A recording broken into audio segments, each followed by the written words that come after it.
On the contrary, he has helped me to wake up and become conscious. The memory sees me powerfully, and the hazy pictures I had been carrying inside myself without being able to bring them into conscious focus suddenly became sharp and clear. New pictures emerged into my consciousness, new memories which had been lying hidden and buried in the depths of my subconscious.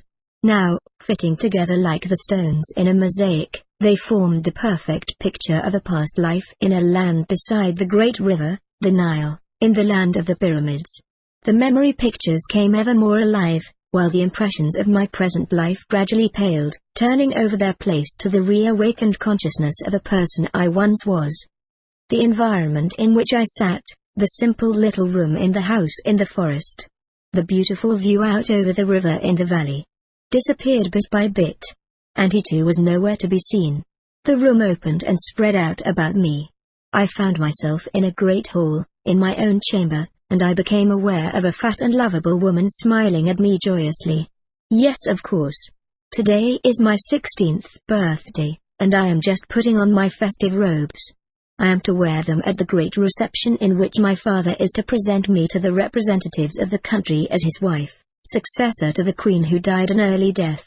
In a great oval silver plate which has been hammered and polished with loving care and high art, I see my own figure, my own picture, and I watch my dear old Menu as she dresses me. My mother died while I was still very young, and I have only a vague memory of how pale she was. And how fine.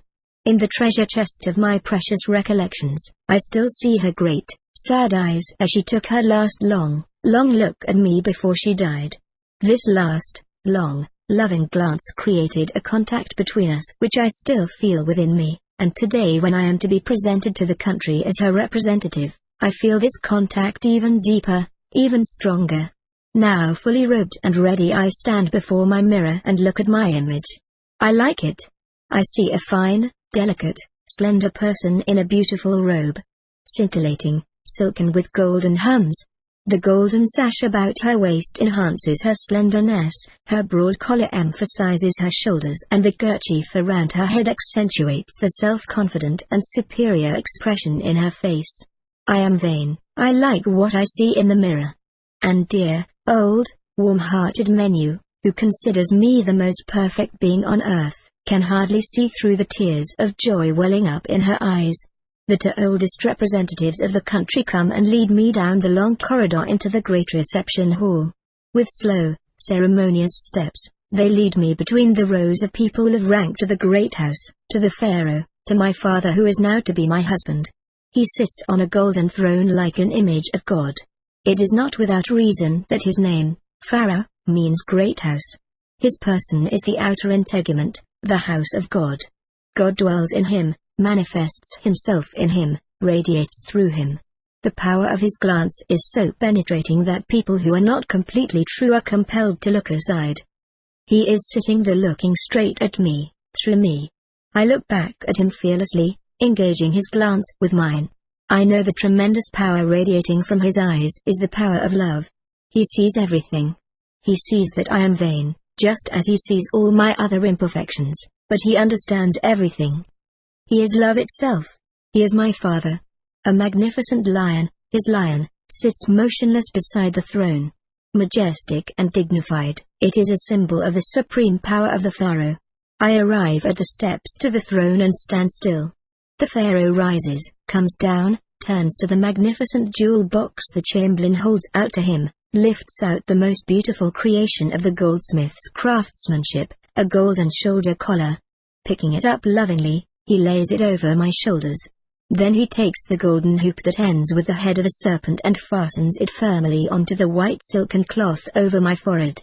It is the symbol of the members of the ruling race, the sons of God. It is the symbol of the initiates.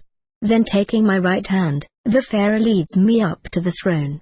We turn to the representatives of the country and the people of rank, and he presents me to them as the representative of the queen, as his wife. We seat ourselves, I to his left, somewhat ahead of him. Now the people of rank with their wives, the eldest among them first, pass by us slowly, and bow low with outstretched arms, first before the pharaoh and then before me. We sit motionless. Only our eyes make contact with each and all as they move by. I think of the fact that I now manifest the spirit of my dear mother, and this makes me aware of my duty and responsibility. The people of rank pass by and I see their souls reflected in their eyes. In some there is real love and respect, in others envy, curiosity or cowardly civility. The Supreme Chamberlain, Rukar, also bows before me. As he has so often done before when I have met him in the palace, he gives me a glance that is somewhat cynical, impertinent, and flatteringly intimate all at the same time. I answer his impertinence with a cold stare, and the procession marches slowly onward. Then I see friends of mine, old and young, some of them former playmates, their faces full of genuine love. I meet their glances with mine, and this union enriches us. Slowly, ceremoniously, all the people pass by us, silently, but united in spirit. The lengthy procession finally comes to an end. The pharaoh stands up and reaches me his hand. Slowly we descend the steps, and, walking between the rows of statesmen and people of rank, leave the room. Leading me into his chamber, my father seats himself, waves me to a seat, and looks at me smilingly for a while in silence. I can see that I am pleasing to him. From head to foot his glance moves over my figure with satisfaction. Then, looking me happily in the eye, he says, "From now on we'll see each other often, for you will take your mother's place and fulfill her duties before the public. For many years we have been preparing you for this task, and you know your duties. I want you to have a happy memory of this day of days, so you may make a wish. You've known for some time that I was going to ask you what you wanted, so tell me now. What is it?" Yes, I was prepared, and like other young women, I could have had a number of wishes. I could have asked for beautiful jewelry, for I knew I could wear the great festive jewels only on occasions of high ceremony. Or I could have wished to travel, or asked for a young trained lion, or for something else of the sort. But I didn't want any of these things. "Father," I said, "what is the significance of the ornament I am wearing on my head?" The pharaoh looks at my forehead, then into my eyes, then answers, "The golden snake is the symbol of the ruling race, the sons of God." "Yes, father, but it is also the symbol of initiation. I am not worthy to wear it because I haven't been initiated. I want to be initiated. That's the wish I want you to fulfill for me." Father becomes very earnest. "Ask for something else, my child," he says. "You are still very young and not yet mature enough to receive initiation. Tender young sprouts must not be exposed to hot sunshine, otherwise they burn up and can never blossom. Wait till you've acquired the necessary experiences in earthly, physical life. To be initiated now would make your later problems much, much harder for you to solve. Why cause yourself unnecessary troubles? Take my advice and wish for something else." "Father," I answered, "there's nothing else I want. The things other young people like just bore me stiff. Above and beyond all earthly joys I see the wishes of the body. I like beautiful jewels very much, but even gold is a form of matter which is made precious through a manifestation of the spirit, through the work of the artisan. Naturally I enjoy beautiful scenery and new sights when I'm traveling, but I can never forget that this is all creation, not the Creator. I should like to experience the highest truth in its reality. I want to learn to know God, the Creator Himself. Father, you know that what we call life is only an unreal dream. Here everything slips out of our hand, we can never be definitely happy about anything, everything is merely a transition between past and future. But I want to experience the eternal present which will never become the past and which was never the future. And I want to find that condition or place which was never there before I reached it, becomes here when I reach it and turns into there again when I go on. I want to experience the eternal present in time and space. Father, I want the highest reality. I want initiation." Even as he listens to me, Father becomes sadder and sadder. "Your spiritual awakening has come earlier than it should have," he says. "All I can do is to go to my brother Ptahhotep, the high priest of the temple and the head of our race. I will speak with him, and he will take you under his guidance. May God's eternal light illumine your pathway." He lays his hand upon my head and blesses me. I should like to throw myself upon his breast to thank him for granting my wish, but my heavy golden collar holds me back and keeps me from making any sudden motions. "Father, who can read a person's every thought, sees that I wanted to express my joy through this sudden outburst. In one way you're still a big child, he says kindly, and in others you are grown up and mature. You'll have to practice great self-control if you want to be initiated. I answer with a laugh, I already have self-control, Father, when I want it. Yes, I believe you. But do you always want it? He asks with a smile. It's boring to always exercise self-control, Father. That's just the trouble, he replies with a loving nod. There's danger in your finding self-control boring. Just remember, if, even for a second, you do not keep your will directed towards your favorite lion, and if he attacks you in this weak moment, you're lost. The low self is just as much an animal in its nature as a lion is. We must keep both of them under constant control, then they serve us with their gigantic strength. Always pay attention. We take leave of each other. He escorts me to the door and turns me over to the two elders waiting in the antechamber. Oh, what a nuisance these ceremonies are. Why do I have to walk in such a slow and dignified manner between these two old men, just to get back to my own room? I'd like to run down the long corridor and burst into my room where my menu will be waiting for me, full of excitement and curiosity. But no. I have to walk with dignity and majesty, so the beautiful golden collar on my shoulders will not slip off askew. Finally we reach my door where, with dignity and majesty, I take leave of the two elders. I walk in and stop inside the doorway so that Menu can admire me and my glittering gold ornaments. She is truly beside herself at the sight of my beauty and my majestic movements, and because, as she expresses it, I look so much like my mother. Then I tell her, do you see how ignorant you are, Menu? I can't look like anybody else, and I don't like to have you say things like that. My nose or my mouth can perhaps resemble my mother's, but can you ever really see me, the real me, myself? You see only my body, the dwelling place of myself, but you never see myself. How then can I look like somebody else? Oh ho, says Menu, if I can't see you, how come you are so beautiful? Just tell me that. If I can't see you, then what I do see here in front of me and what I consider so beautiful is not really you but merely the dwelling place of yourself, so you are not beautiful at all. Then don't stand there looking so proud and majestic. At this we both burst out laughing. Despite her limited intellect, Menu can often give me such a wise and witty answer that I am ashamed of myself. Yes, she has discovered my weakness, my vanity. Then with infinite tenderness she removes my golden collar and the ornamental band from my head, laying them with tender care in the jewel chest, because the Chancellor, Rukar, is waiting outside with the two ornament bearers to carry these precious works of gold back to the treasure chamber to await the next high ceremony in court. He enters my antechamber and bows before me. This man annoys me, because I see he is not bowing out of respect for me, but because he must. He gives me another saucily intimate look, while I do my best to look as dignified and regal as possible. Then at last I am alone with Menu. Menu became my nurse when my mother died. She was and still is my bodily servant, and I am much more intimate with her than with the ranking ladies of the court who have taken on the duty of bringing me up and educating me. From the bottom of her heart, Menu loves me with such infinite affection that I could do with her whatever I wanted. She has always been absolutely delighted with everything I've ever said or done, and I have never had a wish that she would not fulfill blindly if it was within her power to do so. She was always close to me, or somewhere nearby, and now that I have to take on public duties beside my father, she has started to worry that I might keep her more and more at a distance.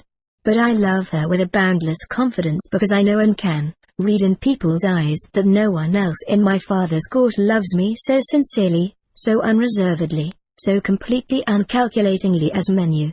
I saw my father only seldom during my childhood.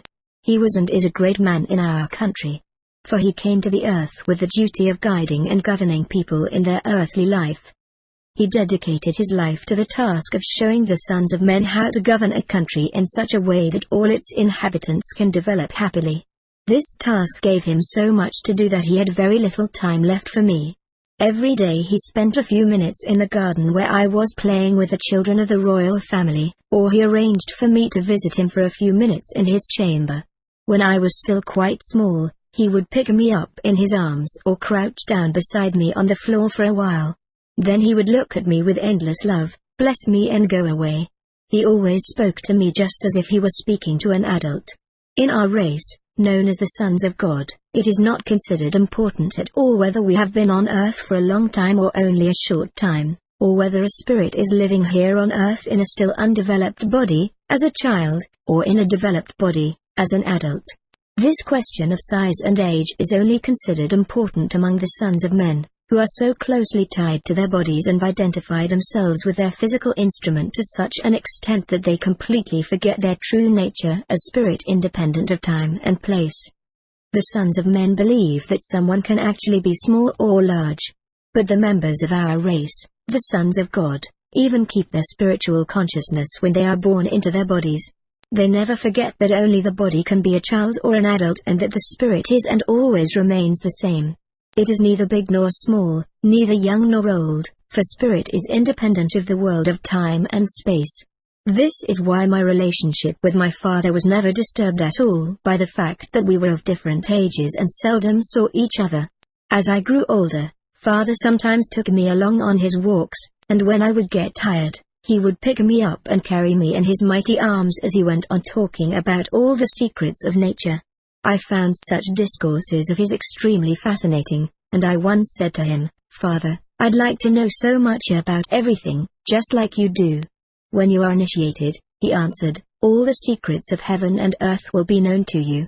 I never forgot these words of his, and I waited patiently for the time when I too would be initiated. Although I was always living among strange people, I never felt alone because of this. I knew my father understood me completely. And even though we were not near each other physically, I was united with him in spirit. I belonged to him. And in the same way I was united with my mother. She was no longer living in the body, yet I was indissolubly united with her in spirit. It is astounding to realize how little the unity of the spirit depends on physical togetherness. My dear Menu, for example, is almost always with me, scarcely leaving me alone for a moment, and still I am not with her. She can love me but not understand me. She hardly thinks for herself anymore, and scarcely lives except for me. She lives in me and is completely in my power, even though I do not exploit this situation. Father told me once that one should never abuse the power arising from superiority of the mind. Right now Menu is as happy as if my father had presented her to the court as his wife, as if she were so beautiful, and as if she had been given my ornaments as a representative of the Queen. Oh, my dear old Menu. And now, naturally enough, she asks me what wish I asked my father to grant. Initiation, of course. I reply. What? Menu cries out in horror. Initiation? You don't mean to say you want to leave the court and join the neophytes in the temple? Why didn't you ask for beautiful jewels? Or to have Imhotep, the artist, make a statue of you? Or anything else, except initiation? Why get so excited? I ask in reply. The one and only thing I want is initiation, and that's all. And how could anything make me happy that is not in me, not myself, but hanging outside on my body so that I don't even see it? I now even own the jewels with which people will someday adorn my body, after I have left it, when they put it into a tomb, so that people may know that I belong to the race of the sons of God. I have these jewels right now, but still don't feel happier in any way than before. And for the same reason people will immortalize my outward form. Why should I wish for such things? Who cares what the sons of men will say a few thousand years from now about the statues of my outward form? The only thing which can make me happy is what is in me, what is identical with me, but not things outside myself. The only thing that can make me truly happy is an inward experience through which, in spite of my earthly body, I can earn the ultimate truth in life. I want to be initiated. Menu groans in desperation, as if I had asked for death itself. Oh, I know, no one can talk to you. When you have your mind set on something, it just has to happen. But I feel initiation is going to bring you into great danger. Don't wish for that. Wish for something else, please. What did the Pharaoh say to your idea? He has given his permission for me to see his brother, PTAHHOTEP, and now please stop groaning. Don't spoil the whole day for me. That evening, I leave the palace with Menu. Wearing heavy veils, we walk through the long colonnade from the palace to the temple, on our way to the high priest, my father's brother, the son of God, PTAHHOTEP. PTAHHOTEP is the highest of all priests. At the same time, however, he is the highest physician and architect, because he knows and masters all the secrets of nature. He has come to earth with the duty and the task of leading the sons of men in their spiritual life and initiating them in the sciences. He stands above Father because he never identified himself with his body, whereas Father married and thus anchored himself more firmly in the material plane. Without talking, we make our way to the temple. Menu has learned to keep silent when I am withdrawn in thought. A neophyte awaiting us before the temple takes me inside. Menu remains in the antechamber. At the end of another long colonnade, PTAHHOTEP awaits me in a little reception room. The neophyte remains outside. There he sits, the representative of God. I see him for the first time close to, and his eyes overpower me. Oh, these eyes! Dark blue, such a deep dark blue that they look almost black. They are so dark because they are bottomless, as endlessly deep as the vault of heaven itself. When one looks into the eyes of the sons of men, one easily sees the bottom. In their eyes, one sees their soul, their whole character. One sees individual eyes. PTAHHOTEP's eyes are completely different. These eyes have no bottom at all, and looking at them is like looking into the infinity of the sky on a starry night. In these eyes there is nothing personal, nothing individual, only an endless depth where eternity is at home. The whole world, all creation lies within these eyes. I have recognized myself in these eyes, and from the very first moment felt absolute confidence because I know these eyes know me and contain me within themselves. I know I am in him, and he is in me and loves me as himself because I actually am he and I are a complete unity. He is love incarnate, and I feel this infinite love penetrating me, glowing within me. Moved to the depths of my being, I fall to my knees before him. PTAHHOTEP holds out his hand, raises me to my feet, and says, "My little daughter, never bend your knees before a visible form. Do not humble within yourself the divinity that every living being carries within itself. The same God manifests himself through you, through me and through the entire created world. God alone is the only one before whom you can fall to your knees. Now rise and tell me why you've come." "Father of my soul," I say as I rise, "I want initiation." PTAHHOTEP asks, "Do you know what initiation is? What does it mean to you when you say you want to be initiated?" "I don't know exactly what it consists of, but I want to be omniscient. I feel like a prisoner in my body, as if I were feeling my way around in darkness, completely at the mercy of invisible forces I do not know and therefore cannot control. I want to be able to see everything clearly. I want to be all-knowing like you and Father and the other initiates." PTAHHOTEP answers, "Initiation means becoming conscious.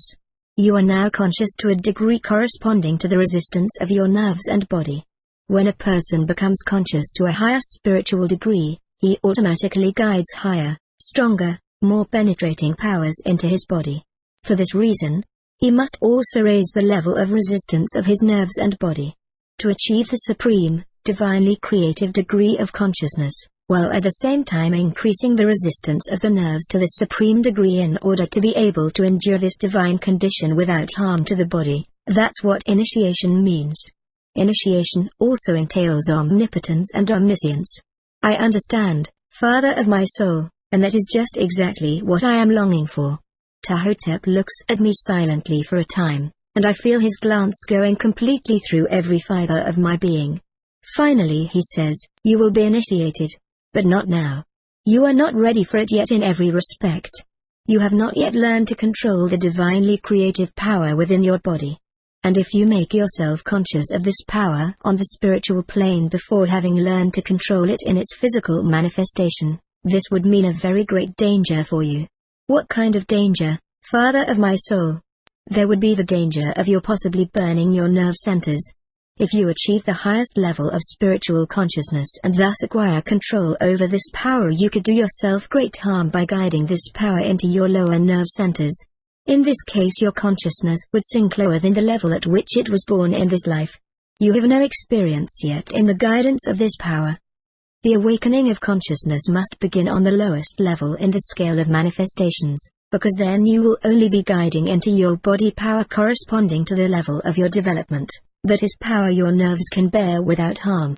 In this way the nerves have strong enough resistance to carry the forces conducted into them. Father of my soul, I reply, what does it mean to conduct divine power into the body and to experience this power in the body? How can I learn to know and control this power in its physical manifestation? If that's how initiation begins and I must first go through this experience, then I'd like to do it immediately so that I can prepare myself for the higher initiation. Up to now Ptahhotep's divinely noble face has been as motionless as an alabaster statue, with only his eyes glowing brightly.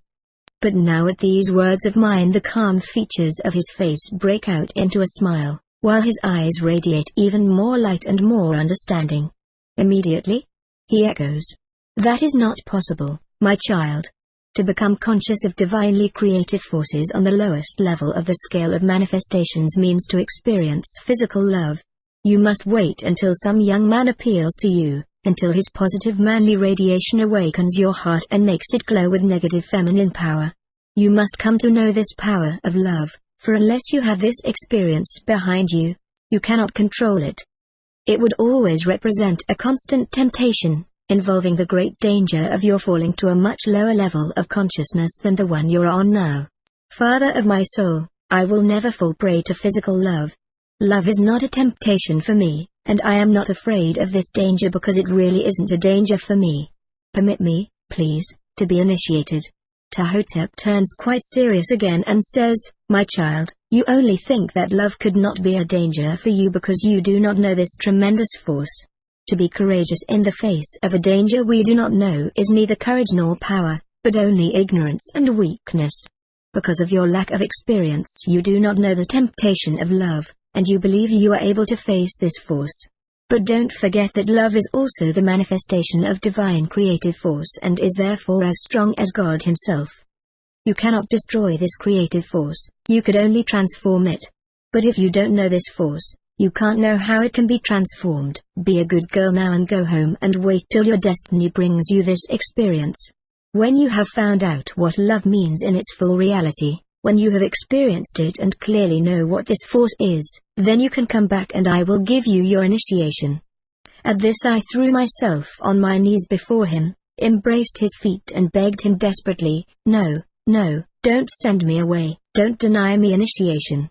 I will resist all temptations of love, I will not vacillate, I beg of you, give me initiation. Ptahhotep smiles again and strokes my hair. I feel tremendous power flowing through his hand and into my head like a strong current. Truly, he says, I am not accustomed to this type of behavior. Do you think, my child, that when I tell you I won't initiate you and you throw yourself on your knees before me, this will make me change my mind? One of the requirements of initiation is absolute self-control.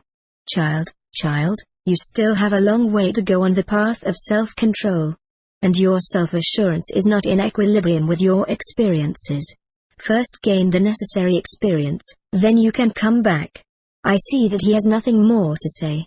I stand up and take leave of him. Father of my soul, I'll go now, but you're not going to abandon me, are you? May I come back to you again some other time? Ptahhotep answers with ineffable love, I know that you have been alone very much ever since your early childhood and you still are. It just had to be that way so you could develop your self-reliance. But you are never alone and you must feel that, really. You are united with us by the eternal band of the highest laws of affinity and association. I am always with you even when you do not know it. I knew before you did that you were coming to me today with this request, and I also know what will follow.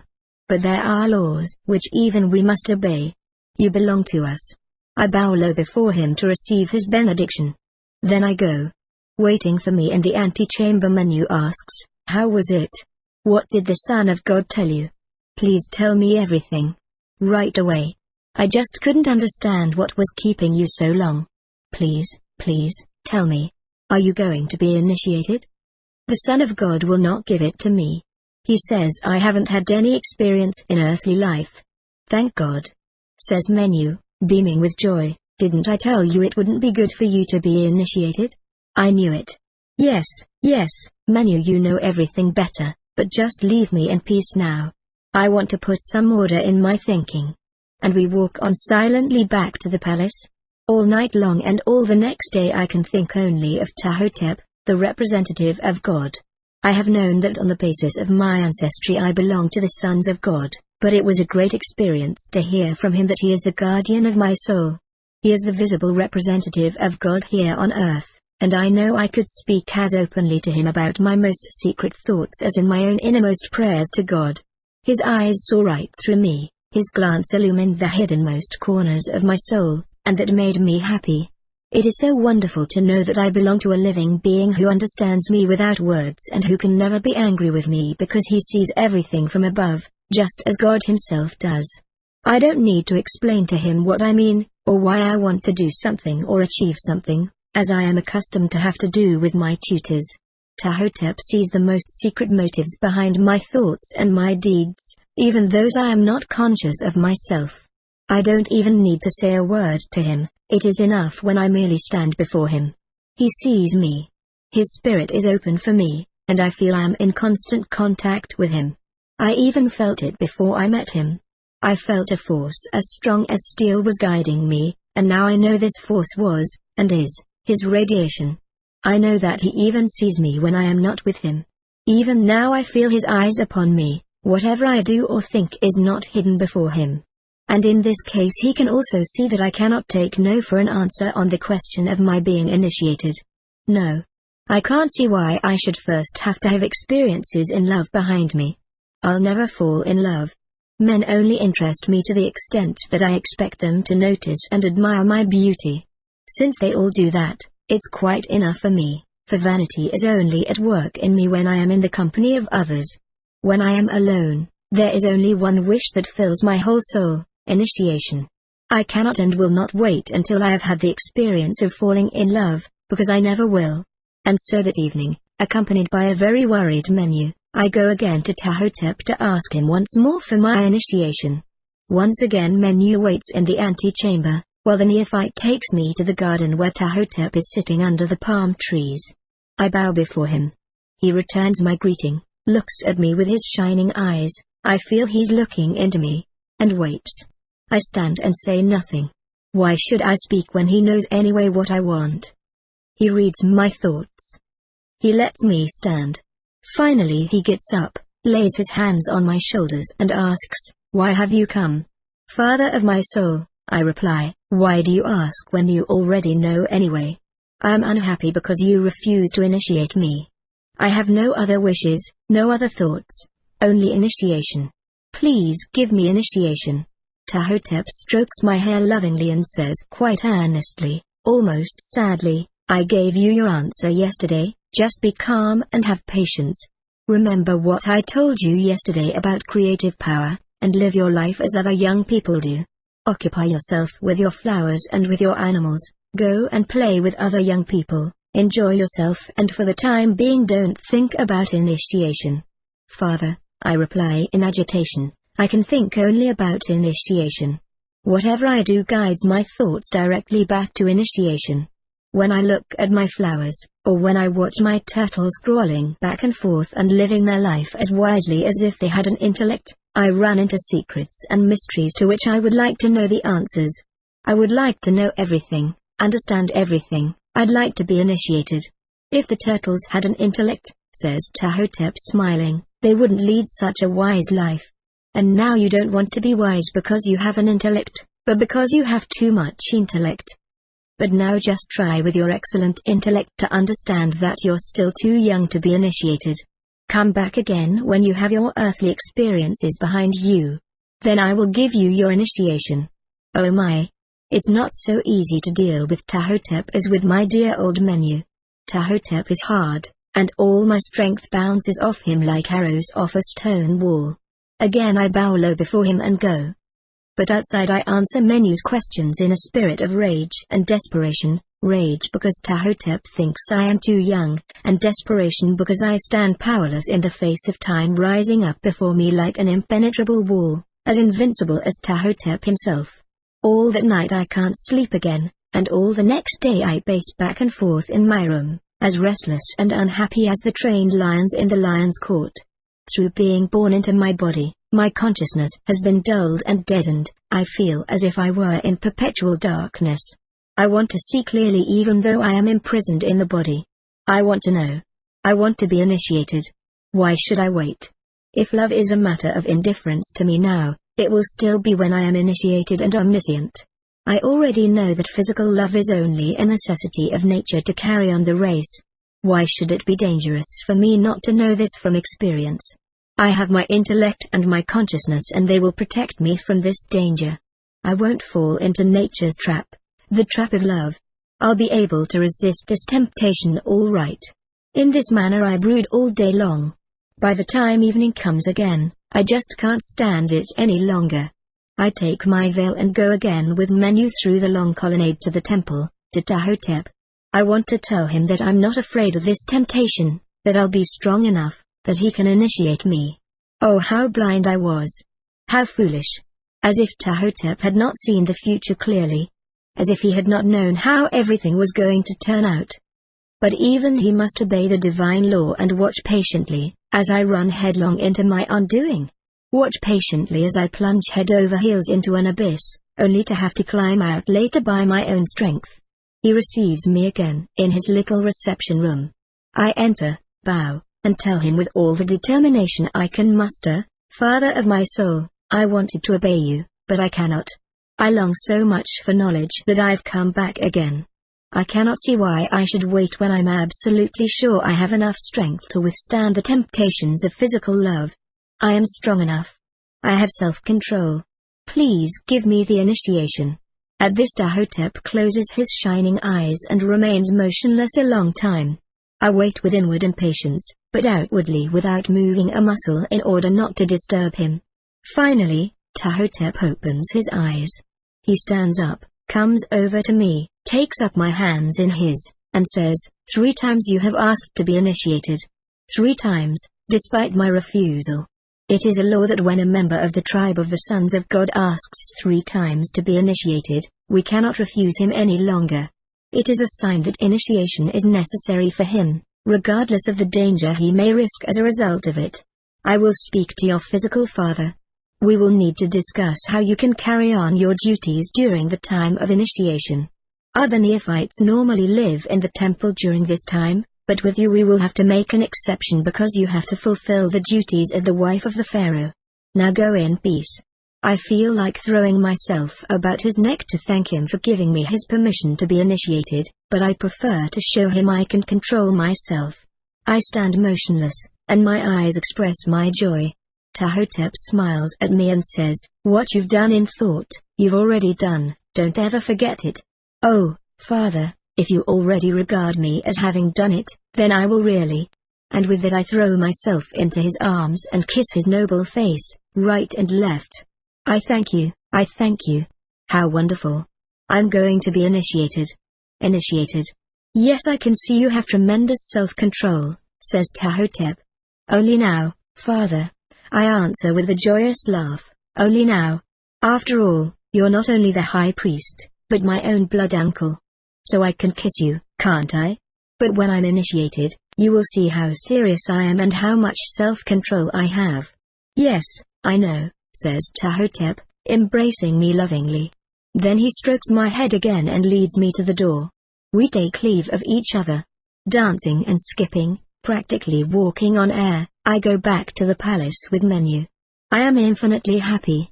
But Menu, from the moment she hears that I am to be initiated in the temple, cries and wrings her hands continually as if I were dying.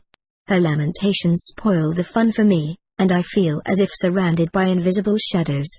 Finally, at bedtime, when she starts again to talk about her gloomy forebodings, my patience is at an end. "Look, Menu," I tell her, "you know they wanted to take you away from me after my 16th birthday when I was presented to the country as the pharaoh's wife. You know that according to the rules I should be surrounded by ladies of the court. It took me a hard fight to get the pharaoh to agree to your staying on with me and to my being accompanied by ladies of the court only on high state occasions, the way things have been in the past. But if you act this way, I surely will have you sent away and take on the ladies of the court. To be sure, most of them are terribly boring, but at least they don't interfere in my private affairs. Menu, poor old fat Menu. She is so frightened at my words that she stops crying immediately, sits down on the floor beside my bed and looks at me silently but with so much love, so much care and solicitude that I can't help bursting out laughing. Throwing my arms about her, I tell her, just calm down, Menu, I'm not going to send you away. Never. I love you. You're the only person who really and truly loves me with all your heart. I'll always want you with me. Just calm your fears. The initiation will not harm me, only help me. TELEPATHIC will take care of me. He will be with me always. Then in leaving Menu says, I hope the initiation really won't harm you. But I am always afraid when I see the big flashes of lightning and hear the thunder coming out of the pyramids. I hope you won't have anything to do with that. No, no, Menu, now be a good girl and go to bed, I tell her, and Menu leaves. But for a little while I ponder over her parting remark. Lightning and thunder coming out of the pyramid? Yes, it's true. Ever since I was a little girl, I have known that lightning and thunder have struck out of the pyramid occasionally and after that it would rain. It was always as much a matter of course as life itself, and I never gave it a second thought. But now when I am initiated in the temple, I will probably learn the secret behind this phenomenon too. Then with a great and wonderful feeling of expectation, I fall asleep. Sons of God, the next day the Pharaoh summons me. I am to see him after his audience. At the appointed hour the controller of the royal household comes and escorts me to Father. Come, my child, says he, I want to tell you what TELEPATHIC and I have agreed upon about your initiation. Did he come to see you? No, says Father and looks at me quizzically. Did you go to see him? I ask again. No again, he answers and smiles. Father, I tell him, for a long time I've wanted to ask you how you discuss things with TELEPATHIC without going to see him or his coming to see you. I've often noticed that you've told me something about TELEPATHIC as if the two of you had been together in a long consultation. And yet you had not left the palace and he had not come to see you. How was it possible, Father? Ever since my childhood Father has been accustomed to my questions, and he now answers me as patiently as ever. You have a mirror, and you have seen your head in this mirror, haven't you? Yes, Father, I see my head every day when Menu does my hair. And what have you noticed? Asks Father. That I have a much longer head than the sons of men in general. But you too, and TELEPATHIC and most of the people in our race, the sons of God, as people call us, have the same longer head form. It's noticeable even in spite of the kerchief or headgear or ornaments the person might be wearing. How is it, Father? Why is the shape of our heads different from that of the heads of the sons of men? Look, my child, for you to understand many of the things here on earth, you must first know something about the earth's development. Just like all the celestial bodies in the universe and like all the forms of life on these celestial bodies, our earth is subject to the laws of constant change. The divinely creative forces radiate from the eternal infinite original source and in constantly expanding waves they penetrate the plane of matter. That is to say, matter is formed from these forces. This process reaches its highest point in ultramatter, then automatically reverses itself. The process of spiritualization begins again and the matter is transformed into force. But this process takes eons of time. The changes are going on regularly but so subtly and slowly that they cannot be noticed or observed in the course of a human life. On the other hand, some changes, which require thousands of years of slow and unnoticed preparation, occur suddenly and visibly when the proper time has come. Right now we are living in such a period of transition in which changes are noticeable. One of these phenomena is evident in the fact that various races of people with roundish skulls are led and governed by rulers who are spiritually greatly superior to them and who are even different from them physically. They have a more graceful figure and an elongated cranium. Once there lived on Earth a race of people very different from the races living today. They manifested completely the law of spirit and not the law of matter like the races of people living today. These people were conscious on the divine plane and manifested God here on earth without any admixture of the self-seeking characteristics of the body. In their divine purity, these people deserved the name the sons of God. Their entire life was based on spirituality, love, and selflessness. And they had no physical appetites, urges and passions to cast shadows on the spirit. The members of this higher race possessed all the secrets of nature, and as they were perfectly acquainted with their own powers and kept these powers completely under the control of the spirit, they were also able to control and guide nature with all of its tremendous forces. Their knowledge was boundless. They did not need to earn their bread with physical toil, and instead of earning their livelihoods with the sweat of their brow, they put the forces of nature to work. They knew all the laws of nature, the mysteries of matter, the powers of the mind, and the secrets of their own being. They also knew the secret connected with the transformation of force into matter and of matter into force.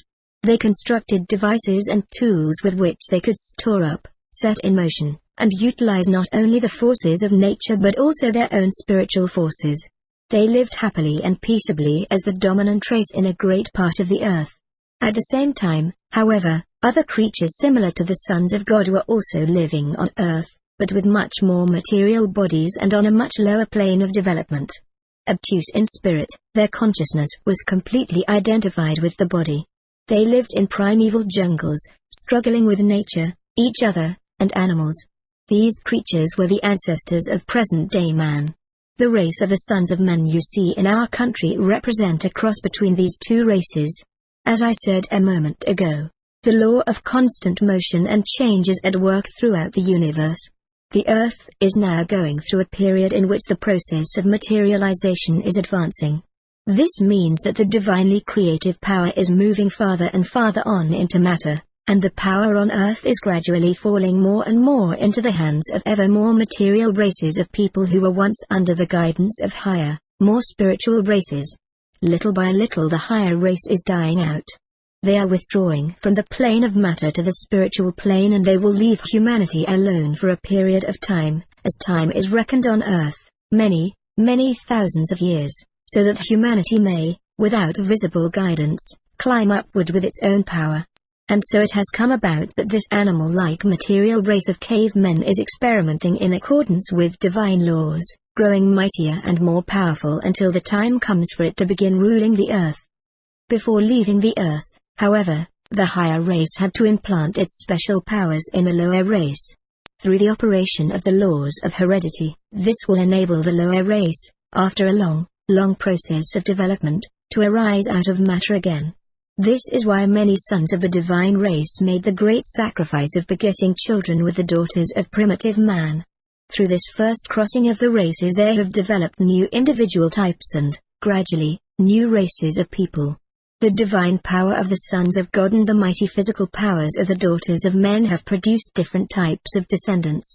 On the one hand, physical, and on the other, spiritual giants.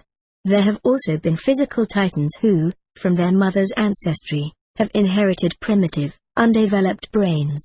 In these persons, the spiritual power of their fathers, working on the material plane, created tremendously strong bodies. With their gigantic physical strength, these individuals have overcome weaker persons and, because of the animal appetites of their nature, they have become tyrants greatly to be feared. But there have also been spiritual titans who have manifested their inherited creative power through the higher centers of the brain, rather than on the lower physical plane. These spiritual giants were assigned the task of leading and teaching for a time, the lower, animal-like, body-conscious race of humans, as well as the hybrid race which later rose through the interbreeding I have already mentioned.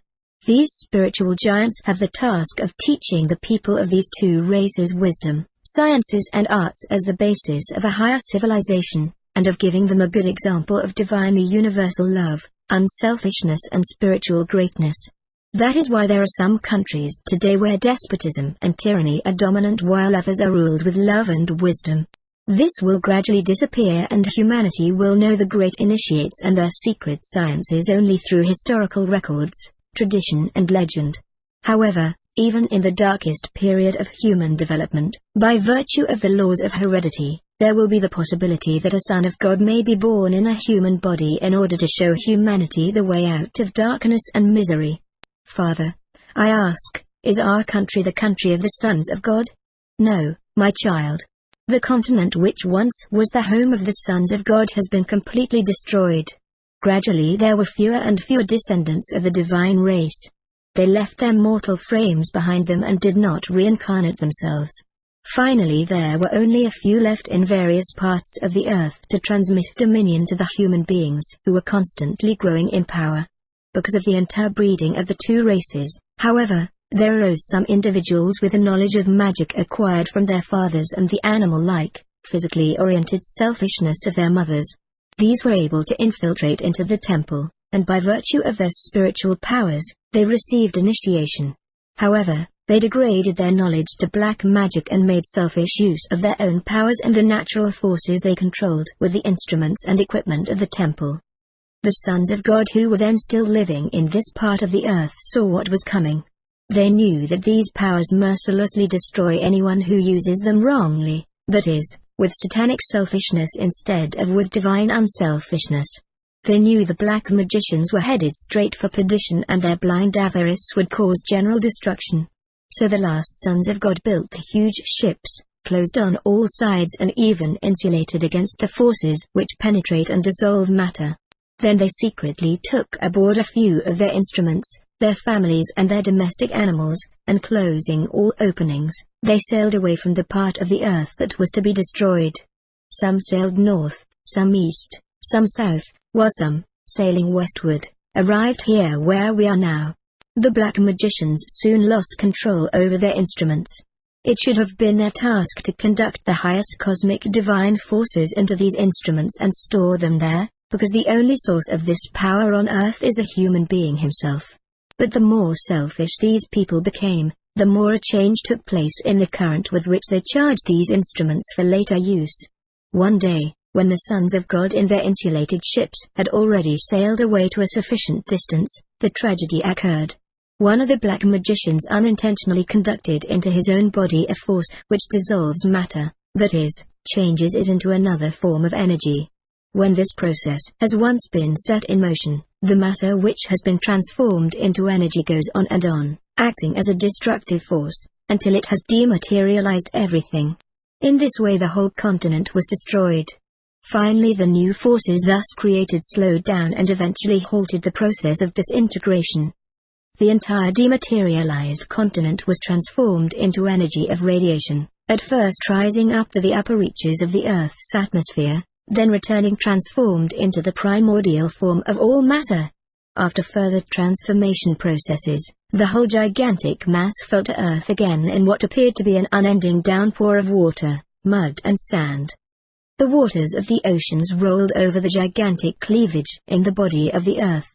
The land masses of the other hemisphere, split asunder by the cataclysmic shake-up, moved farther and farther apart in order to restore equilibrium throughout the Earth, until they finally occupied their present positions. Part of the destroyed continent now lies in our country as a mighty desert of sand, and there is a danger that winds may carry abroad these mountains of sand and cover up fertile, inhabited areas. The sons of God in their ships had special instruments and equipment to stabilize their vessels and keep them horizontal at all times. Thus they survived the catastrophes and finally landed. In every part of the earth where they set foot they began a new civilization. With their knowledge, wisdom and love they won the hearts of the natives. They became rulers. They were worshipped, revered as gods or demigods. Their first acts were to construct suitable buildings for their secret instruments in order to insulate them completely from the world outside and provide adequate protection against the powerful, penetrating energy stored up in their instruments.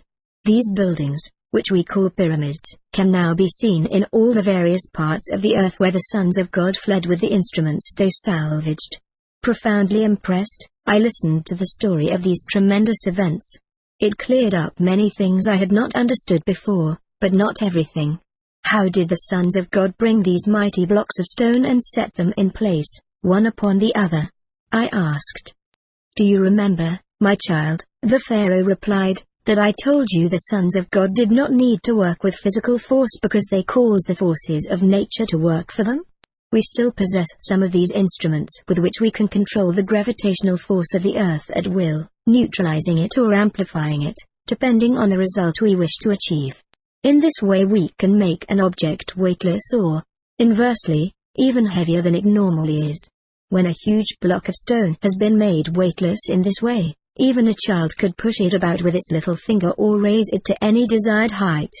Ships were piled high with these gigantic blocks of stone without being overloaded, because the blocks had been subjected in advance to the proper form of radiation and so made weightless. All the gigantic edifices, here and in other parts of the world, which human power would never have been able to build, were erected by the sons of God in this way. Wherever the sons of God disembarked from their ships, they created a high civilization. Wherever they are still ruling, they are leading the people in unselfish love and making a sacrifice for their benefit. The sacrifice of remaining here on earth for a time in order to teach them and propagate spiritual powers.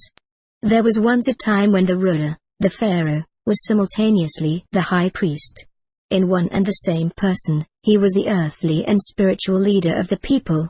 Later, however, as the country grew greater through culture and wealth, the sons of God divided up the tasks, and ever since then one of them has fulfilled the duties of worldly government, while the eldest, the leader of the race, has been the spiritual leader of the people. The pharaoh rules the country. The high priest fulfills his duties in the temple. He is the guardian of knowledge in every field. Since all knowledge comes from a single source, it is he who gives the initiation into the sciences, into the arts, and also the great initiation in the temple into the artless art of the spirit. Now you know why the people we are ruling and teaching have differently shaped heads from those of the descendants of the sons of God who are now the reigning family. Those of us who have this elongated skull make relatively little use of our intellects because we are able to experience truth directly with our inner sight. Our forehead is not heavily arched, because in our heads the brain centers having to do with the power of thinking are only developed to the point necessary for us to perceive and consciously experience external impressions. On the contrary, in the rear part of our cranium we possess fully developed brain centers, the physical instruments of spiritual revelation. These brain centers enable us to be conscious on the divine plane and give us those superior qualities and characteristics which distinguish us from the sons of men. Human beings, in their consciousness, live in time and space. We, although we too inhabit earthly bodies, enjoy the perfect spiritual freedom, in freedom from time and space. Through the power of the divine consciousness and with the help of these brain centers, we are able to move freely in time and space. This means that we are able to shift our consciousness into the past or into the future at will. In other words, we are able to experience the past and the future as present. And with the same ease we can free ourselves from the hindrance of space and move our consciousness to any place we wish. In this condition there is no here and no there, but only omnipresence. For past and future, here and there, are only different aspects, different projections of the one and only reality, the eternal omnipresent being, God. The blood of both races is flowing in your veins. You inherited characteristics of our race, but also of the hybrid race from your mother's side. In you the higher organs are beginning to function, unfortunately much too early for you to have had time for earthly experiences or for you to have conquered your partially earthly nature. You are unsatisfied because you feel imprisoned in time and space, caught between here and there. The spirit within you is beginning to awaken and long for its divine freedom. You have asked 3 times to be initiated and you will be. Then you will learn to make conscious use of all the higher organs which are not yet fully active within yourself. You will also acquire the ability to establish contact at any time with similar beings in order to be able to exchange thoughts with them. I am thus able to establish spiritual contact at any time with my brother PTAHHOTEP or with any of the other descendants of the race of the sons of God still living on earth. Through a complete union of our consciousnesses, we are able to exchange our thoughts on any given subject much better than if we were talking together on the earthly plane with the help of larynx, tongue and ears. With our consciousness we can seek each other out at any time, but we feel immediately if the other is occupied and concentrating on something else.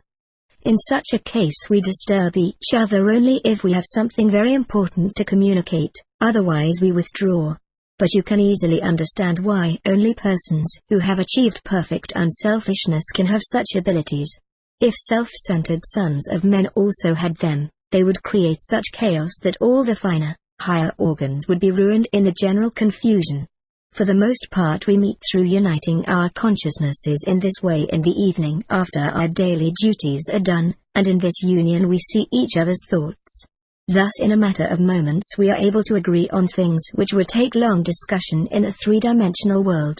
After we have thought over our worldly tasks, we shift over with our consciousness into the dimensionless state of all consciousness, in order to draw new vital energy from the eternal, divine, original source. In this condition we are one with all living creatures, with the entire universe, identical with it in a divine, primordial union, one with life itself, with the eternal being, hence with the essence of every manifestation, with you too and with all other people. Only these beings who with their consciousness are still living in three dimensions are not aware of this union.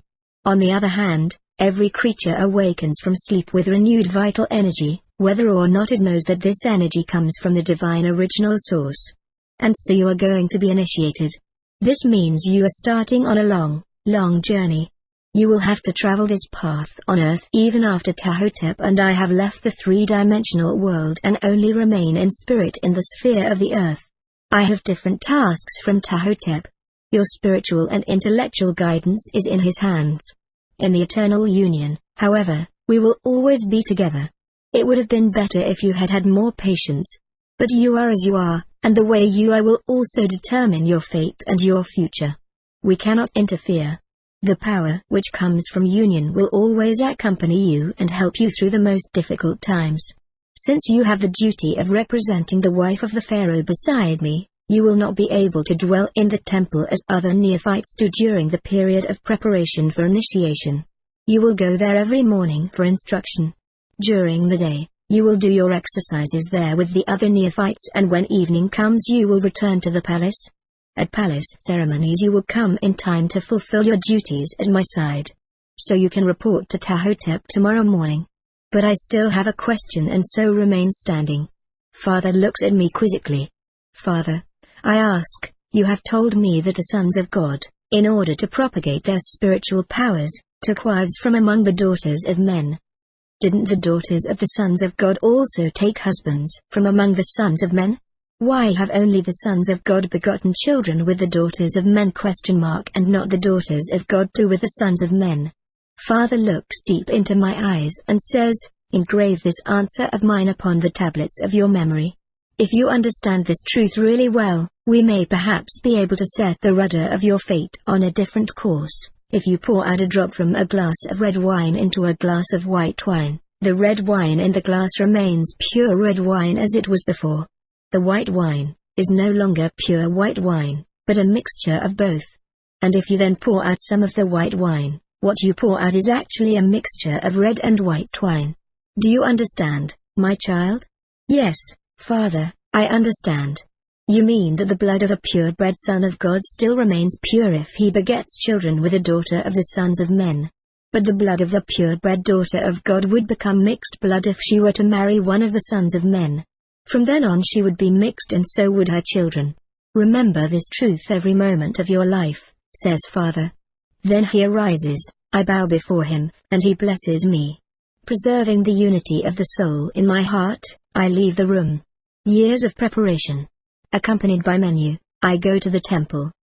How often will I be going through this long colonnade between palace and temple? How often and for how many years until I myself have become the path, so that with my eyes closed my feet would carry me to the temple. Today I enter the temple for the first time as a neophyte. Just because I would like to hurry, I hold myself in check and walk with ceremonial slowness. I am determined to enjoy to the very last drop the pleasure of beginning my initiation. I am withdrawn within myself, deep in thought. Fully conscious of all the things my father told me yesterday, I go forward to my future duties as an initiate. At the entrance the same neophyte as before is awaiting me. Menu takes her leave. At first she embraces me, kisses me and holds me tight as if we were never to see each other again. Then she calms herself and bows before me in the way she believes she should.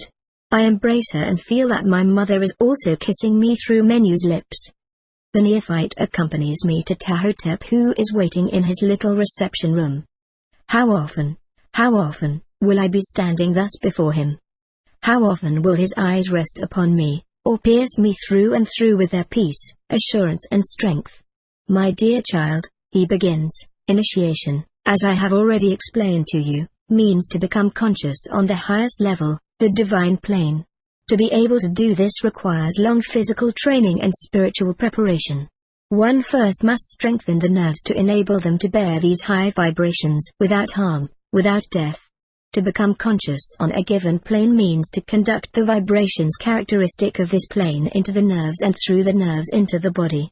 From the time a body is born, that is, from the time a self dwells in it, the body develops a power of resistance corresponding to the average degree of consciousness of the spirit dwelling in it. The degree of consciousness of a living creature fluctuates up and down, depending on its emotional condition, within the limits of an octave of vibrations. These fluctuations, however, must not exceed the limits of elasticity of the nerves, for if they do, injuries and sicknesses of a more or less serious nature occur, even death. The vibration belonging to creative vital energy is absolutely lethal for creatures whose consciousness has not yet reached this level. It would burn out the nerves and nervous centers. For this reason, vital energy from the spinal column, where it has its seat, is transformed into a low vibration corresponding to the degree of consciousness of the person concerned, and only this transformed vital current is conducted into the body. Thus animals, for example, are animated by a much lower life vibration than primitive man, and primitive man with his beast-like selfish nature, is animated by lower vibrations of vital energy than a person who is spiritually developed. If one were to conduct the vital energy of a highly developed human being into an animal or a much less developed human, the animal or lower-level human would die instantly because of the contact with the more powerful vibrations. The great initiation means consciously experiencing the vital energy and creative vibrations of eternal being, experiencing these vibrations on every plane of development and in their original frequency, without transformation, and simultaneously conducting these vibrations into the nerves and the body. This naturally requires a corresponding amount of resistance which can be obtained through physical and spiritual training. That means that one must slowly and cautiously prepare and awaken the appropriate nerve centers and learn to control them. Initially you will receive this physical and spiritual training from Mentapta, the leader at the School of Neophytes. In your concentration exercises, Ima, and Tahotep points to the neophyte who brought me here, will help you. When you have passed your preparatory tests given you by Mentapta and Ima, you will receive further training and your initiation under my guidance. Now Ima will take you to the neophyte school and give you everything you need for the beginning.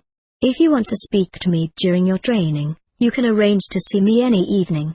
May God guide your further steps. After Tahotep's benediction, I bow and follow Ima to the School of Neophytes. Ima takes me to a little cell, one of many built in the temple wall. He gives me a plain white linen robe and a pair of plain sandals, saying that this cell belongs to me. When I come out, having exchanged my silken robe and golden sandals for the simple clothing, I am a neophyte exactly like Ima. He leads me on through a long colonnade, and through the great door we step out into the temple garden. The garden is magnificent. A large rectangular plot of green grass bordered by palms makes an excellent place for exercise. As we go on, I see the neophytes at work behind the park-like part of the garden, near the vegetable plot and the orchards. All the neophytes wear the same kind of clothing as mine, but none of them is as young as I. Ima takes me to Mentapta, the head of the School of Neophytes. He is a friendly person with soft, loving eyes. He explains my daily duties to me. The neophytes are divided up in groups. All groups are under Mentapta's guidance, but each individual group also works under the leadership of an advanced neophyte, a candidate for priesthood. Ima leads the group to which I am assigned. He is a tall, slender but very powerful young man. I noticed his crystal pure radiance when he first took me to Tahotep. He has passed most of his preparatory tests and the time is close at hand for him to be initiated. Ima is a candidate for the priesthood. In his appearance he doesn't give the impression of a man so much as of an androgynous being standing above and beyond sex. As much above and beyond it as an archangel. He radiates all the keenness of a sharp sword. His angelically beautiful face bears the signs of supreme intelligence and powers of concentration. Above his eyebrows there are two well-developed mounds, the signs of wisdom. His mouth is well-formed, beautiful, full of energy, but with soft corners, delicately chiseled, revealing his tender love for every living creature. I love him from the very first moment, feeling complete confidence in him as I would in a dearly beloved brother. I am happy that he is the one who is to prepare me for my tests. Amma introduces me to the other neophytes. They have all chosen the priesthood as their calling in life, but only those who pass all their tests and receive initiation will become priests or priestesses. There are many who never make it. Nevertheless, if they wish to do so, they can spend the rest of their lives in the service of the temple, working in the garden and tending the animals. The neophytes who pass their preparatory examinations receive ever new and progressively more difficult tasks and assignments parallel with their degree of advancement.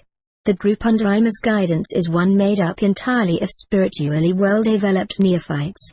On their father's side, most of them are descended from the sons of God, just as I am, and they can be recognized even from a distance by the elongated shape of their heads. I am assigned to this group and feel good in their pure atmosphere. Every morning at sunrise we have to assemble in the garden. We begin with physical exercises. The exercises involve strong concentration. We assume various body postures and, while doing breathing exercises, must guide our consciousness into different parts of the body. Through long and patient practice in this way we can make the entire body completely conscious, move at will, control and guide the smallest parts of the body and all internal organs. Patiently and persistently we thus develop the body into an excellent instrument. When we have finished these exercises, we go into the great room of the temple for training of mind and soul. In these exercises, Mentapta dictates to us various interrelated dream pictures which we must experience as intensively as if they were real. With these dream pictures we intentionally produce different emotional states within ourselves and learn how to control them. With these exercises Mentapta takes us through all the different spheres of the underworld and overworld, through the 7 hells and the 7 heavens, teaching us to keep our presence of mind no matter what may happen so that even in the most difficult situations we can instantly decide what to do. As soon as we have completely mastered this kind of exercise, we go a step further. We have to experience different emotional states on command, without dream pictures, but with the same intensity as if we really had a reason. We begin these exercises at the lowest negative condition, moving up step by step until we reach the highest positive condition. To take an example, we begin by experiencing the deepest state of dejection, moving up gradually through indifference, then on higher and higher, through joy and on up to the highest state of happiness. When after long practice we get proficient at this exercise, we are obliged to practice fast changeovers from one emotional state to another until we can experience them all, one after the other, as easily and positively as a musician draws forth the whole gamut of tone from his instrument, from the lowest to the highest. When we achieve proficiency at running quickly through the whole scale of human emotions, from darkest desperation to the highest bliss, we take the next step. This consists of experiencing opposite emotional states, one after the other, with no time lost for transition, shifting from deep sadness immediately to the highest hilarity. Or, to take another example, from fear immediately to self-assured courage. We are only permitted to do these exercises under the direction of our teacher. They represent a great strain for our nerves. It takes us a long time to reach the point of being able, with the aid of the dream pictures, to experience the emotional states as vividly as if they were external events in our lives. It takes us still longer to be able to experience the full scale of emotional states from the lowest to the highest. Only when we can bring our nerves to complete rest after these exercises, keeping them in a well-rested condition throughout the day, are we permitted to practice the most difficult exercises of experiencing diametrically opposite emotions without a time of transition. The aim of these exercises is to make us independent of both external events and our own personal moods, thus enabling us to determine our own moods ourselves and maintain our emotional equilibrium no matter what happens. We are taught constant inner watchfulness and presence of mind. People believe that there always has to be a reason for their being joyous or happy. Through the exercises with the dream pictures we first imagine we have a reason for being in one mood or another. Thus we learn to control the reasons themselves. As we do not actually have a reason, however, we have to imagine one ourselves. Then comes the next step of experiencing an emotional state by itself, without a reason, without having previously imagined a situation such as would call forth the mood to be experienced. After long practice, when we have become quite skillful at these exercises, we discover we have always imagined we had a reason for being sad or joyous, depressed or exuberant, etc. Through these exercises we thus become convinced that events and occurrences in our lives must not have any effect on us.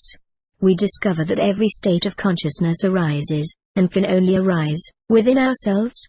One and the same event can provoke one person to laughter, another to tears, while a third remains completely indifferent, all because each is merely projecting outwardly his own inward attitude, and it is only this inward attitude which provokes our response, not the external events themselves. As a final result, the pupil must attain the ability to keep his emotional composure imperturbable and unshakable at all times, never losing it under any circumstances. These exercises also teach us that whatever happens on earth is only a transitory dream picture projected in time and space by ourselves.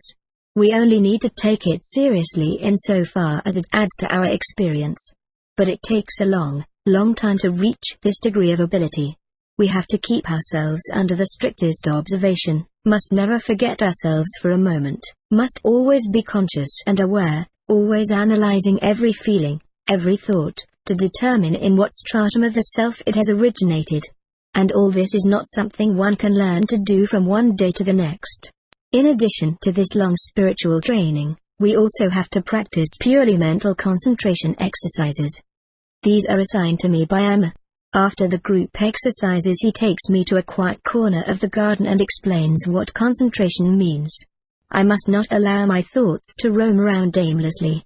On the contrary, I must command myself to concentrate only on one prescribed concept. I must pull my thoughts together into a single point, giving them a centripetal rather than centrifugal direction. Amma gives me a sentence on which to concentrate. When I have succeeded in concentrating on it, I am to go and tell him. Then he leaves me alone. The sentence is I always manifest divinity. I sit down and start to concentrate on this sentence. I repeat mentally, I always manifest divinity, once, twice, 10 times, 100 times. I think of nothing else, I always manifest divinity.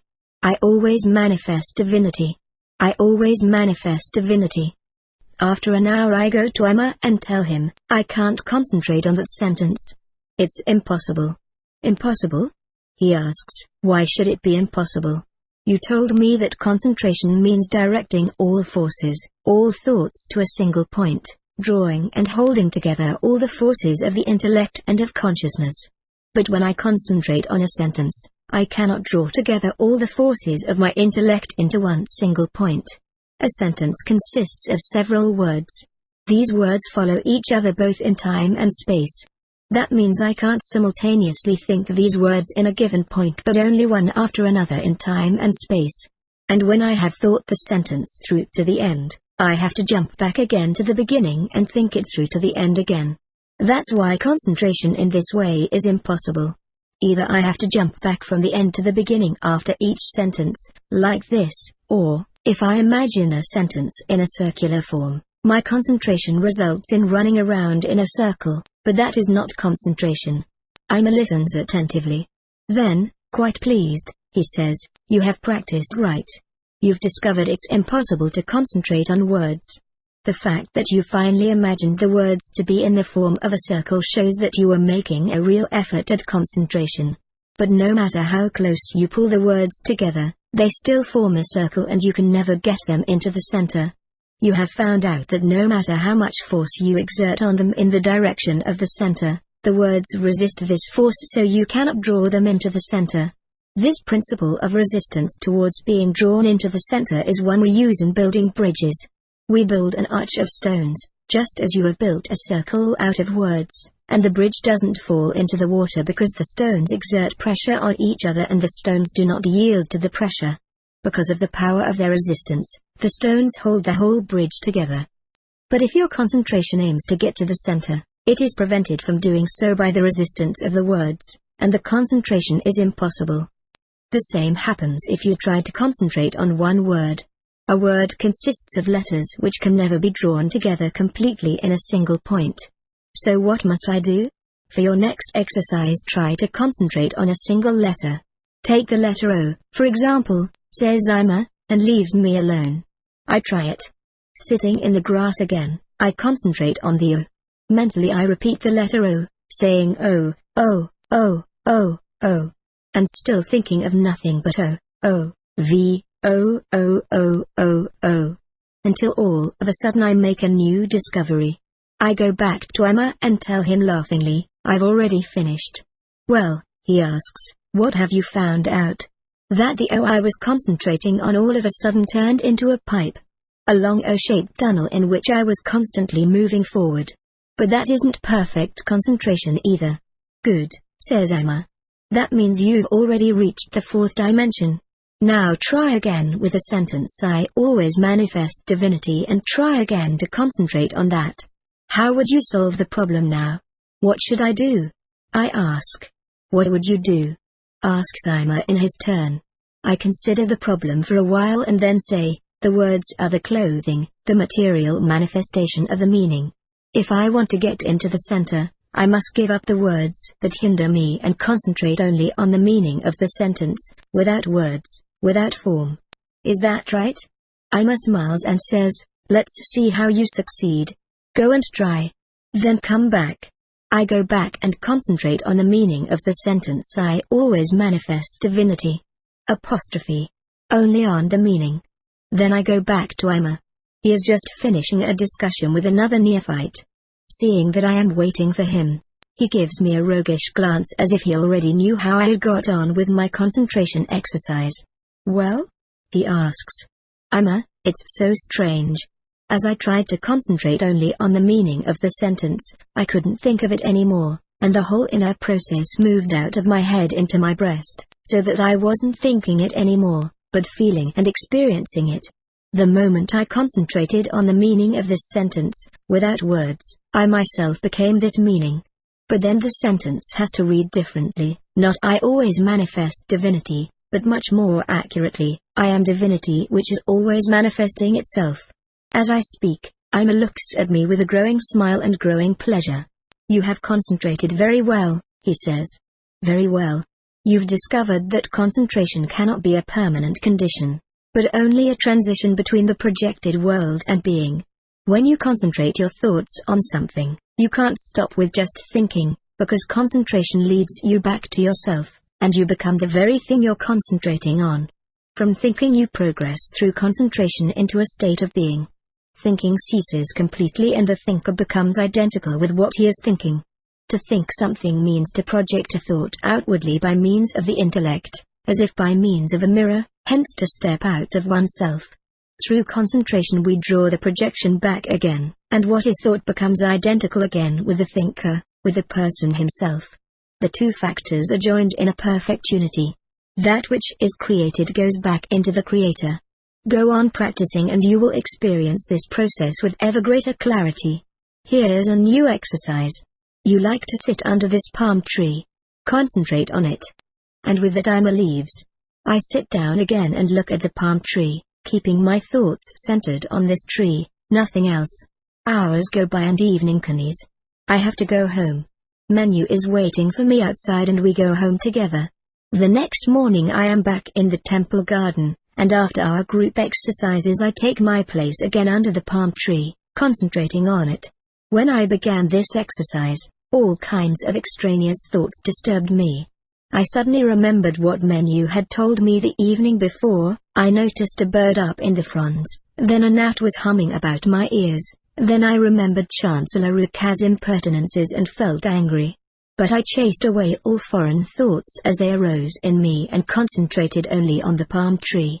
Now I am getting along better. Thoughts can no longer reach me and really disturb me. Previously I was still in the world of thoughts, among the thoughts. My thoughts were able to push me to and fro. But I did not let myself be pushed around. I stayed put just where I was, with the palm tree, gliding slowly and almost imperceptibly further and further into myself where thoughts could no longer follow and disturb me. Now and again a thought bobs up, creeping through my intellect like a tired traveler. From my secure position I observe this stray, straggling, tired thought, but I don't bother about it. I think of the palm tree. Slowly the palm tree fills my entire being. Days go by, perhaps weeks too, I don't know. I don't know anything more that's going on in my outer world, as I am concentrating on the palm tree with all my attention. Then all of a sudden I have the odd feeling that I am no longer looking at the tree from the outside, but from the inside. To be sure I still perceive its outward form with my eyes, but I begin, to an ever-increasing extent, to see and experience the inner being, the animating creative principle of the palm. To see it, to experience it, to be it. And finally there comes a moment in which I am suddenly conscious of the fact that the palm is no longer outside myself. No exclamation mark, it never was outside, it was only a false conception on my part. The palm tree is in me and I in it, I myself am the palm tree. I do not know how long I have been thus absorbed within myself. I don't even know what time means. There in the condition I am in the concept of time is unknown. Neither can I explain what this there is. But all at once some power draws me back, slowly, into my personal consciousness. And I notice that Ima is standing before me. My eyes meet his gentle glance. He sits down near me in the soft grass, waits patiently till I come back to my senses, then looks at me questioningly. I make one or two attempts to speak, but I don't succeed right away. Speech seems to have become completely superfluous. Finally my activity reawakens and my will functions again. The nerves of my larynx set my vocal cords in motion, and I can produce sounds again. Oh Ima, I say earnestly, softly, and surprised at the sound of my own voice, I have become the palm tree, or better, I've discovered that the palm tree was always I. Only I didn't realize it. Ima nods his angelically beautiful head and beams with joy. You're making wonderful progress. I'm so glad, so glad. You're making faster progress than anyone has ever made in so short a time. If you pass all your other preparatory tests just as fast, you'll soon be ready for initiation. Joyously we look at each other in silence. As I look into his eyes, I feel even more deeply how pure a being Ima is and what tremendous strength he radiates. The air is purer wherever he is. Then he offers me his hand and we get up. It's time for me to go home.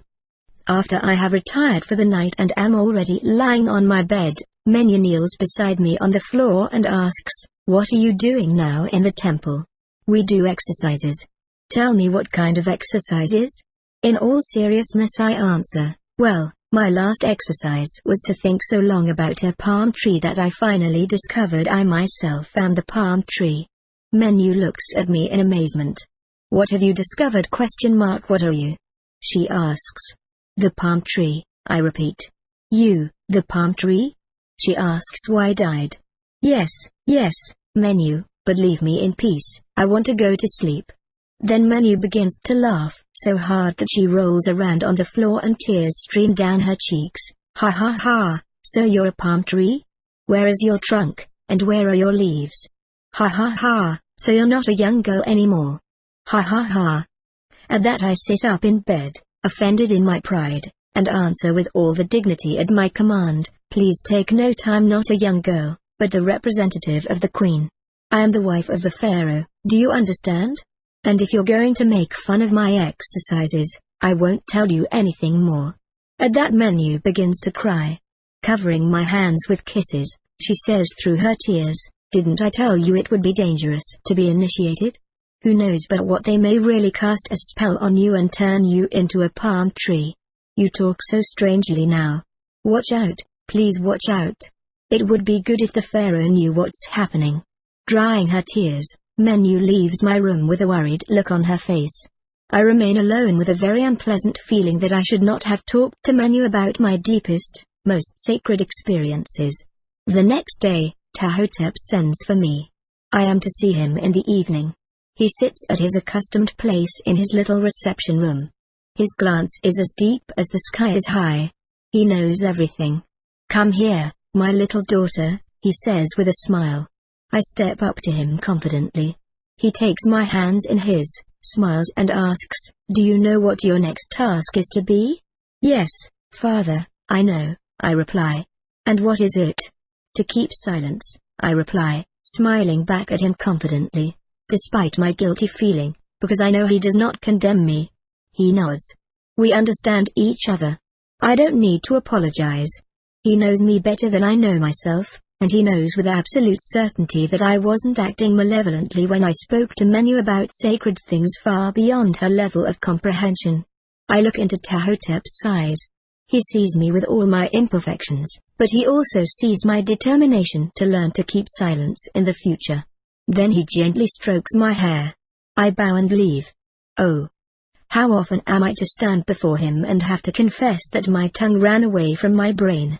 That I had failed again to be able to offer enough resistance to the basic urge for communication that has been planted in every human breast. But nevertheless, in time I do learn to be on guard against this power too.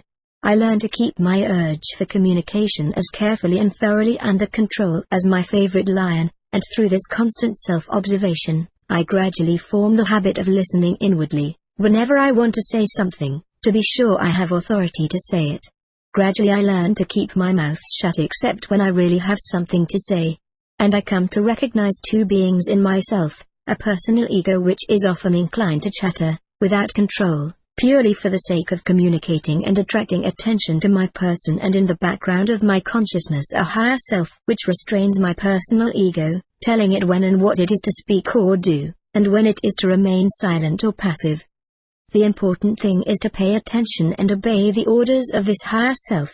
Merely to hear its commands is not enough. Everybody does that. During this period of time, Ima gives me further exercises in concentration to do after the group exercises in the temple are over. We sit together in my favorite corner in the temple garden and Ima explains, "You know now from experience what concentration is. But if you observe yourself during concentration, you will notice that in doing it you go through 3 phases, intellectual, emotional, and spiritual. All concentration begins with the intellectual phase.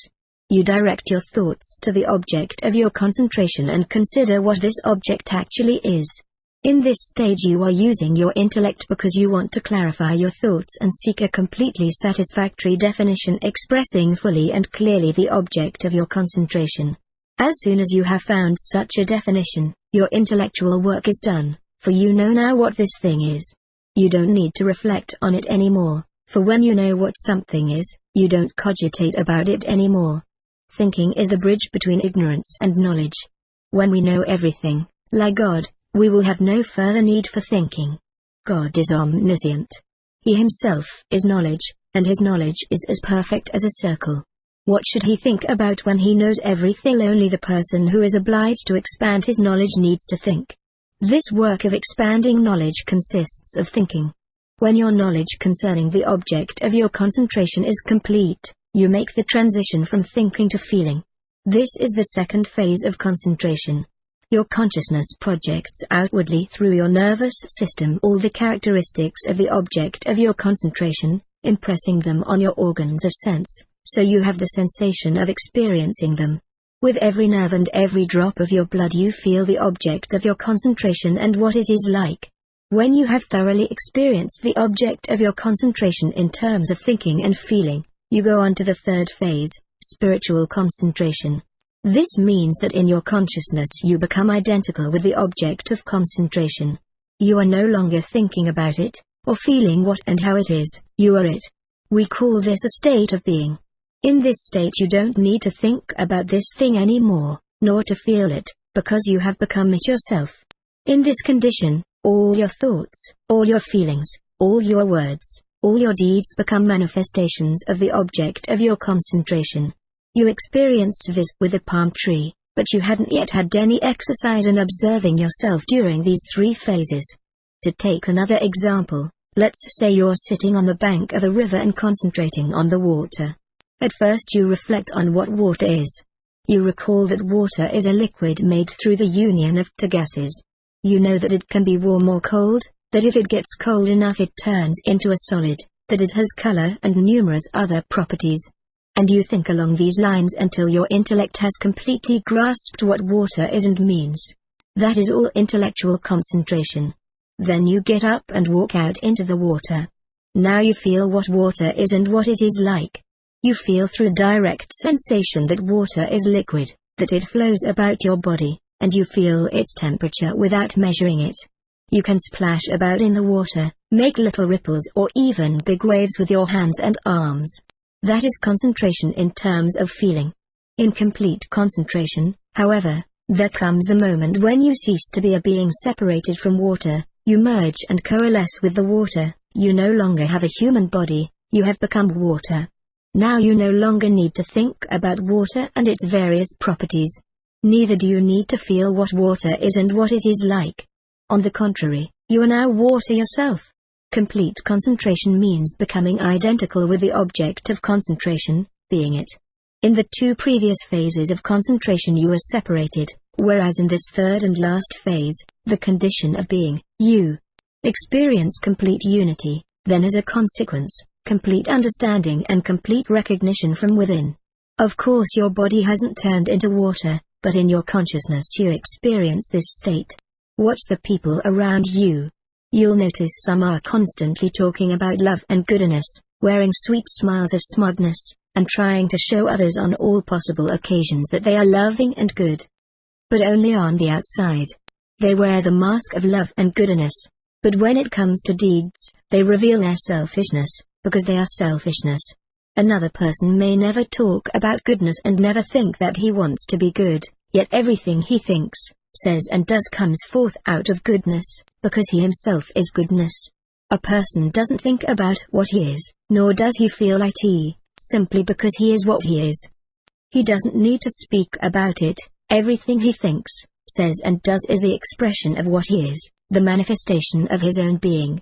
Now comes the most difficult task of all, concentrate on yourself. First reflect and consider what you are, then feel what you are, and finally you must be what you are. For you to have become conscious here on earth, you have had to leave your true self and enter into your intellect and feelings. So far you have only been able to think and feel what you are, but you have never yet been able to be what you are. Observe the people around you and you will see that they are not their real selves.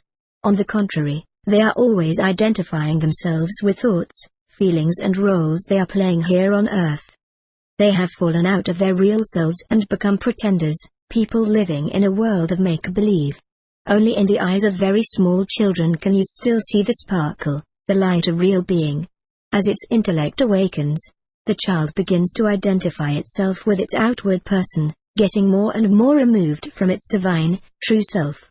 And all the while the person, as we think about him, is only a mask through which the true self, the great invisible one, looks out at the world. The person cannot be more than an instrument for the manifestation of the self. But people get so attached to their mask that they cannot free themselves from it anymore. The true self is king and master, the person is only his servant. But the sons of men abandoned their self and, descending from the throne, identified themselves with their mask, with their person. They make a king out of the servant and separate themselves from their true being. They force their higher self into exile, into the unconscious. The intellect causes this separation, and by means of concentration exercises and a purposeful effort to become conscious and aware, the intellect can be an instrument by which we get out of this separation and back to our true self. In the past you have concentrated on various things. From now on, your one and only task is to concentrate on yourself, progressing through the 3 phases of concentration until you achieve complete identification with your own true self, until you really are yourself. It is your task to reach the state of being which can only be described, in the first person, as I am that I am. But watch out. It's not enough for you to think what you are, nor to feel what you are, you must be what you are in your own true inner self. That is your concentration task until your initiation. And so I enter the long period of my life in which I devote myself to these 2 tasks, learning to be my own true self, and learning to keep silence. The tree of the knowledge of good and evil. When I have progressed to the point where I have pretty well mastered the art of keeping silence, I stand before Ptahhotep again one evening, and he asks me, "What have you learned during your struggles to keep silent?" Have you only learned the art of keeping silence? No, Father, that was simply impossible. While I was struggling with silence, I simultaneously had to struggle with speech. To the same extent that I have mastered silence, I have also mastered speech. This is because silence means not talking, and talking means not keeping silent. I wasn't able to separate these two things. I've discovered that silence and speech are two different sides of the same unit, like the two sides of a coin. Right, says Ptahhotep. Then he gets up and leads me to one of the great white stone blocks of which the walls of the room are made. Pointing to the smooth, white surface of the stone, he asks, "What do you see on this white surface?" "Nothing," I reply. "And what could I draw on it?" "Everything." "Now," says Ptahhotep, "this nothing therefore contains everything. In this condition both together form a perfect unity. Within this unity something can only become recognizable if it becomes separate and distinct from unity. Now watch as I draw, with green paint, the form of a leaf on this surface. The form of the leaf was already there on this stone surface before I drew it, but you weren't able to recognize it, because the positive form of the leaf and the negative nature of the background were still at rest within each other. They were completely identical. The form of the leaf was not yet separated from the everything that is contained in this nothing.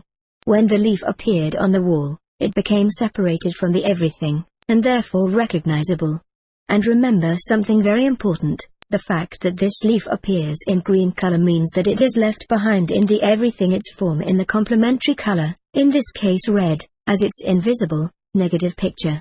Whatever you see as you look about you is only recognizable because it has separated itself from its complementary half and the latter has remained behind in the invisible, unmanifested state. You can achieve knowledge only through comparing the two sides, positive and negative, which have become separated from each other. As long as these two sides are together, resting high each other, you can't perceive or recognize anything. Observe the visible world. It is only recognizable because it has separated itself from the unity in which the nothing and the everything are still at rest within each other. In other words, it has separated itself from the absolute unity we call God. The things in the world about us are only recognizable because the positive appears separately from the negative and we can compare the two together. There can be no perception unless unity is split into two halves, one of them manifested and the other, its reflection and complementary half, unmanifested, so that both become recognizable through comparison. Now follow me. Ptahhotep leads me into another room where he places a little figurine on a large table before a white wall. Then he puts two little lamps behind the figurine, one to the right and the other to the left, in such a way that two shadows of the little statue appear on the wall. Then Ptahhotep picks up a transparent red disc and holds it in front of the lamp on the right. To my great surprise I see the shadow to the right on the wall is red, while the one to the left is green. How is that, Father of my soul? I ask in amazement. Think for a moment and you will find the explanation yourself, says Ptahhotep. I keep silent for a while and concentrate until I experience the solution. Then I explain. The statuette keeps back the red color as the red light is projected towards the wall, and allows only the complementary green color to appear on the wall. That's why the green shadow appears on the other side. On the other hand, the statuette holds back all the light from the other lamp, and so the shadow on this side of the wall appears to have turned red. Quite right, says Ptahhotep. You see, the two complementary colors cannot exist without each other, any more than keeping silent can exist without talking. Whatever you make manifest in the world of things about you, the complementary opposite stays behind in the unmanifested state. When you talk, the negative side of talking, keeping silent, stays behind, unmanifested. And when you keep silent, the positive side of keeping silent, talking, stays unmanifested. When a mountain is formed, its complementary half, a valley, must also be formed. How could a mountain be possible without a valley, or a valley without a mountain? Nothing can ever be manifested and made recognizable, unless its opposite, its complementary half, is simultaneously present unmanifested. When something positive is manifested, the negative remains unmanifested, and vice versa. When something negative is manifested, the positive is unmanifested. Wherever the one appears, its complementary half must also be present even though in an unmanifested state. The two are bound together for all time and eternity. And so you see the separation is really one in appearance only, because the two complementary halves, even when they are separated and have fallen out of the all-unity, can never get away from each other. Inseparable divine unity therefore manifests itself always and everywhere, for even in this seeming separation, it continues to be active everywhere as the ever-present attractive force between positive and negative. Both positive and negative tend to return to their original state, divine unity.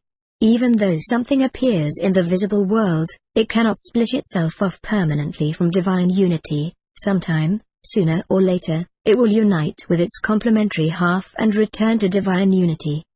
The inherent force dwelling in everything that exists and drawing every created form back into the original unity is what we call God. All creation, the visible world about us, is like a tree.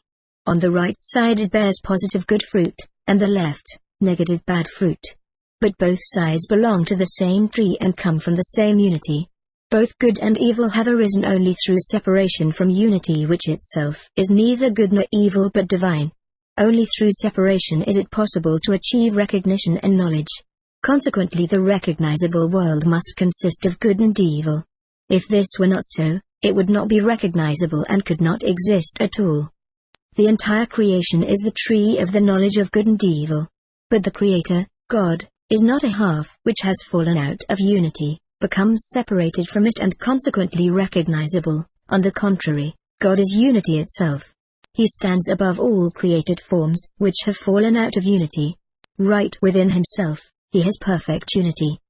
He is the nothing out of which everything arises and manifests itself, but in him the nothing and everything make up non-separated, divine unity. Creation always means a half of the whole. The half which has fallen out of unity and which has become recognizable through comparisons, while its complementary half has remained behind, unmanifested. That's why you can never find and never recognize God, the Creator, in the world of creation, simply because God has no complementary half with which he could be compared. There is absolutely no possibility of comparing him, and so there is no possibility of recognizing him. You can only be God. Listen, my child, there is only one eternal being, only one God. In everything alive there lives this one single being, there lives this one single God. God is the indivisible unity, he is present everywhere, he fills the entire universe. The whole universe lives because God animates it with his own eternal being.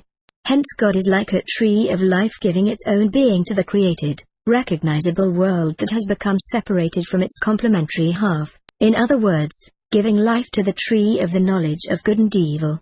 This tree of the knowledge of good and evil, our created world, is only alive because the tree of life, God, instills his own life in its veins, lives in it. The material world is like a tree of death, the tree of the knowledge of good and evil, and the God dwelling within it is the tree of life living in everything that is created. God is one and only one. This one single God is the Self, the innermost being within all creatures. God is everywhere present, and since two things can't occupy the same space at the same time and nothing can displace God from any place in the universe, only one and the same God can be present everywhere as the Self in every created form. God is indivisible unity. All creatures, all plants, animals, man himself, all are fruits on the tree of the knowledge of good and evil, all are alive because the vital flow from the tree of life streams through their veins, that is, because the tree of life lives within them. And that means in you too, little daughter! Your body is also a fruit on the tree of death, on the tree of the knowledge of good and evil, and has no life of its own. But within you there lives the tree of life, because yourself is also a little branch on God's great tree of life, and you are only alive because God is living as yourself within you and your body, keeping your person alive. By virtue of having been born into your body, you have become a recognizable being. You have separated your consciousness from the great all and nothing, from God, from your own true self. You have fallen out of the divine, paradisiacal, original state, in which all possibilities of manifestation, including all plants, all animals and man himself, are still within the all-embracing unity into the world of many forms and differentiations. You have become a manifestation, a created form. Consequently, everything you are here on the earthly plane is only the recognizable half of unity, made up of good and evil. And since your consciousness has been placed in your body, you have awakened in this body, that is, your consciousness has become identical with the body. To eat of something is to become identical with it, for what you eat is what you will consist of, what you will be. Through identifying itself with your body, your consciousness has, symbolically, eaten of the fruits of the tree of the knowledge of good and evil, and by the same token become subject to the kingdom of death. But now listen to the good news. Your body is the result of separation. It is only the visible half of your own true self. The other half has remained in the unmanifested, unconscious part of your being. By uniting these two complementary halves with each other, you can return to divine unity. It is impossible to experience this unity physically, that is, to make your invisible unconscious visible and physical also, and unite the two halves together. For one consciousness cannot animate two bodies. To try to experience unity in this way would mean death. By virtue of the very fact that the body has become visible and recognizable because it has separated itself from its complementary half, the reunion in this way would have to involve the death of the body. Nevertheless, you still can experience, in the body, this divine reunion with your complementary half, in a state of consciousness. You can expand your consciousness until you make the unconscious part of you completely conscious, until you consciously experience the unmanifested, invisible half of yourself, and in this way achieve divine unity in your consciousness.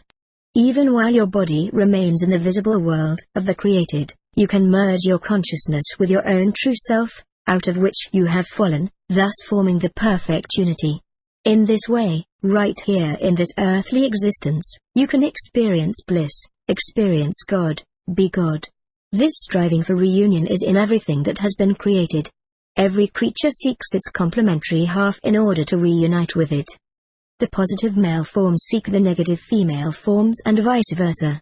This tendency on the part of positive and negative force even makes up the basic structure of matter. In actual fact, there couldn't be any matter at all without this tendency, for this striving towards unity, towards the state of being God, makes up the attractive power between positive and negative forces, and the whole world is built on this striving to attain the divine, primordial state. This striving itself is the source of all power in the manifested world. Nature uses it and, projected into the body, it is the basis of sexual power. As long as a creature seeks its complementary half outside itself, in the created, recognizable world, it will never find unity, simply because its complementary half isn't outside itself, manifested, separate from itself, but on the contrary, unseparated from itself, in its own unmanifested part, in its unconscious. No creature could exist if it did not have its other half in the unmanifested. Take yourself for example, little daughter. The opposite of everything you are and manifest in your conscious part is contained in your unconscious part, which nevertheless belongs to you, and which you are just as much as you are your conscious, manifested part. You don't find your complementary part outside yourself, in a man of flesh and blood, for example, but in the unconscious part of your true self. When you unite in your consciousness two halves of yourself, you've found your way back into the infinite all and nothing, you've become identical with God again. Through this union which takes place in your consciousness, the eternal longing of your manifested being ceases because it has found its complementary half and merged into unity with it. And for this reason the sexual desire of your body also ceases once and for all. You become complete within yourself. Right here in this physical existence, you experience the divine state, immortality, bliss, fulfillment. And inasmuch as the same one, individual being lives in all creatures, you simultaneously become identical with the true self of every creature when you awaken within your own true self. You will achieve unity with God and simultaneously unity with the entire universe. You will lift your consciousness out of your body, out of your personal being, and experience all-inclusive cosmic consciousness. You will feel yourself as the other self, in every creature, in the entire universe, in God. This means you will again be eating of the fruit of the tree of life.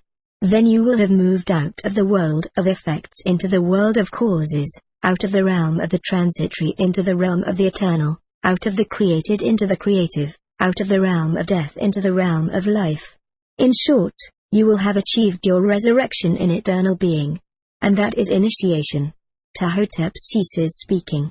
But I see this divine unity manifested in the impenetrable depths of his heavenly eyes. Endless happiness, calm, and peace radiate forth from his eyes into my soul. In his glance I see the fulfillment of truth. He blesses me and I leave. The 12 sets of twin characteristics. The next evening I find myself standing before PTAHHOTEP again. The time has come, says he, for you to study and practice the 12 sets of opposites as your next exercise. In your initiation you will be examined concerning them. So listen carefully and make a point of remembering what I'm telling you now, just as keeping silent and talking are the two complementary manifestations of the same force. In the same way there are 12 sets of opposites which you must learn to control. From now on you will spend only your mornings in the temple and then go back to the palace. And you must seize every opportunity to be among people as much as possible, because it is far easier to master each of these sets of opposites when you are in the temple than it is in the palace. Here you only meet people like yourself, neophytes, striving to attain divine unity, as well as priests and priestesses already living in divine unity. But in the everyday world you are subject to all kinds of temptations. You meet people who are slaves of their bodies, and such people try to influence you too. The danger of falling is much greater. If you can master all the characteristics and properties applicable throughout the world, you will also be able to pass the initiation examinations. These 12 sets of opposite characteristics are: keeping silent, talking; receptivity, resistance to influence; obeying, ruling; humility, self-confidence; lightning-like speed, circumspection; to accept everything, to be able to differentiate; ability to fight, peace; caution, courage; to possess nothing, to command everything; to have no ties, loyalty; contempt for death, regard for life; indifference, love. The earth is now going through a long period in which body-dominated and self-seeking people will gradually take over the ruling power. But you already know that wherever negative forces are manifest, positive forces must also be present, although in the unmanifested state. During this dark period of the earth, the sons of God who manifest the divine laws of selflessness will gradually abandon the earthly plane, withdrawing to the spiritual plane of the unmanifested. Nevertheless, they will continue to work in the human subconscious, as they actually will be the unconscious of humanity and will manifest themselves in the souls of maturing people as yearning for liberation and salvation. On earth, the megalomania of certain individuals, together with the growing dissatisfaction of the enslaved masses, will lead to bitter and ever bitterer struggles throughout thousands of years. Many millennia of constant struggling and bickering and the supremacy of avarice, vanity, envy, vengefulness, hate and other animal characteristics would eradicate from the face of the earth everything that is good and true and beautiful were it not for divine providence and a group of spiritually united people, under the guidance of the sons of God working on the spiritual plane, who will save our secret knowledge from sliding into oblivion. The earth, like every other planet, is under the guidance of a high spiritual power, and this power manifests itself through the sons of God in a manner appropriate for the people concerned. It is manifested through a group of initiated people who through their development have become peers of the sons of God. They are all co-workers in the great divine plan of saving the earth from darkness, isolation, and the rule of material and diabolic forces. Every initiate takes part in this work, and as you are to be initiated, this means you too. In order to be a useful co-worker in this great plan, one must first master the whole scale of the sets of opposites. And you too, for your initiation, will have to pass an examination in them. Mastering these attributes means that you use them at the right time and in the right place. The same attribute that is divine at the right time and in the right place is satanically evil at the wrong time and in the wrong place. This is because God creates only what is good, beautiful and true. There are no bad characteristics as such, and no bad forces, but only wrongly used characteristics and wrongly applied forces. You've already found out what it means to speak or to keep silent at the right time and in the right place. To keep silent is perfectly divine and brings blessings on all concerned, if we do so where and when we should. But on the other hand, If we keep silent in a place or at a time when we should speak up, as for example when we might save a person from a great danger with just a word, our keeping silence becomes satanic. And if we talk in the wrong place and at the wrong time, the divine gift of speech is turned into satanic chatter and gossip. In the next twin pair of opposites, receptivity is divine if we are receptive and open to everything that is high and beautiful, good and true, that is, if we are receptive to God's will and let Him work in us. On the other hand, the receptivity, or impressionability, is disastrous if it becomes a spineless lack of character and capitulation to influence. Ability to resist influence means the ability to put an unflinching resistance to all low influences. But if we also put up resistance against higher forces, we immediately turn our divine attribute of resistance to influence into a satanic kind of self-isolation. It is the duty of every co-worker in the great divine plan to give absolute obedience to God's will. The latter can manifest itself directly through you or through other people. You can recognize God's will when you thoroughly examine everything that is asked of you to be sure that it is in agreement with your innermost conviction. God speaks to us through our innermost conviction, and we must give Him absolute obedience. On the contrary, to obey someone against our own conviction, purely for reasons of cowardice, fear, material advantage, or merely wanting to be good, that is for low, personal reasons, this is servility and is satanical. Ruling means giving ignorant and weak people some of the ruler's own willpower. Universal love, uniting all the forces active within the people, should lead the people towards a general well-being, without infringing on their right of self-determination. Any ruler who, without love, and for selfish motives, imposes his will on others and violates their right of self-determination makes the divine activity of ruling into satanical tyranny. Humility is what we must feel towards the divine, towards the higher self which animates us. You must realize that all the good, beautiful, and true attributes belong to Him, that your person is an instrument for manifesting divinity, but by itself and without divinity it represents merely an empty husk. You should recognize within yourself the same divinity, the same eternal being which manifests itself throughout the universe, and you must subject yourself humbly to this divinity. But you must never subordinate yourself to earthly or sub-earthly powers or bow before earthly forms, for this would mean turning divine humility into weak, cowardly, satanic self-humiliation, and by doing this you would violate the divinity which animates you with its own eternal being. If you want to be a good servant within the divine plan for salvation of the world, you must never forget that you do not live and work on your own strength. All power comes from God, and all powers you manifest come to you from your higher self, from God. Constantly remember that your person as such is an imaginary being. Your true being, the only, eternal reality within you, is God. That's why self-confidence means having confidence in the God dwelling within your heart, but not in the phantom being of your person as such. Divine self-confidence is indispensable for every creative activity and represents an inner union with God. But when a person imagines his qualities and powers are his own and not God's, he turns divine self-confidence into satanic false pride and presumption. To be a co-worker within the great divine plan you must also be able to make decisions with lightning-like speed. You must learn, instantaneously, without hesitation, to choose the best of a number of different possibilities. Situations can arise in which only a moment's delay can mean missing the unique, never-occurring opportunity. When you can act in a moment, with complete concentration and with a presence of mind that stands above and beyond all concept of time, your power to decide instantly is divine. But acting quick as a flash without concentration and presence of mind turns divine lightning-like speed into satanic haste. And that's why you must also learn divine circumspection. Before acting, you must control your temper and with lots of patience allow the decision to ripen within you. In order to recognize the will of God you must often allow yourself time to reach the right decision. That's what it means to act with prudence. But if you carry prudence and circumspection to the point of never reaching any decision at all, you're turning divine circumspection into satanic, doubting indecision. As a useful co-worker in the divine plan you must learn to accept everything that fate brings you.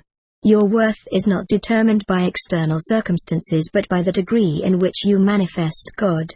Worldly degradations or humiliations cannot destroy, or even reduce, your inner values. By the same token, praise or glorification cannot make them greater either. For this reason, you must never be affected by the way ignorant people treat you. You remain what you are whether people vilify you or glorify you. Learn to be contented in any and all conditions and to accept the circumstances fate gives you with complete imperturbability. Whether your work within the great divine plan requires you to live in abject poverty or to hold a high position and command a great fortune, you must regard either of these merely as means to a great end. Neither of them must change your inner attitude. Learning to accept everything in this way is divine. On the other hand, you must always be able to decide when you, as a representative of divine guidance, must defend yourself against humiliation or calumny. In the same way, there are times when you must be able to decide that it's the right thing to do to withdraw modestly from glorification by the crowds and masses. To accept everything must never be allowed to degenerate into apathetic indifference or cowardly lack of character. Always choose the best and don't be satisfied with what's inferior. You must be able to differentiate and distinguish what's beautiful from what's ugly, the good from the bad, the true from the false, the divine from the satanic.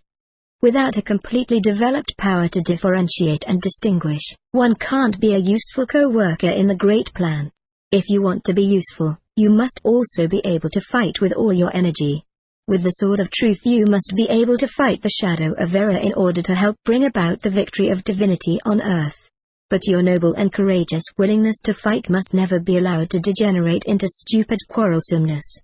And even though you must often fight bravely, you must not forget that you have to fight with spiritual weapons in order to bring peace to the earth. You must fight to restore unity to what has been torn apart, to restore peace to those who are fighting. But your love of peace must never be allowed to turn into a cowardly or comfortable kind of not wanting to fight. In order to be a useful co-worker you also have to learn caution, at the same time being able to decide the right time and right place to use this divine gift. You can save yourself and others from great dangers, harm and useless sacrifices through the proper exercise of caution. But the divine gift of caution slips over into satanic cowardice when one doesn't dare to do something because of fear or lack of self-confidence.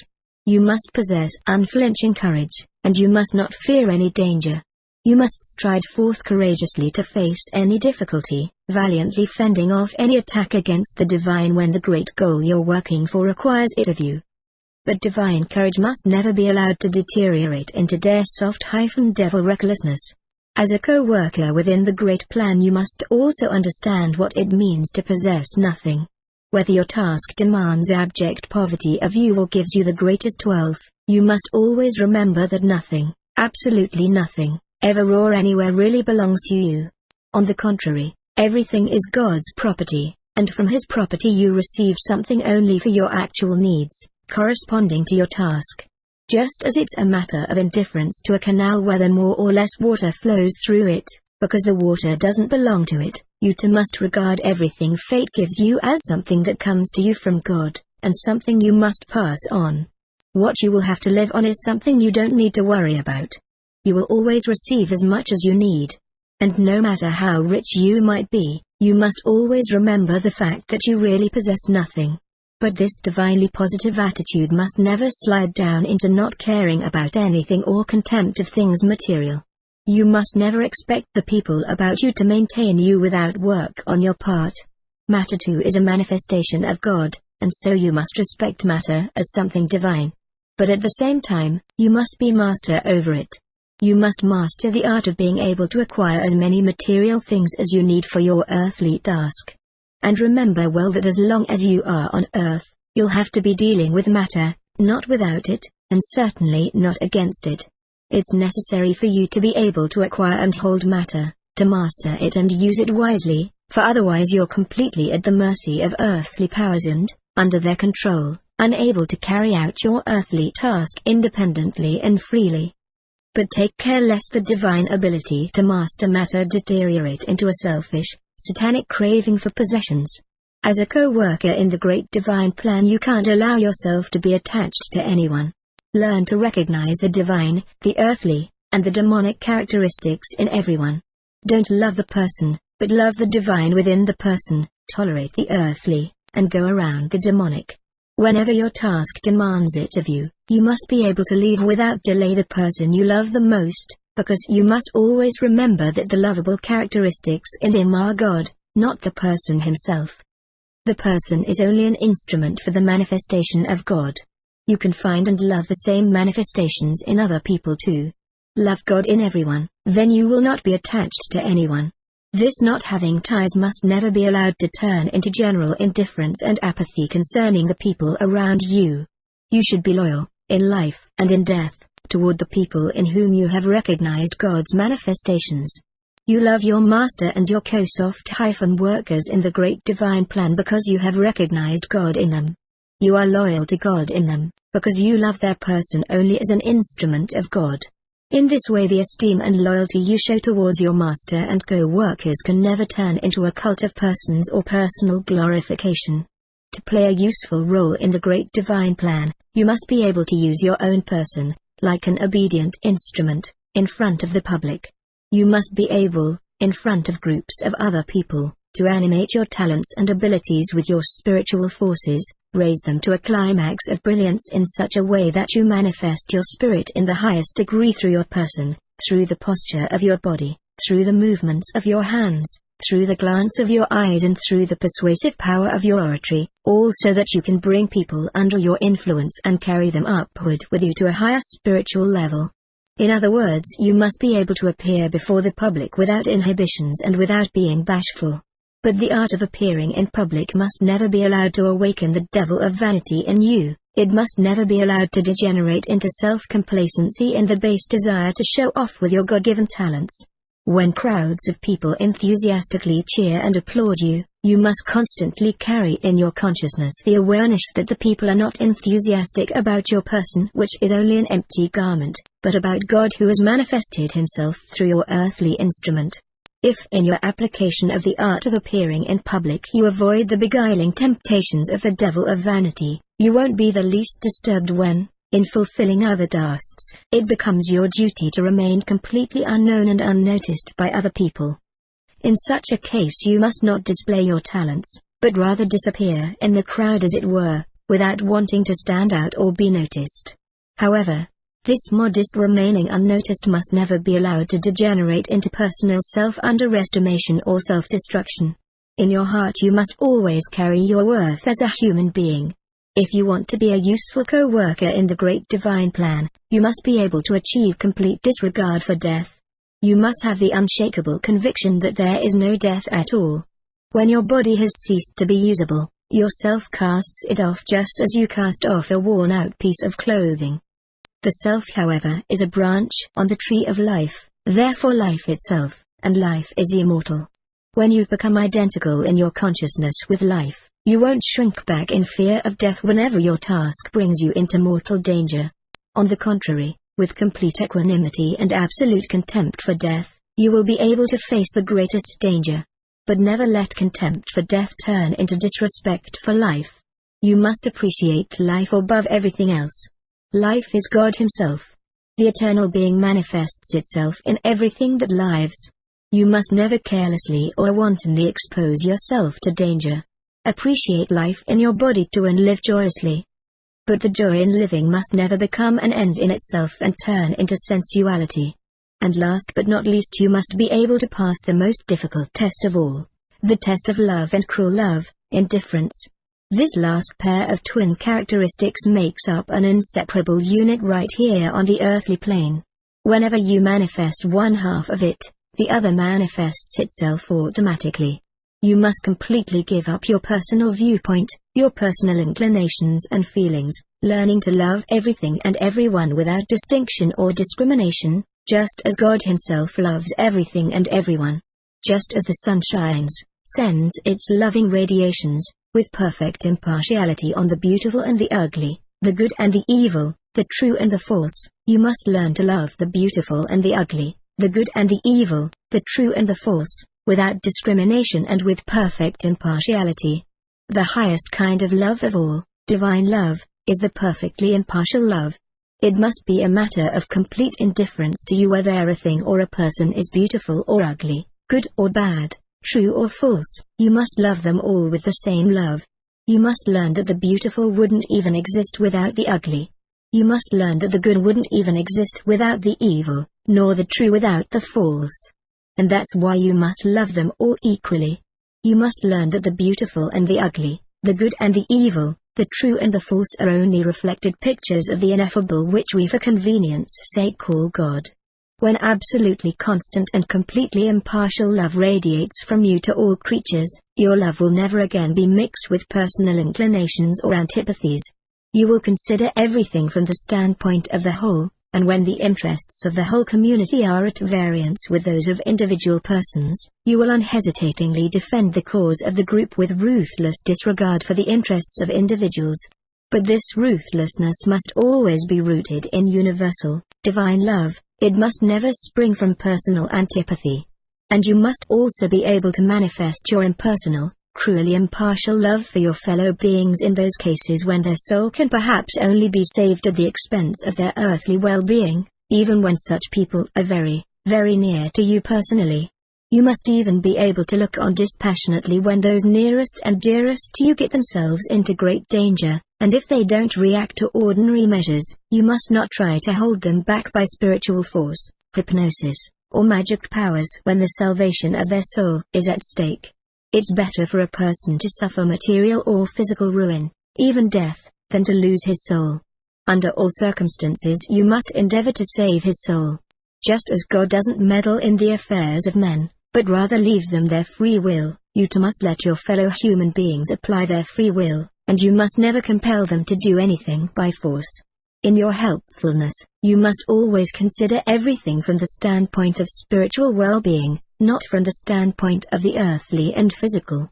But this divinely impartial love must never degenerate into indifference and apathy, and you must never refuse to help a person because of personal antipathy when you can save him with earthly measures.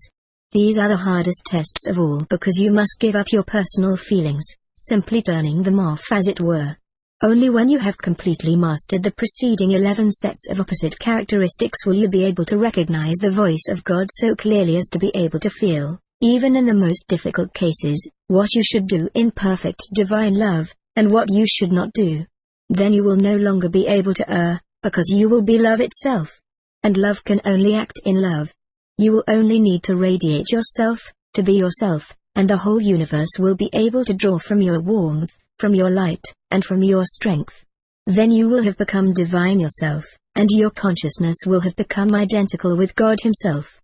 You will have returned from out of the world of the tree of the knowledge of good and evil, that is, from out of the realm of the tree of death, where everything is visible in the state of separation, into the realm of divine unity. You will then be eating again of the fruit of the tree of life. And of this fruit you will also give to eat to those who come after you, so that all may return to the unity of the immortal, eternal life, to the eternal being, to God. O you representative of God!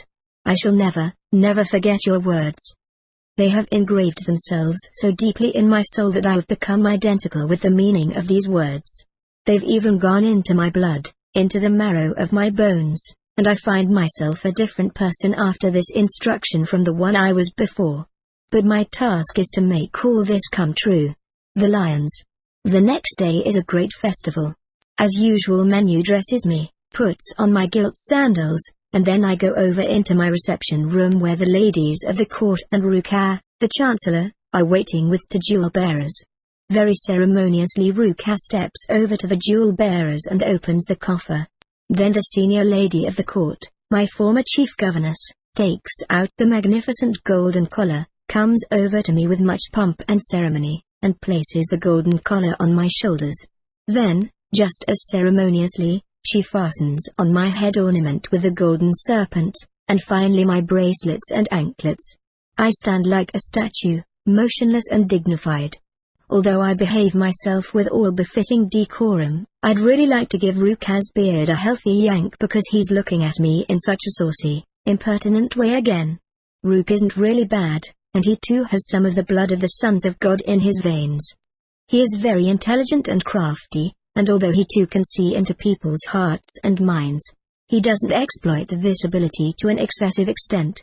When he bows before me, it's not the bowing of a chancellor before his queen. On the contrary, he is bowing as a man before my feminine beauty and looking at me with a covetous eye. Impudent fellow. He knows all the while that I can read his thoughts and all his feelings.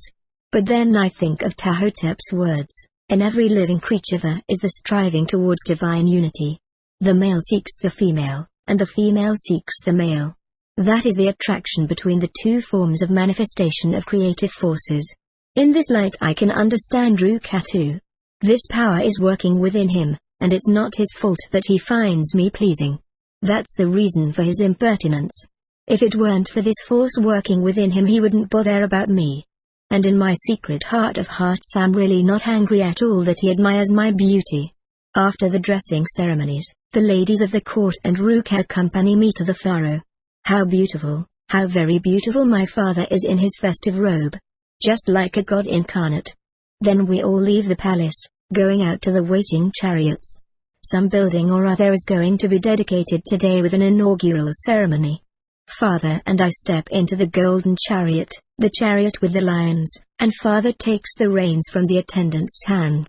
When I was still quite a little girl, father was already taking me for rides in his chariot. I had to stand behind him, and he explained to me how to keep my balance by elastic body movements during the joggling, bumpy ride. I had to learn to keep my entire body quite relaxed in order to be able instantly to follow the movements of the chariot. When the floor beneath me was rocking to and fro and bouncing up and down, I had to be able to stand on my toes, keeping my feet, my knees and the rest of my body flexible and quickly able to make the necessary counter moves. These chariot rides were always very funny, and at first we had plenty of occasions to laugh at my awkwardness. At the start, father let the lions walk slowly, gradually quickening their pace to a trot, but the moment they began to run, the chariot threw me back and forth and I was naturally afraid. Instead of keeping myself relaxed, I grabbed frantically at father's hands, robe and belt. Father laughed heartily, and with unending patience he showed me again and again how to stand upright.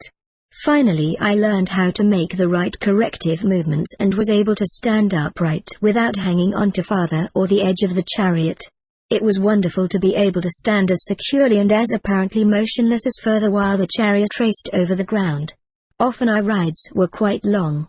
It was a thrilling feeling to be speeding along behind the galloping lions. The lions also enjoyed being able to get in a good run, and not only we, father and I, but the lions too would laugh with joy. Through these chariot rides my body became muscular, powerful and as resilient as if I had practiced wrestling every day. Every single muscle was used, forced to co-soft-ordinate and react instantly with every movement of the chariot.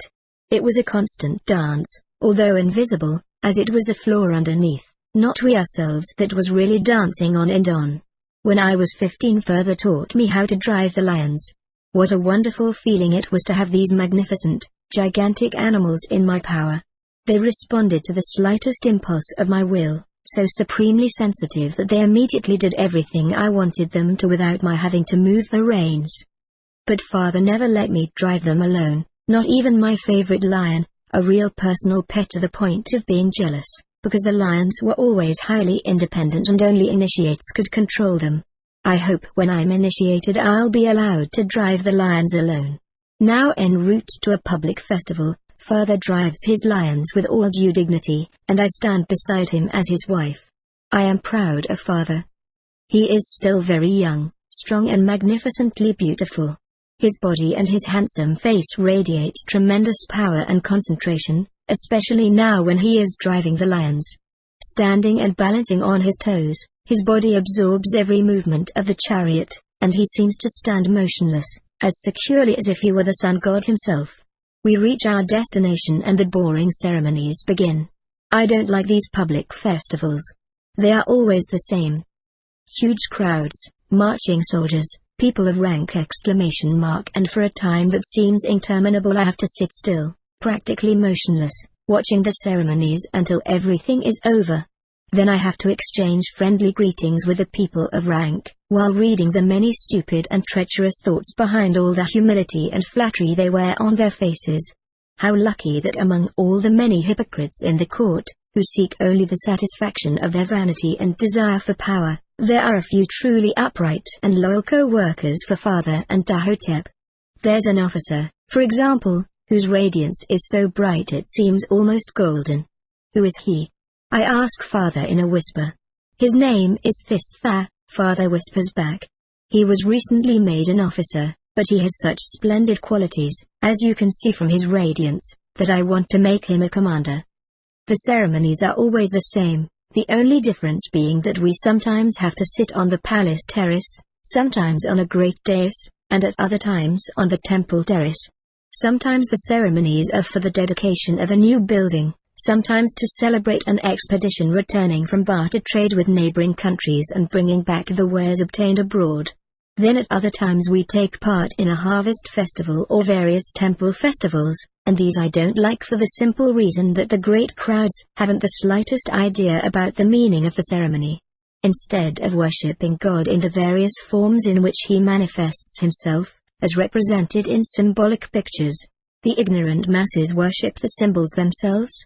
But in time even the most boring ceremony is ended. At last we can go home and be ourselves again. No, I wouldn't like to be the pharaoh. The affairs of the country don't interest me at all.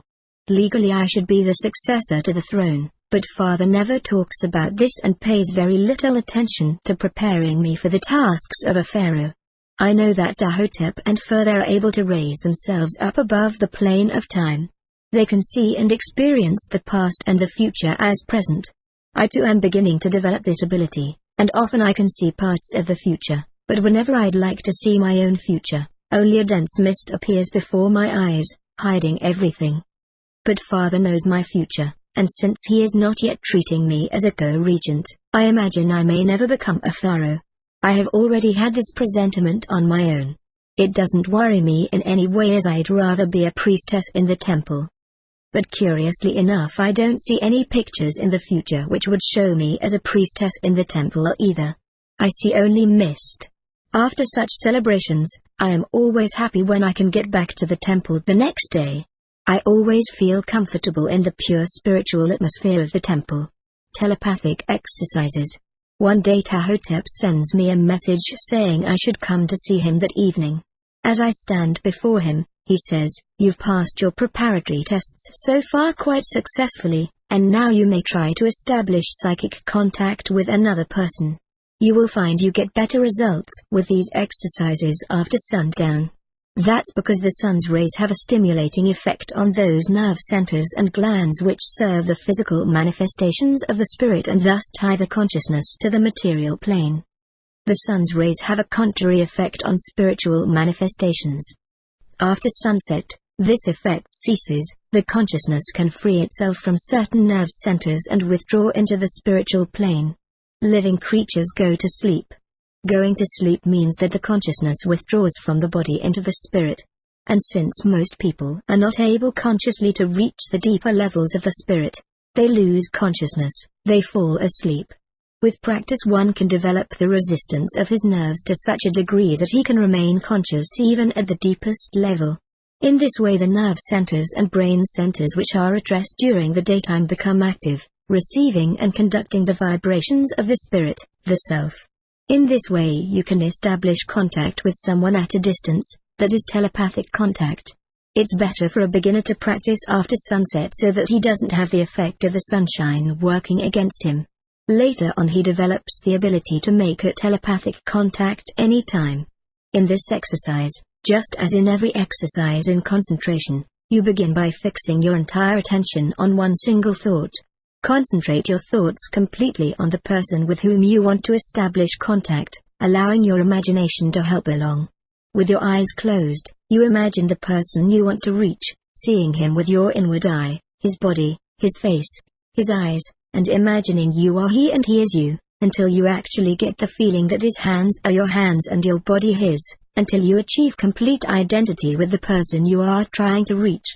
When you've reached this point, think the thought you want to transmit clearly and concentratedly. Think it with intent awareness that you are the person concerned and that this person in you is thinking this thought. This exercise has 3 phases. First, you practice in the presence of the person whom you want to reach telepathically, and during your practice the person concerned tries to receive your thought. Later you repeat the same exercise at a distance and at a time agreed upon in advance, with both of you knowing that the other is going to concentrate on him. Finally you will transmit a message through telepathic contact without your partners knowing about it in advance.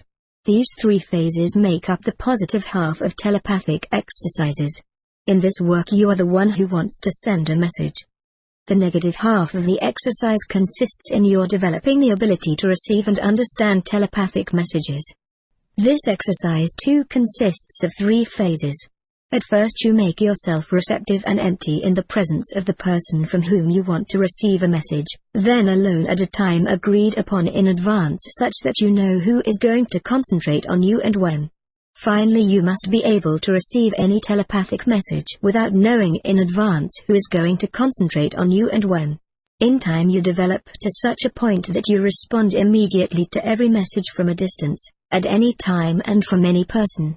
No matter what you're doing, you'll feel that someone is concentrating on you, and you will hear his voice within you.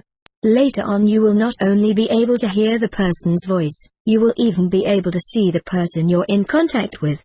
His form, his face and especially his eyes will appear before you just like a picture in a dream. When you reach this level in your progress, you won't feel the fetters of matter, of your body, in such an oppressive fashion, for by then the isolation you felt by virtue of being imprisoned within your body will be greatly reduced. You will be able to enjoy the freedom of the spirit while you're still living in the body. When you want to create a telepathic connection, you'll find you will succeed better at night. Then the consciousness is not so strongly occupied with one's own thoughts. The person concerned is less isolated. He is passive, and your telepathic message will be better able to reach his nerve centers. Most people's nerve centers are in such a latent state, so poorly developed, that it takes a very powerful effort on your part for them to be able to receive a message at all. When they're asleep, you can get them to dream about you and pick up your message in their dream. Practice will reveal all the laws of telepathy to you, including how to know immediately whether someone is busy and how to isolate yourself when you are busy concentrating on something. Only beginners disturb each other. Every evening you are to practice these exercises according to my instructions. And now let's do a bit of practice right away. Seat yourself opposite me, close your eyes, and try to communicate a thought to me. I sit down opposite PTAHHOTEP and concentrate on him. I imagine that I am PTAHHOTEP, and I induce within myself the feeling that my hands and feet, my entire body, are his hands, his feet, his body. Then with utmost concentration I think this thought: I, PTAHHOTEP, get up, step over and stroke the hair of this young person, myself. For PTAHHOTEP's hands radiate wonderful strength, and I am always happy when he lays his hand upon my head. Almost instantly PTAHHOTEP stands up, lays his blessed hand upon my head, and strokes my hair. So my concentration was successful. Or was it? After all, PTAHHOTEP can read my thoughts even when I'm not trying to transmit a thought to him telepathically. Good, he says with a smile. I was able to read your thought not simply because I can read your thoughts anyway, but because you were really concentrating very well. Your lion would have felt too what you wanted. My lion, father of my soul? I can believe that. But a person? Patience, my child. In time everything is possible. Now let's try it the other way around. I'll transmit a thought to you. Make yourself empty and receptive. PTAHHOTEP sits down and I do as he asks. A moment later I hear his voice from within me, as if coming out of my own heart. As soon as you've achieved sufficient self-control in all the twin characteristics, it will be time for me to reveal the last secrets to you before your initiation. I open my eyes and ask with joyous expectation, does this mean I'm drawing near to my initiation? PTAHHOTEP smiles, since you heard my message, you are ready to receive it, except that you still need to perfect yourself in self-control. I jump up, throw my arms about his neck, and kiss his cheeks with resounding smacks. PTAHHOTEP embraces me and says with a loud laugh, you see how you can't control yourself. You haven't been able to resist the effect of spiritual unity. You've experienced the union of our spirit, the sources of this unity flowed into your body, and now your body wants to participate in the joy of union. But don't forget that what is divine on the spiritual level because it corresponds to the laws of the spirit becomes satanic on the material level because it runs counter to the laws of matter. Union in the spirit is possible, but union in the body is not. Two bodies cannot occupy the same space. Because of the longing for unity, people try to unite their bodies, and therefore slide down into sexuality. Nature exploits the longing for union, the yearning for the long-lost paradisiacal state in order to beget new generations of people. The great disappointment is only that sexuality cannot create union. What's impossible is simply impossible. And all creatures, in addition to being tired through the drain on their energies, are sad after sexual intercourse, simply because the soul remains unsatisfied. The longing for the paradisiacal unity continues, and nature goes on using this unfulfilled yearning to produce new generations of offspring. For you it would be very, very desirable not to let the yearning for union flow unhindered into your body. I am protected enough to be able to resist your entrancing beauty, but you may meet younger, inexperienced men who can't resist you when you throw your arms around their neck. Naturally my advice is wasted, says PTAHHOTEP with a smile. What you really lack is experience. And it's this lack of experience I can now thank for your vehement expressions of love. Father of my soul, I say, you're not angry at me? PTAHHOTEP smiles. No, no, my little child, I'm not angry at all. As long as you only throw your arms around my neck, everything's all right. But be very, very cautious with other men. The higher you rise in spirit, the more irresistible your radiations become. You don't need to get nearly so close to a person for your power of attraction to be effective. Be careful that you don't lead men to their downfall. Father, I asked amazed, do you mean I'm not spiritual enough? You know how successful I am in my exercises. And Mentapta is very satisfied with me too. I already know how to control my body and my nerve centers to a very high degree. I've passed all my preliminary tests. Yes, said PTAHHOTEP. Spiritually you are already very awake and in control of your body. But at the same time you are very free and lacking in caution on the physical plane. You are neglecting to bolt this door, not because you are not able to, but because you don't always want to. You're not protecting your body sufficiently against the high frequencies of spiritual vibrations, and that is a constant danger for your nerve centers. When your spiritual forces enter your body, you conduct these high frequencies, untransformed, into your lower nerve centers, and this means there's a danger of your higher, finer nerve centers being burned out and destroyed. That would be too bad for this fine instrument. You have enough self-control when you want it, but you often relax your grip on the reins out of pure enthusiasm. Sometimes you simply don't want to exercise self-control. Be on the lookout, dear child, and always alert. Oh PTAHHOTEP, my dear, dear master. How early you saw what was unavoidably coming and how much you wanted to save me. But the best advice can't change an experience into experience, and my inner lack of balance and self-control had to be brought back into equilibrium through painful experience. The future and sunrise. A long new period begins in my life. I examine my every thought, my every word, my every deed. I reflect and watch to see whether, at the right time and in the right place, I am really giving expression to the divine, and not to the satanic. And in this constant watchfulness, this continuous self-observation, I discover how undisciplined and unbridled and sensual, in a word how personal, I still am. How much longer is it going to take me to reach the point where I don't allow myself to be overpowered by passions, where I no longer identify myself with my external impressions, but always remain master of all my physical, spiritual and mental forces? During this period of my preparation for initiation I spend only my mornings in the temple, coming back to the palace after my physical and spiritual exercises. In the afternoon I take part in public life. Excursions by ship and chariot alternate with travel and inspection trips to various settlements. But these excursions and the conversations centering around them really bore me stiff. It isn't that I don't like company, oh no. I enjoy very much being with people, but with people who are my kin and who have something to say.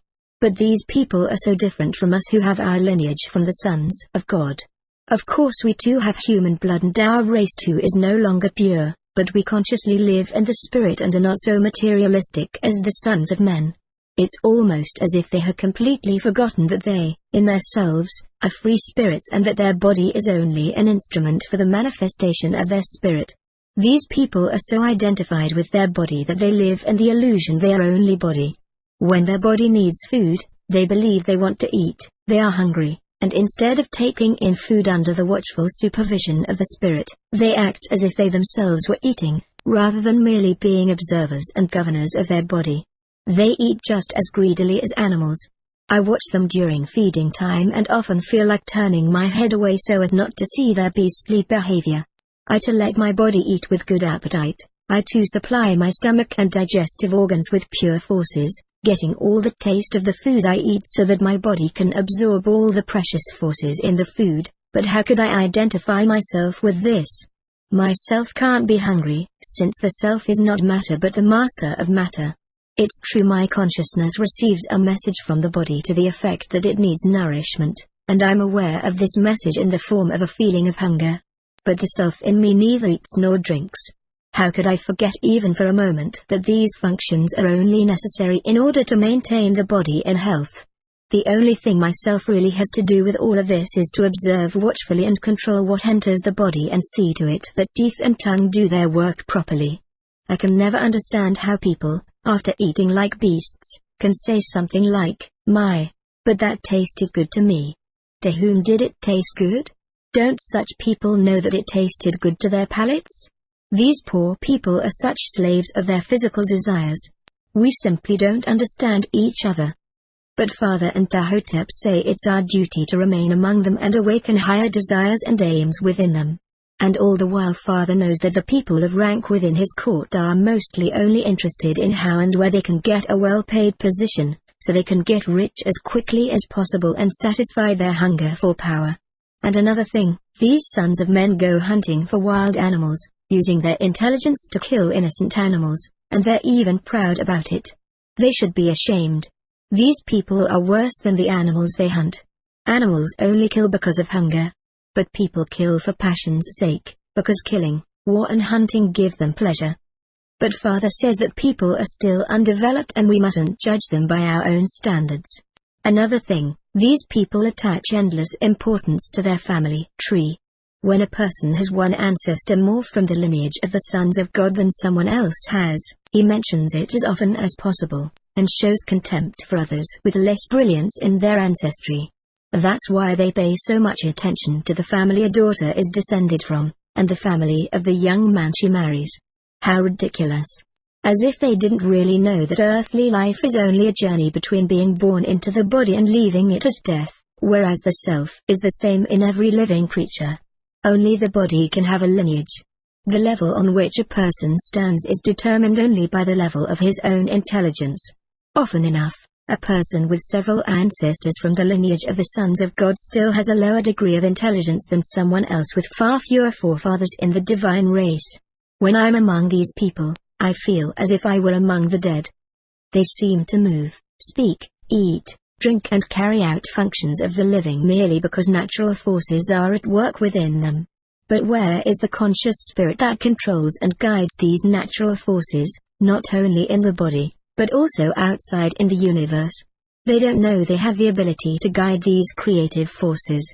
They're so blind they see only the external form of people, and they haven't the faintest idea that I can read their thoughts, their feelings, see their whole soul, their inner being. They lie to my very face for the simple reason that, not being able to read my thoughts, they believe that I can't see theirs either, and that I don't know their thoughts are very different from what they say.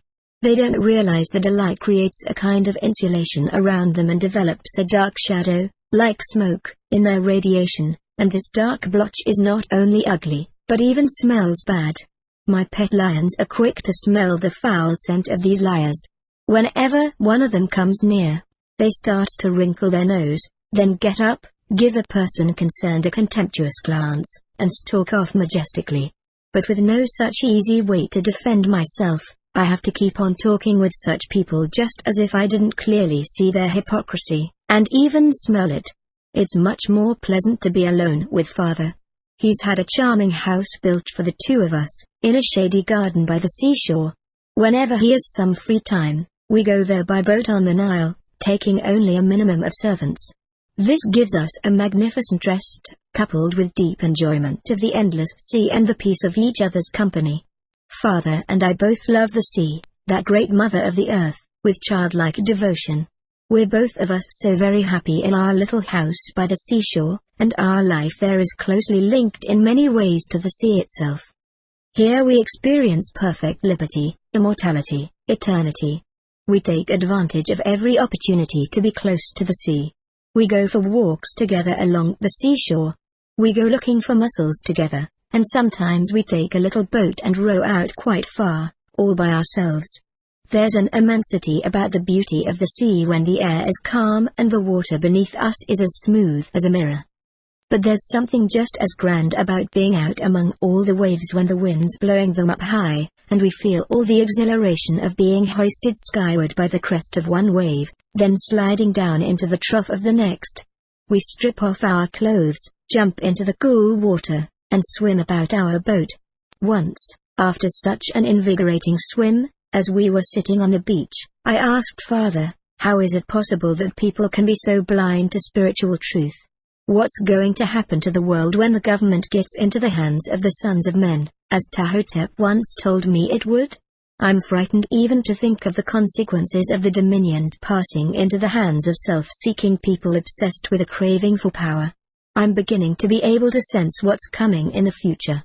My exercises in the temple are awakening my inner sight, and my powers of clairvoyance are growing from day to day, but still I don't see everything as clearly as Ptahhotep and you.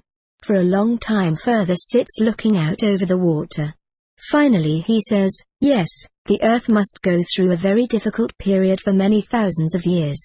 As you already know, the pure-blooded sons of God all departed from this earthly plane long ago.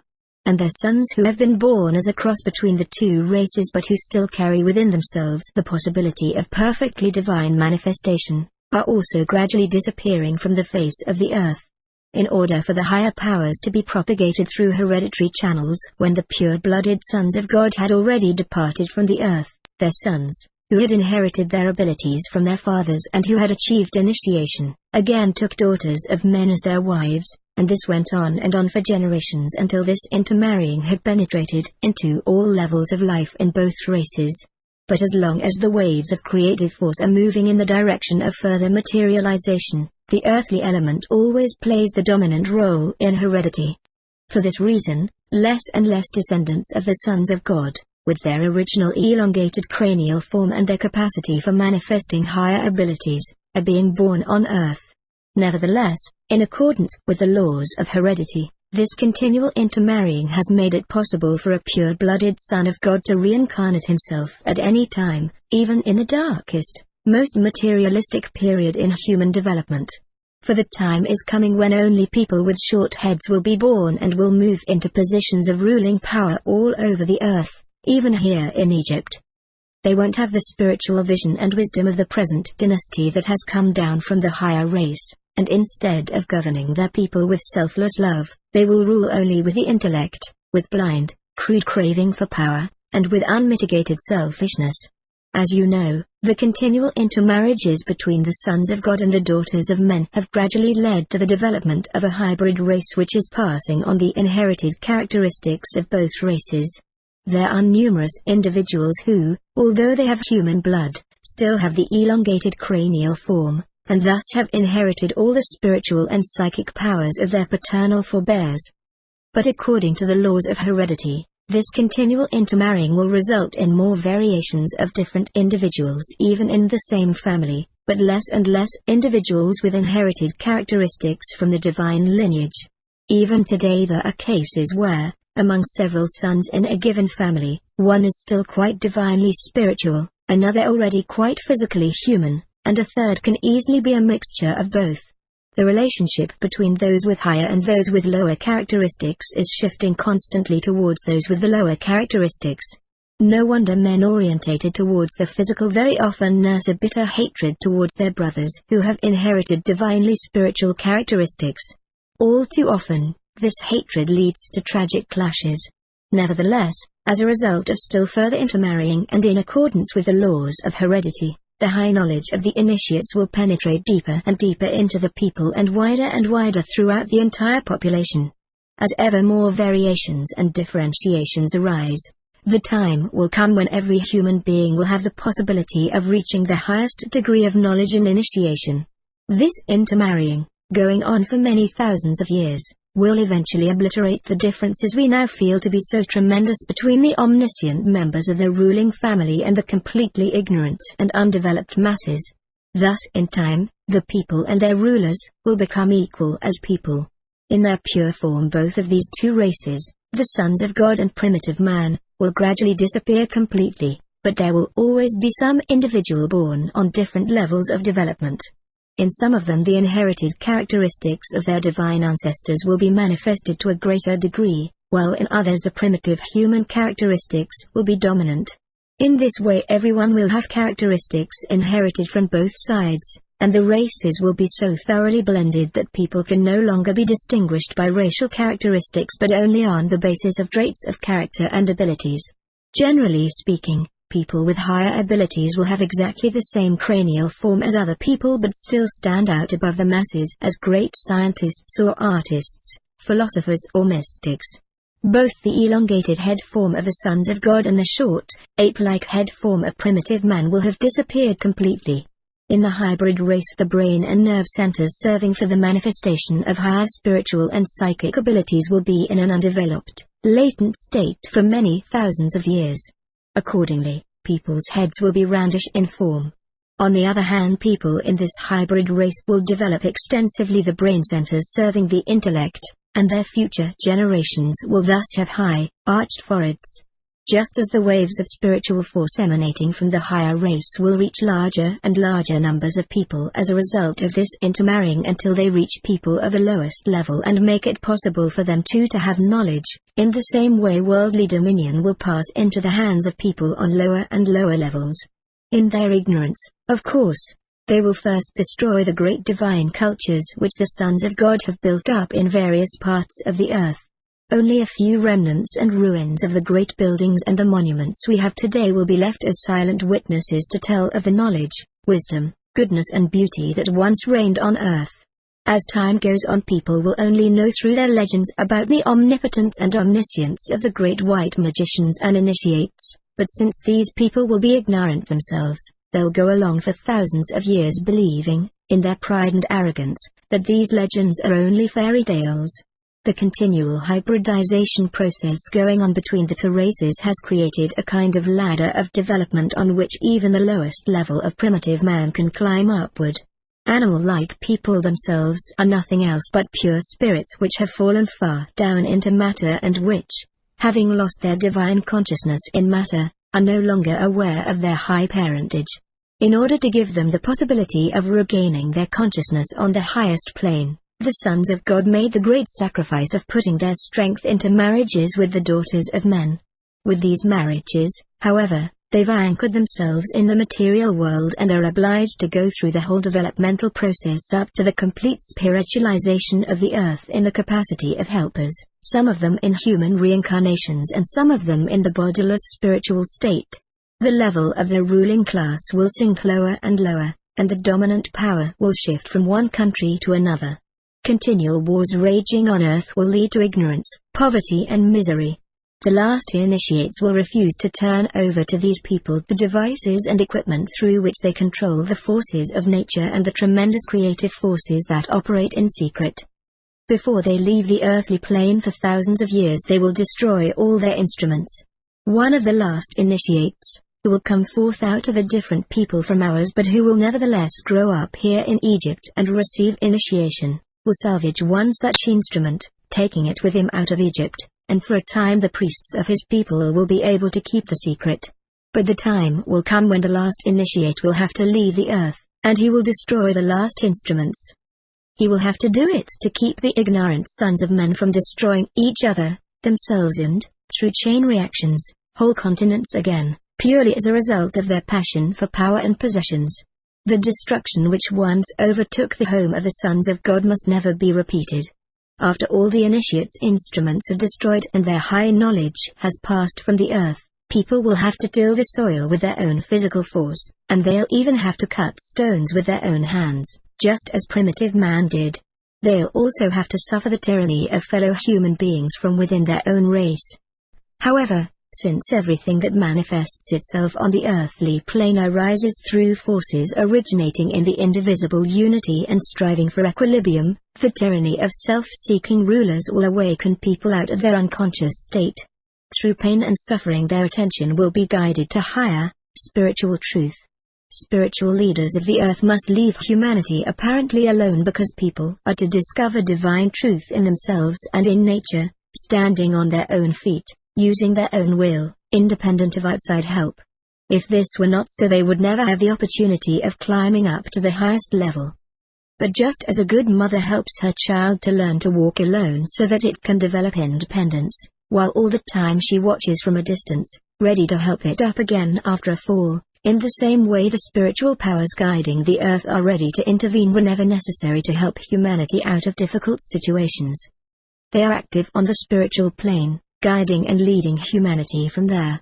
Whenever, instead of knowledge, ignorance and error and superstition gain control on earth, whenever spiritual darkness is so great that it threatens to get completely out of hand, there will always be some of the sons of God ready to make the great sacrifice of descending to earth, being reborn in a human body, and in this way bringing divine light and consolation to humanity.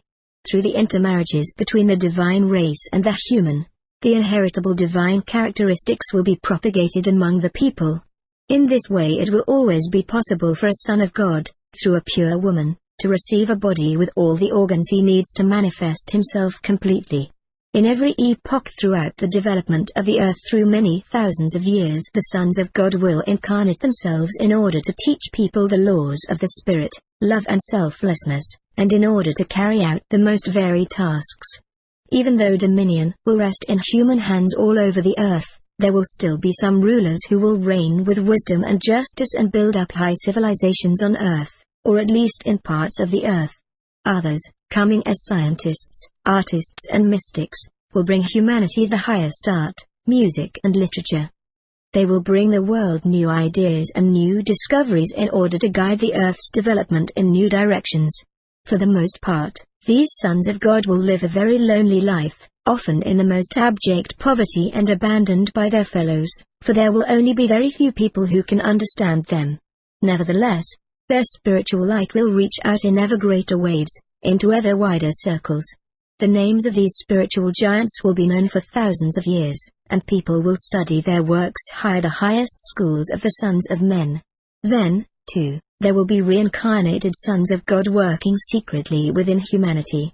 They'll find places to live in the high mountains, in caves, or in other remote regions where, undisturbed in their retreats, they can send forth extremely high forces into the atmosphere of the earth. People who have already developed to such a point that they can receive these spiritual waves will automatically establish spiritual links with these sons of God, and work together with them. Often they will not even be aware of this spiritual link. On the contrary, for all they'll know, they will merely be acting on the basis of their own inner conviction, not knowing that this inner conviction is divine power transmitted from the sons of God. In this way some highly developed people will transmit and proclaim to all humanity the teachings which the sons of God will bring to earth from time to time. Although the masses won't be able right away to understand these high truths, they'll feel the love and power inherent within them, and for this reason they'll believe in them. That is how religions will come into being, from the divine teachings of the sons of God. All the sons of God have always brought and always will bring the same truth into different parts of the earth, but people will interpret it differently depending on the characteristics of their race and their degree of development. These different interpretations, as they get passed on to later generations, will give rise to different religions, all springing from the same truths. One and the same Son of God will reincarnate himself at different times and in different places of the earth in order to proclaim the highest truth to humanity. And from the same truth proclaimed by the same Spirit, people in different parts of the earth will develop different religions. Because of such differences arising merely from human ignorance, people will make war upon each other, trying to send each other to hell in the name of God. The degree of development reached by people in different nations at any given time will vary greatly, and the reincarnated sons of God will consequently receive widely varying kinds of treatment. In some countries, where people are most interested in divine truth, the sons of God will be recognized, heard and honored. But the waves of force keep radiating outward till they reach their utmost material limits.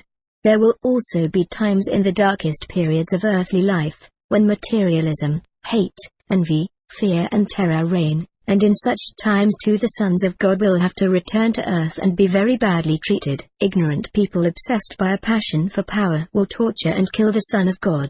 Nevertheless he will go through with this sacrifice, thus radiating tremendous spiritual force. The spirit in people will awaken and vanquish the darkness in their soul. Little by little the face of the earth will be completely changed. From the utmost material limits, the waves of creative force will then flow back again, ushering in a new period of upward development. People will have more and more opportunity to cooperate with the sons of God in the great divine plan for the salvation of the earth, and as time goes on they will manifest more and more spirituality. Then masses of individuals will be reincarnated who once were incarnate in the divine race, but who either could not pass their tests for initiation, and died during initiation, or later fell after having become initiates.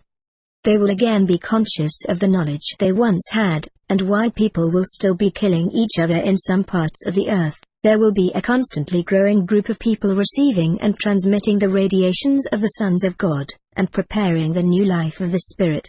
The people descended from the lower race will also gradually climb to higher levels. At first they will only be able to grasp with their intellect that they are capable of better things and that they could live much more happily on earth without killing and enslaving each other. The higher humanity climbs, the more materialism and passion for possessions will lose their grip on people's lives. Little by little the passion for conquest and power will decline, and instead of using their strength to fight each other, people will use their abilities to harness the forces of nature. In this way they will discover step by step that they don't need to earn their bread through dull, difficult drudgery, that they don't need to water the earth with the sweat of their brow, and that by activating their higher nerve centers they can command the forces of nature. Thus the earth will gradually come back under the dominion of high waves of force, and people will not only be able to understand with their intellect, but also to experience and realize the highest divine truths. In this way high civilizations will develop again. As long as a person identifies himself with matter, with the earth, his consciousness is linked with the earth in a state of identity, he is earth. Consequently, when his body loses its usefulness and dies, he dies too, that is, his consciousness ceases and falls into a latent state. That's what people call death. But the situation is just the opposite with a spiritually reawakened person who stands above matter during his physical life. For him the fact of being born into a body is death, whereas the death of the body means his awakening, resurrection, life.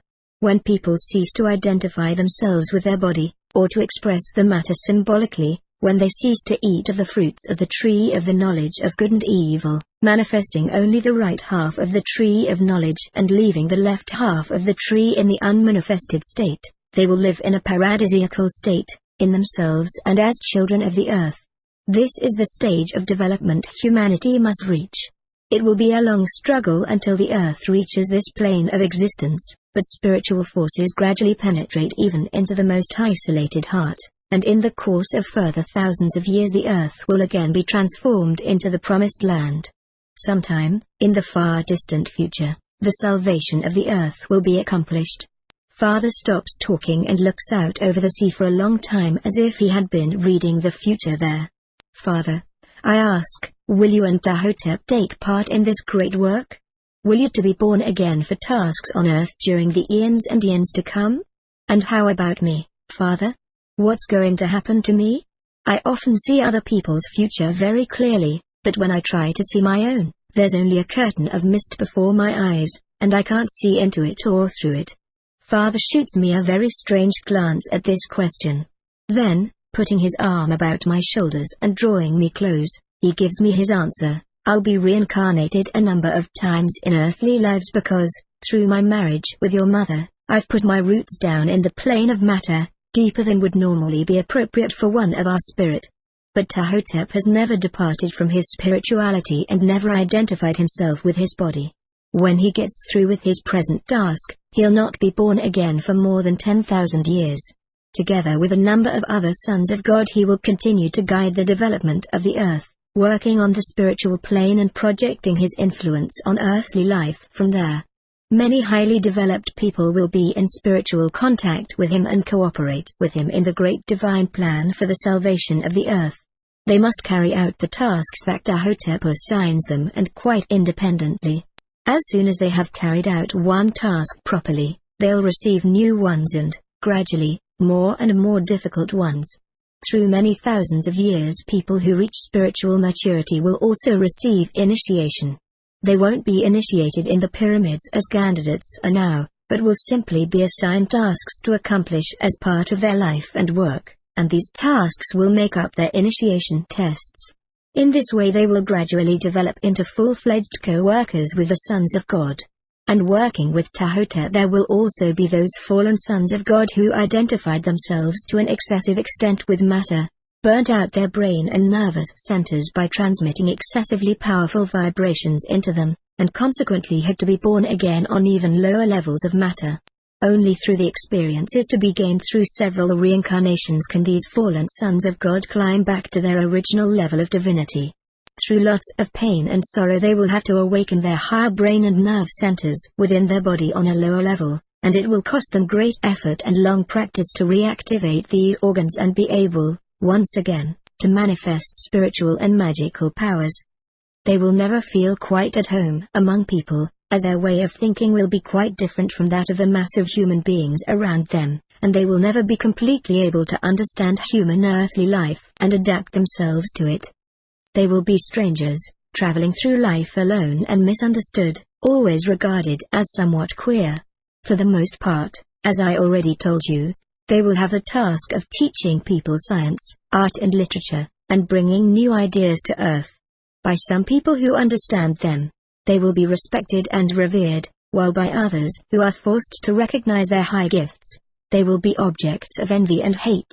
Through long suffering and many sorrows these fallen sons and daughters of God will be awakened from their material dream, rediscover their relationship with their lost brothers, and reacquire their lost cosmic consciousness. Then they too will work together with their brothers within the great divine plan, and proclaim divine truths on earth. I ask, Father, you said that the sons of God will gradually disappear from the face of the earth, and that the people, even though not yet awakened on the spiritual plane and consequently self-centered entirely in the physical plane, will get control and dominion over the affairs of the world. In that case, how will the people be able to control the lions? These marvelous animals are so extremely sensitive that they don't tolerate the selfish sons of men in their vicinity. Even now, on their animal level they are a manifestation of the highest power, the sun power, and live and move in harmony with the sun's vibrations. They respond to courage, honesty, love, and have such fine nerves that they simply can't tolerate low-level radiations. Whenever anyone approaches them, they know immediately whether he's coming towards them in a spirit of love, or in a low attitude of fear and passion for power. That's why they hate the selfish, power-hungry sons of men. If what you say is going to happen, how will lions ever be able to serve the sons of men? I just can't imagine, Father. Your imagination is absolutely right if it doesn't show you a future picture of lions serving mankind. It's quite true, people won't be able to keep the friendship of these wonderful animals. With lies and pretty words, selfish and ignorant people can, and often will, deceive each other, but never the lions. Animals pay no attention to appearances, they see only the truth, because they themselves are true. Lions will cease to be domestic animals, withdrawing into the wilderness, far away from people, and living a wild life of their own. But Father, what animals will people use to pull their chariots? Oxen and asses are much too slow. Father smiles. There are places in the world, even now, where a splendid animal related to the zebra and a donkey is working in the service of the people. What's more, the time will soon be at hand when this same animal will begin to be used in our country in place of the lion. Remember, our government means peace. We keep order and prosperity throughout the country by means of wisdom and love. So for the present, we have no reason to fight each other. But when my day of governing is over, a ruler from a different family will come and found a new dynasty. With a much higher proportion of human blood in his veins, he will not be satisfied merely to rule with wisdom, but will also set out to conquer neighboring countries. The time is coming when the power of our country will no longer be based on knowledge and selfless love, but on cold, crude, brute force, and the good, the true and the beautiful will be shoved into the background. Then this zebra-like animal will play a great role in the life of the world. It is an obedient animal, and even if it isn't as strong as the lion, it has the advantage of willingly participating with people in their wars, something no other animal would do without becoming wild and dangerous itself. But in the course of some more thousands of years people will progress to the point of discovering how to make their chariots go without animals. All the secrets of creation were known to the higher race of the sons of God. They knew how to liberate their vehicles from the gravitational force of the earth and guide them with the power of thought. They left many sketches and drawings of these vehicles which were able to fly because of their lack of weight, and some of the sons of God preserved these sketches on specially treated palm leaves, taking them away to another part of the earth when their original homeland was destroyed. Some initiates are still guarding them there today, and they will continue to be guarded for some 6,000 to 8,000 years to come. By that time people will have discovered quite different methods for moving their vehicles on the earth and in the air. To be sure, not with the power of thought, and for this reason their systems of locomotion will not be as certain and free of danger as those of the sons of God. Still later, people will discover all the secrets of the sons of God, even the last secrets of life. Then this period of development will have gone through a full cycle. Father, now please tell me about my future. Once again Father looks at me with such a strange, sad glance. Then he draws me closer to himself, and with a voice which clearly betrays his controlled sadness, he says, "My dear child, I have already talked about your future, but you just didn't recognize it as your future. This together with the fact that you can only see a curtain of mist when you try to see your future is proof that the world self, God, does not want to show you your future for good reasons. How could I go against the will of God? Be satisfied that it's better for you not to know your future. If you knew it, you couldn't carry out your present tasks and duties properly. One thing I can tell you is that we'll both go through these coming events together, although not in each other's physical presence. From time to time we'll have to reincarnate ourselves, but not simultaneously and not at the same place. There will also be a time during which you will have to live and work on Earth while I'll be living in the world of spiritual energy, working in the atmosphere of the Earth in the same way as PTAHHOTEP and many other sons of God. But in your dreams you'll often meet us. The details are really not so important, because no matter what happens in your future, through the unity of the higher self you'll always be in touch with us." I put my arms about him and repeat contentedly, "Yes, Father, I belong to you, and I know you'll never leave me. We'll never leave you." Father repeats slowly and seriously.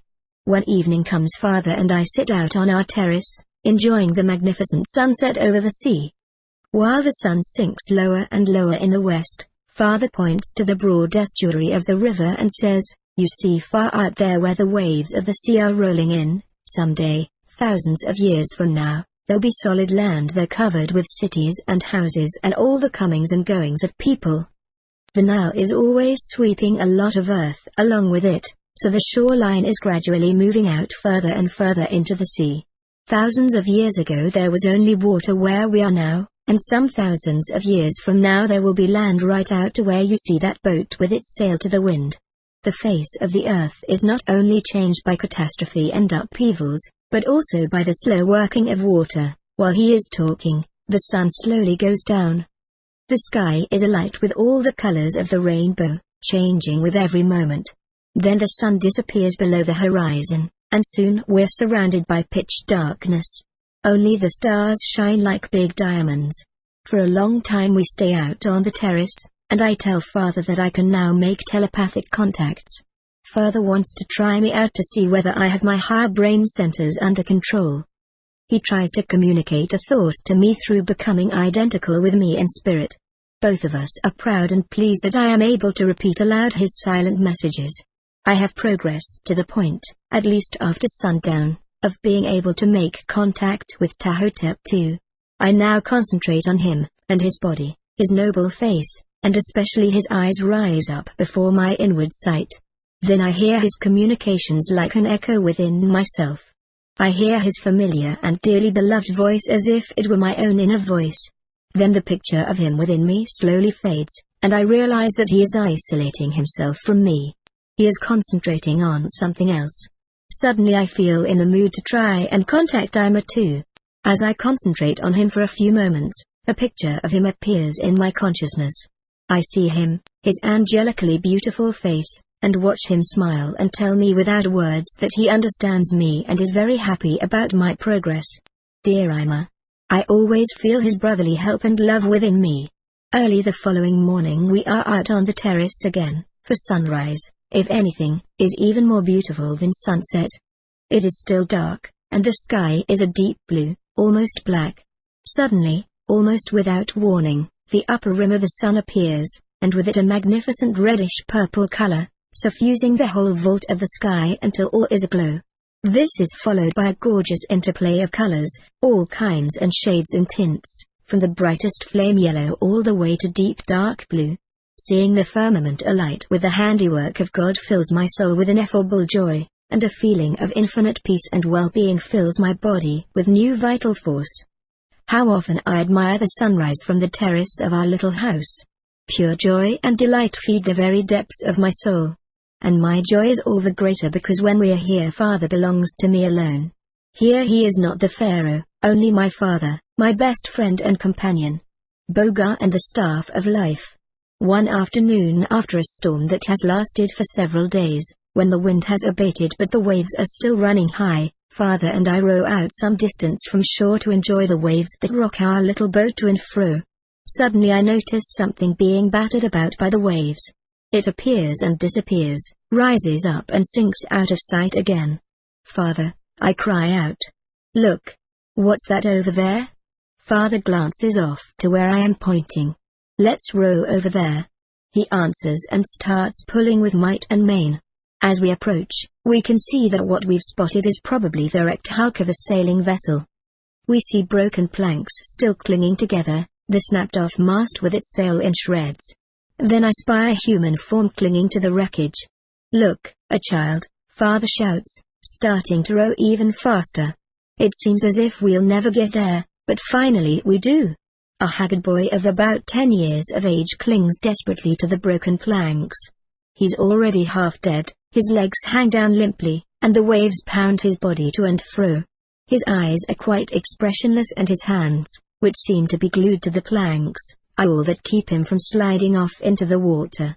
Father tries to maneuver our boat quite close, but the waves keep beating us back, until finally he is able to seize a piece of wreckage and pull us up close. As he does so, I loosen the child's cramped hands, then together we draw him into our boat. He seems to be unconscious. Father starts to row for shore as fast as possible. Our servants have noticed what has happened and set out in several boats to meet us. Father carries the child into the house. Then the servants hold up the boy by his feet so that his head is hanging down. Then with powerful, rhythmic steady strokes Father squeezes the boy's abdomen and ribs together in order to force out any water the boy may have swallowed. Finally Father has the servants lay out the boy on his own bed, then sends them all out. Now I witness something very strange. Father goes to a little casket which I have always seen in his room at home and which he has always taken on his travels wherever he went. He takes out a little staff resembling a cross with a circle on top F. He holds the staff with this ring firmly in his hand and begins to make passes with it over the boy's body, moving it in one direction after another. I can see that Father is concentrating very intently, directing all his attention to the boy. First he holds the staff at the top of the boy's head for a little while, then draws it slowly over his face down to his heart, stopping there for a moment. Then moving forward from the region of heart, further draws imaginary lines over the boy's trunk to his genitals, then repeating the same movements starting out from the top of his head, he moves the staff along the boy's arms and out to his hands, then finally over his legs and down to his feet. Father has scarcely touched the boy's head with the little staff when the child draws a deep breath. Then, as Father moves the staff over different parts of the boy's body, he goes on breathing regularly, and his body twitches and quivers. Gradually he comes to, and by the time Father is making his last passes, the boy suddenly opens his eyes, sits bolt upright, to all appearances in perfect health. Then, without warning, he falls to his knees before Father, flings his arms around Father's legs, lays his forehead on Father's feet, and cries and sobs bitterly. Father helps him up, takes him onto his lap and dries his tears with tender loving care. The boy speaks a language I can only understand through spiritual contact. My telepathic exercises have developed my finer organs of sense to the point that I can understand the gist of his story without having to understand his words. The boy tells us that his father, who was a merchant in a distant land, set out to bring a shipload of goods to Egypt in order to sell them there. He took his wife and son along with him so they would be able to see what Egypt was like. After several weeks of travel, they were overtaken by a terrible storm. After days of struggle with the raging elements, the ship broke up and sank. His mother and several sailors disappeared in the waves right away, while he, his father and some of the sailors clung to a few pieces of wreckage. Then he saw his father, too, slip off into the water and go down. He clung tightly to whatever he could lay his hands on. And that was all he could remember. Father, I say when the child has finished his story and begins to calm down, while I see in his spiritual radiation the gaping emptiness of stark panic and desperation, the boy doesn't belong to anybody now. Let me take him and have him brought up and educated. Menu will teach him the language and everything he needs to know as far as behavior is concerned. He can get schooling and training in the temple. You see what a pure soul he has and how intelligent he is. I'll take him to the temple so he can develop his abilities. We'll see how he develops there and what he shows a talent for. Maybe he'll become a priest. Please let me take care of him. Good, Father answers. You may keep him. The fact that you saw him and found him in the waves is a part of the faith that has linked you and him together for eons and ages. According to the inner laws of fate, he belongs to Y0U. While we are yet talking about him, the boy looks at us. Then, as if he had understood, he falls to his knees before me, throws his arms around my knees, and gives every indication of gratitude and confidence. I take the boy's hand and turn him over to a servant who gets him clothes and food. He eats with such a healthy appetite that it's hard to imagine he was completely exhausted only a few minutes earlier. As soon as a bed is made up for him in a corner of my room, he drops off to sleep instantly. Father and I go out onto the terrace. The surface of the sea is gradually quieting down, and we enjoy the play of colors at sunset. Father, I ask, what kind of force is there in this little staff of yours? What was it made of and how? It affected that boy like magic. He was half dead, yet after your treatment with the staff, he was filled with new vital energy. After some moments' silence, Father replies, yes, the youngster really was filled with new vital energy. The secret of this staff is one of the secrets of initiation. We have to keep it secret because the staff can not only transmit vital force, but also can kill. If the secret of the staff were to fall into the hands of ignorant and self-seeking people, they would immediately use it wrongly. The time is already very near at hand when you'll receive your initiation, and you've learned to keep silence. That's why I let you look on while I treated the boy with the staff. PTAHHOTEP will give you a thorough explanation of the secret of the staff, and after you're initiated he'll teach you how to use it too. Tomorrow we'll go back to the city, and you will report to him again. You've made great progress in self-control. Your initiation is near at hand. After your final instructions, you'll get it. I am silent with inward emotion. My initiation is near at hand. The long years of preparatory exercises will at last be over, and I am to be admitted into the secret sanctuary of the temple. Initiated. In silence, and in a deep spiritual stillness, Father and I watch the glorious, ever-changing drama of the sunset. Our few happy days of freedom are over so soon. Again, we are in the city, in the palace. I take the child, the poor little bird that has lost its nest, into my chambers and tell Menu what has happened. Menu's good, kindly heart goes out to the boy, and she treats him as if he were her own child. He points to himself and says, BO-GHAR, and when we call him this, he rewards us with a happy smile. He is a fine soul. His body is slender, full of life and fire, resilient, limber and strong. He picks up everything easily. He learns new words and expressions in our language after hearing them only once. In the evening I go to TELEPATHIC for some more instruction. As I walk there with Menu along the route that has become so familiar to me, I reflect that I no longer needs to wait at the door to guide me to TELEPATHIC's reception room. I know the way, yes, even my feet know the way to TELEPATHIC. Yet at the temple door, I see Ima's magnificent figure appear out of the darkness. His pure radiance fills the air all around him. I cast a stolen glance at his handsome body and check myself to see whether I could feel a physical attraction for him. No. I could never love him physically. I feel the loving tie that binds us is so deep it makes us completely one. How could a person love and desire himself physically? Ima too is descended from the race of the sons of God. He too has the elongated cranial form. He is pure, lofty, like an angel, spirituality personified. No, he could never love me physically, nor I him. Joyously I ask him, how did you know I was coming? Did TELEPATHIC perhaps send you to meet me? Ima smiles. Haven't you got used to the fact that a spiritually awakened person doesn't need external sources of information in order to know what a kindred spirit is doing and where he is?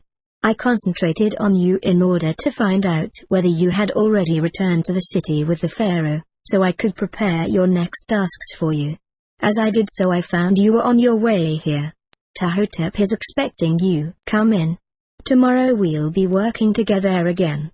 Ima goes and I enter TELEPATHIC's reception room. Through my long exercises in self-observation and self-control, and through my long efforts to master the 12 sets of twin characteristics, I have learned not to transmit my joy into my body, so instead of throwing my arms about TELEPATHIC's neck, I radiate all my love and joy through nerve centers that carry my consciousness, especially through my eyes. I bow low before him. He understands and sees my conscious control over my expressions of love, that is, over the forces working within me. I understand and see that he understands and sees. And we are united in spirit. Oh! This unity is 1,000-fold greater happiness than a physical embrace. I am blissfully happy in this perfect unity and wait to learn what he has to tell me. For a while, his eyes rest upon me, full of love and joy. His glance goes through and through me, unhindered. Finally he says, the time has come for you to learn the secret of the staff and the use of our other instruments. Your father knew that you were ready to learn these secrets, that's why he took the opportunity to show you the life-giving aspect of the staff. From now on you are to come to me each evening so that I can transmit the last secret revelations to you. The next day I am in the temple early, and we are all happy about seeing each other again. I love all the neophytes, and the master of the neophyte school too, this noble, loving person who never makes an unnecessary movement and never allows us to indulge in any lost motion either. Through his methods we develop wonderful control of the body. Through these exercises I have learned to transmit creative force corresponding to my degree of development, the power of my consciousness, into all the various parts and organs of my body. This has made my body so conscious and so vitalized that I can feel every part of it as distinctly as I can the inside of my mouth. Little by little I have learned, not only to feel all my organs exactly, but also to control them consciously. For example, I can now control my heartbeat. To do this I have to concentrate on a particular point in my body, namely the seat of the force that compels me to inhale. When we exhale all the air in our lungs and then don't inhale again, something forces us to inhale, forces us until we absolutely must inhale again. What it is that forces us to inhale is harder to discover than what it is not. Certainly it isn't the nose, which doesn't actually breathe at all, but is merely an opening through which we can breathe. It isn't our lungs either, for we can clearly feel they were merely working instruments in the breathing process. Finally we discover that a certain force, located in the region of the heart, causes us to inhale and controls our breathing. When I think myself into this point, I can speed up or slow down my heartbeat at will, through the power of imagination. Similarly, I have learned, step by step, to bring all the organs of my body under the control of my will. It's wonderful to have so much control over the body. Mentapta is very satisfied with my progress. He nods and gives me a warm and friendly smile when he notices me again among the neophytes this morning. After our group exercises, I ask Ima, you've promised me a new concentration exercise. Yes, listen, says Ima. Up to now you've practiced your concentration exercises combined with slow, regular breathing in which you have inhaled the air and then you have exhaled it again. From now on, when you sit down to your concentration exercises, you ought to practice them differently. As long as you inhale and exhale, you're identifying yourself with your body. But the truth of the matter is that your body is really doing the inhaling and exhaling, not you. The body lives because the higher self, God, breathes his own breath into it. We're all alive because our physical being inhales the breath of God. You know that God is the self in you. Thus your body inhales yourself, you, and that gives the body life. As long as you believe that you are the one that's breathing, you're identical in your consciousness with your body instead of with yourself. On the other hand, when you experience in your consciousness that your body is inhaling yourself and then again in breathing out, giving yourself freedom, you can experience the marvelous transition out of the person, the animated body you have been up to the present, into your true self. From now on, as you practice, try to realize that not you are inhaling and exhaling, but you are being inhaled and exhaled by your body. With every breath you'll have the feeling, during inhaling, that you are filling your body with life-giving power and your body is inhaling you, and in exhaling, that you are withdrawing yourself from the body and remaining separate from it within yourself until the next breath. When you succeed in doing this, you'll experience something similar to the death of the body when you withdraw yourself from it and your body exhales you for the last time. Practice this a while and tell me how you get on. As Ima is about to go, I ask him to stay a moment, and I tell him how, with Father's help, I found little BO-GHAR and saved him. Ima, I tell him, I'd like to bring the boy to the temple for his training and education. Would you be willing to spend some time with him to see what he is particularly talented for? Yes, indeed. I'll be glad to speak to Mentapta, and he will take him in. He can live in the temple and get his training with the other children. No, Ima, I answer. I want to keep the boy with me. He has something infinitely loving and pure about him. I'll bring him to the temple every day and take him back in the evening. I'll bring him along tomorrow. The next day BO-GHAR comes to the temple with me. He doesn't know where I'm taking him, because he doesn't yet understand what we say to him, but he comes along anyway, obedient, with touching confidence and a radiant face. He is happy to be able to come along with Menu and me. I loved BO-GHAR from the very moment I first saw him half drowned in the water. He is fond of me too, and it's easy to see he is only really happy when he is allowed to sit at my feet. In the temple I take him through the long colonnade into the school of neophytes where talented children are getting their training. At first he doesn't want to let go of my hand. I understand that he's afraid I want to leave him here.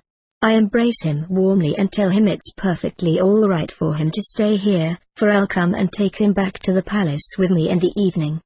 He doesn't understand my words and looks at me anxiously with big questioning eyes. As he sees that I'm not taking leave of him, he apparently quiets his fears somewhat and stays behind. When evening comes and I go to get him, I find BO-GHAR is getting along famously with the other children. Making ample use of hands and feet, he is telling them something while they listen to his tale with the greatest interest, as if they understood him. When BO-GHAR sees me, his eyes light up joyously. He runs to meet me, and throws his arms around my neck. I am delighted to see that he feels already so much at home. From this point on, every morning finds the three of us going to the temple, Menu, BO-GHAR and I. As the weeks and months go by, little BO-GHAR learns our language so well that he rapidly gains ability and fluency in expressing himself. He takes part in the early morning physical exercises under the direction of Mentapta. His body is alive to a surprising degree and the conductivity of his nerves is extraordinarily great. He does the exercises with tremendous concentration, revealing a great and innate control over the body. Ima loves him and devotes as much attention to him as possible. And the lonely little lad who has lost his relatives takes to Ima like a brother, with all his heart. He is grateful for every kind word. In the temple, the heads of the school have found out that BO-GHAR shows little inclination towards the sciences but lots of talent for drawing and modeling. That's why Imhotep, the great artist, has taken him into his studio as his youngest apprentice. Imhotep predicts a great future for him. Every evening BO-GHAR waits at the temple gate for me, and on the way back to the palace he tells me what's happened, what he has learned and what he has done with the other children. If BO-GHAR hadn't found his way so deeply into Menu's good heart, she would feel offended that he is allowed to talk to me on our way back to the palace because I never used to allow her the same privilege. When there were only the two of us, I made her keep silent so she would not disturb my train of thought. But she seems to take it as a matter of course that I allow him privileges I denied her. PTAHHOTEP'S instruction, the 7 octaves of vibration and the ARK of the covenant. I stand before PTAHHOTEP and listen devoutly to his words. Today, I shall explain to you the laws on which the staff's miraculous effect is based. These are, of course, simple laws of nature. God is everywhere present and the emanation of his omnipresence is manifest in the visible, material world as natural law. Therefore, nothing can happen outside natural laws. Yet these laws differ from one stage of development to another. Different laws apply to the spiritual, the mental, and the material world. And in the material world we find different laws at work in one and the same form of matter, depending on the magnitudes involved. For example, it is a law of nature for the surface of a body of water at rest to be horizontal. But this law is valid only within certain magnitudes. A drop of water in the calyx of a flower has a spherical shape, and a microscopic being living in this miniature world would come to the conclusion that water always has a spherical shape. Why? Because the relation between the surface tension of water and the power which forces water into the horizontal is very different in a drop, that is, in a small quantity, from what it is in a large body of water. And yet, the same laws are at work. People know very little about the laws of nature, with the exception of those they have experienced in daily life. They have become accustomed to these and call them laws of nature. And having found names for them they believe they know the true essence of the laws of nature. They accept these laws and their effects as a matter of course. But when they are suddenly confronted by some phenomenon they know nothing about, they immediately speak of miracles or magic. People do not realize that these forces are no less laws of nature than those to which they have become accustomed and think they know, even though they haven't the vaguest notion about their true character. For man doesn't know why a plant will grow from a seed or why a new being will evolve from an impregnated cell. Neither do people know what insemination really means and why, after insemination, the cell will divide and subdivide. They have no idea why this subdividing process is repeated again and again, not even stopping at birth, going on and on until a full-grown individual has developed out of that one single first cell. Then still going on until this chain reaction slows down by itself and gradually gives way to a decline. But since people experience this daily, they take it for granted and aren't the least bit surprised at it. Still, this growth of a plant out of a seed, the birth of a child, death, the different effects of the winds blowing from different directions, and many other experiences of everyday life are just as miraculous as the effect and the secret of this staff and the other miracles and the magic power of the initiated. For you truly to understand the forces used by the initiated and applied through this staff of life you will first have to learn a number of things. When we spoke about the tree of knowledge of good and evil you learned that everything which has taken on material form is visible and perceivable only because it has fallen out of perfect unity and perfect equilibrium. But from this state of disjunction, everything tends eternally to return to unison and balance. Equilibrium means complete repose, motionlessness. On the other hand, to have become something that is, to have taken on visible, tangible form, is identical with loss of balance and with the constant urge to regain this equilibrium. It means incessant unrest, with continual movement. Should this constant motion cease, even for only a moment, all creation would suddenly be transformed into spiritual energy, that is, materially destroyed. All energy, all the forces of the universe, are movements which emanate from one point, their own center, and radiate in circular waves in all directions, manifesting themselves as vibrations or oscillations. These manifestations of force cease only when the forces that have got out of balance regain their primordial state of equilibrium, the divine unity. Hence when we speak of the primordial state we mean the state in which all material phenomena have ceased to exist. In its true essence, matter, too, is motion, and if this motion comes to a stop, matter must necessarily cease to exist. As long as the three-dimensional, material world exists, its immutable law is that of unrest, of movement. The fact that the creative force manifests itself on each and every level of innumerable possibilities means there are countless different wavelengths, waveforms, and frequencies. And as long as we are in the body, with its limited perceptive ability, we can perceive only a certain number of these waveforms because our organs of sense are limited. Whether some form of vibration appears to us as immaterial energy or as solid matter depends upon our own idea and the impression of something which is basically nothing but movement, vibration, or frequency. The shorter the waves in which a form of energy manifests itself, the less our consciousness records a sensation of matter. To the vibrations that are transmitted directly to our consciousness by our organs of sense we give names according to the sensations we feel: matter, sound, electricity, heat, taste, smell, light. The still higher, immaterial energies and radiations, perceptible only by means of our brain and nerve centers, we call thought waves, idea waves. Beyond them there are still higher, more penetrating rays and frequencies, all the way up to the very highest all-pervading frequencies of the divine creative power, life itself. We can only perceive these frequencies as a state of consciousness. So, throughout the universe, countless varieties of vibrations are at work, ranging from the shortest to the longest wavelength. Every form of creation, beginning with the celestial bodies and ranging all the way down to the tiniest monocellular creature, all the myriad manifestations of creation are the effects of various forms of these rays. We live in these various rays whether we know it or not. Even more, these forms of energy have built and formed us human beings and are constantly at work in our body, our mind, and our entire being. The whole universe consists of these various vibrations. The source of these creative vibrations we call God. God himself stands above all manifestations of life and rests in himself in absolute equilibrium without time and without space. But he is constantly radiating himself out into material forms in order to give these forms life. As God is omnipresent and fills the entire universe, everything that is in the universe is penetrated and filled by God. Nothing can exist without being in God and without God's penetrating it, as God is everywhere present and nothing can displace or dislodge him from his own presence. Consequently, every point offers a possibility that God may manifest himself through it, and everything that exists in our perceptible world carries this point as its own center within itself.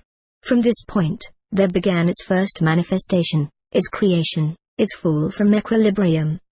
This aspect of God who creates the material world and gives it life by penetrating it, that is, the actual life high us and in all creatures, we call the higher self.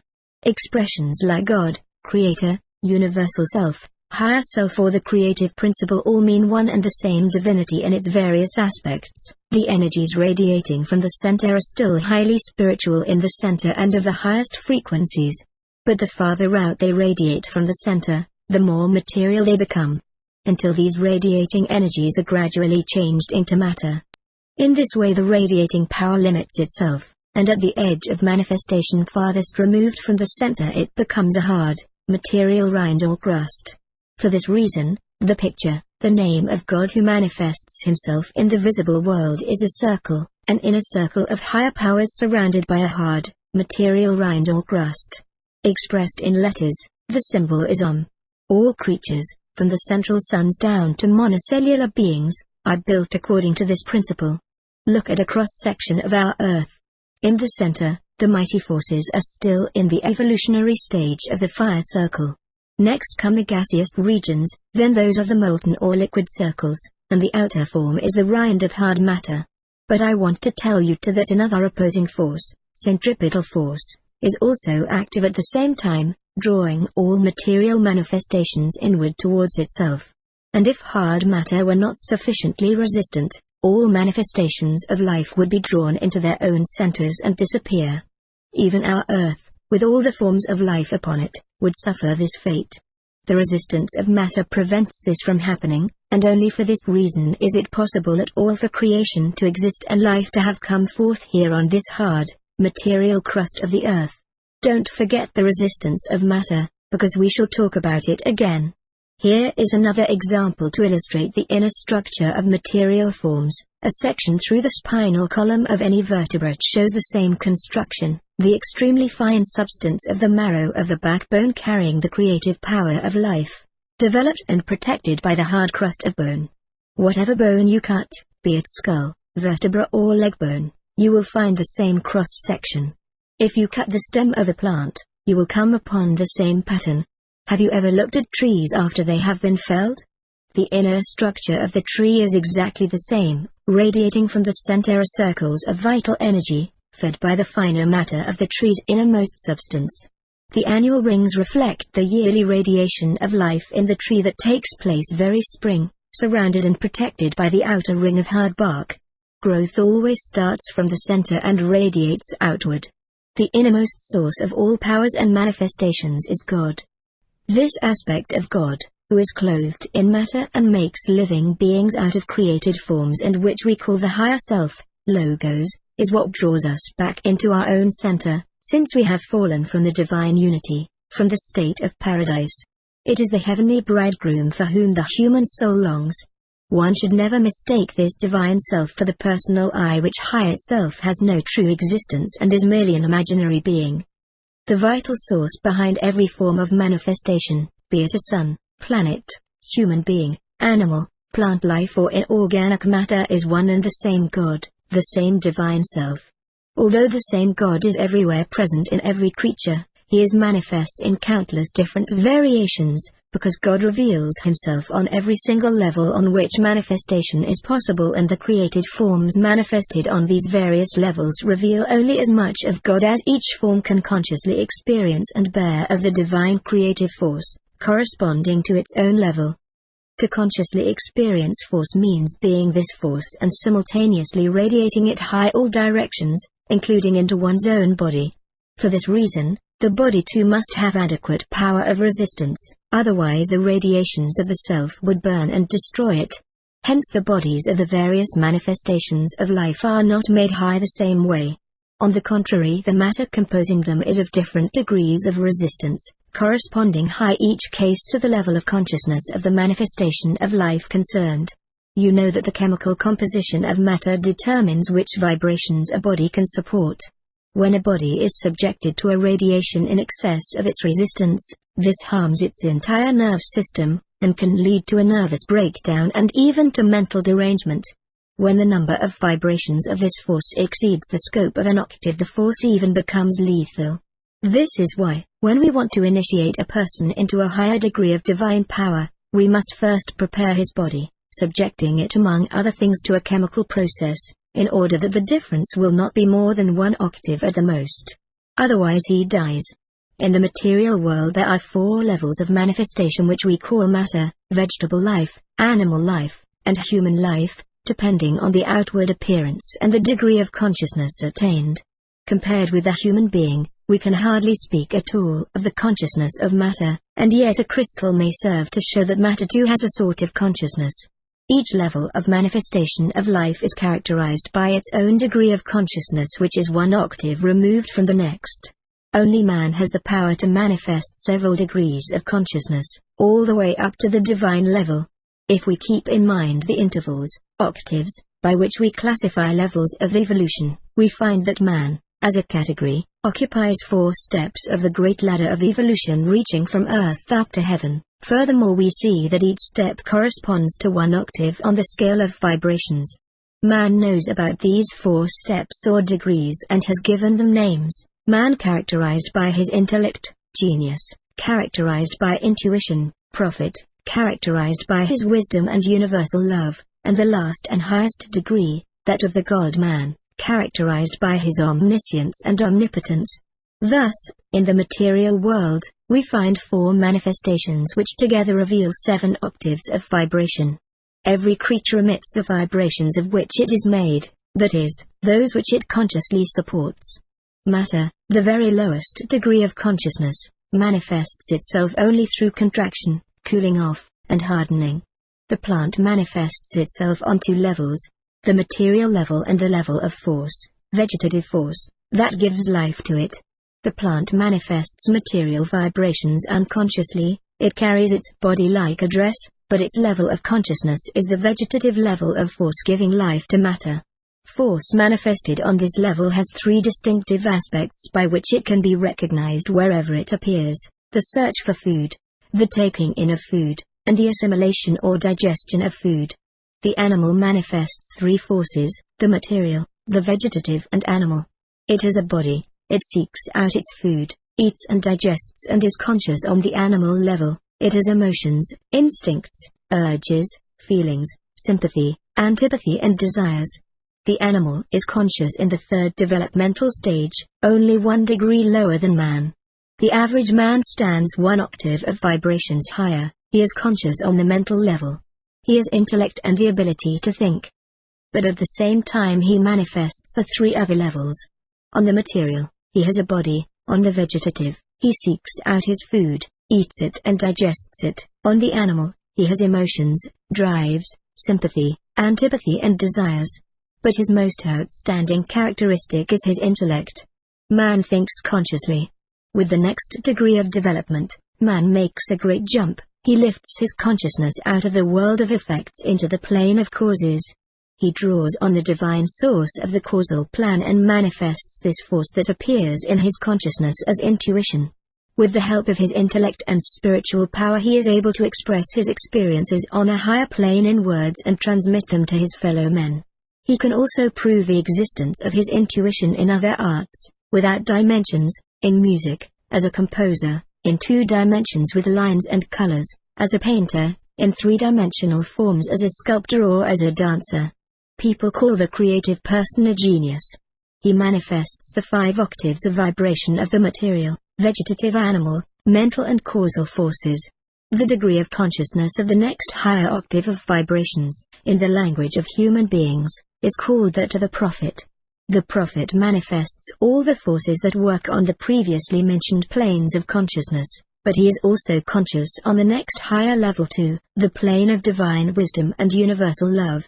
We must be careful never to confuse this universal love, which is manifested on the 6th plane and is a completely spiritual power, with the love of the 3rd, animal plane, which is the manifestation of animal instincts.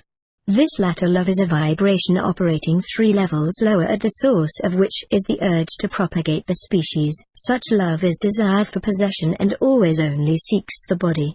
It forces a person to come close to the loved one, and embrace, kiss, and hug him or her, in a word, to possess.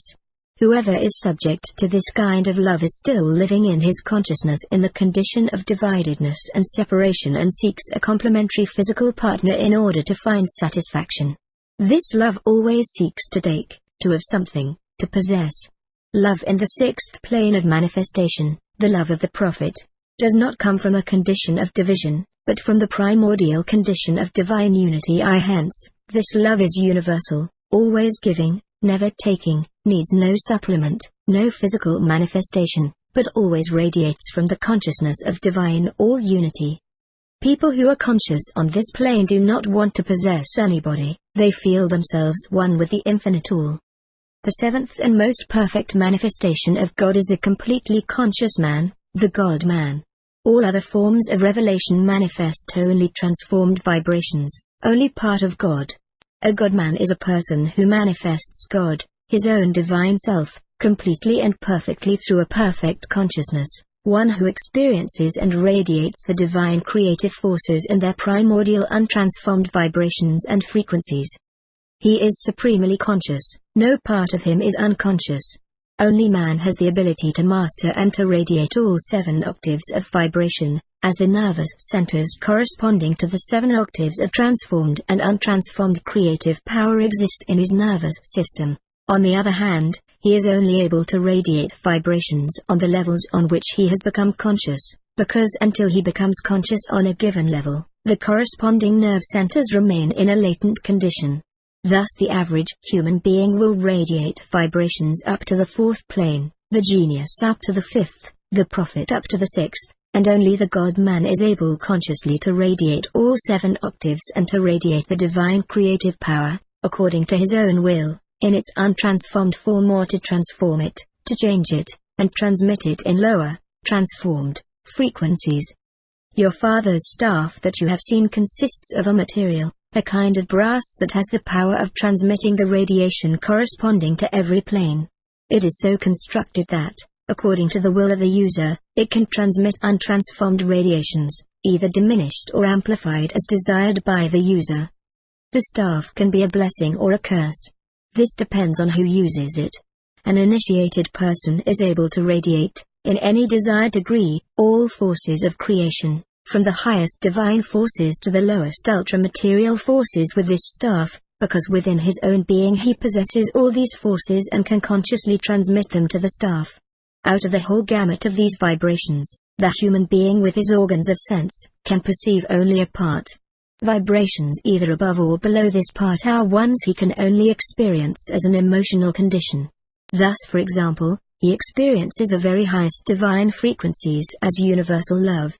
On the other hand, the very lowest frequencies, those of ultramatter, are lower than the frequencies which our eyes and sensory nerves perceive as matter. As they are outside our scale of sensory perception, we experience them in our emotions as hate. An initiated person will always use the staff properly and always radiate the force needed to create something good. A blessing. The ultra-material vibration he will use when necessary as an invisible, insulating, impenetrable protective wall. With the staff the initiated can dominate all forces of nature, amplify them or neutralize them. Every creature on earth possesses these powers, but only higher form corresponding to his degree of development. He utilizes these powers too, but is not conscious of them. Or have you ever seen a person who gave thought to how it is possible to raise his feet or his arms? Or that he could, even though for only a short time, remove his whole body from the earth? By jumping? Lift your arm and observe how you do it. Isn't it true that you contract your muscles and they lift your arm? Every movement of your body is brought about with a contraction of your muscles. But what contracts your muscles? Think a minute, my daughter. What? My will, father. Right. Your will. But if I ask you what your will is, can you give me an answer? Father, I have often observed what happens when I want something.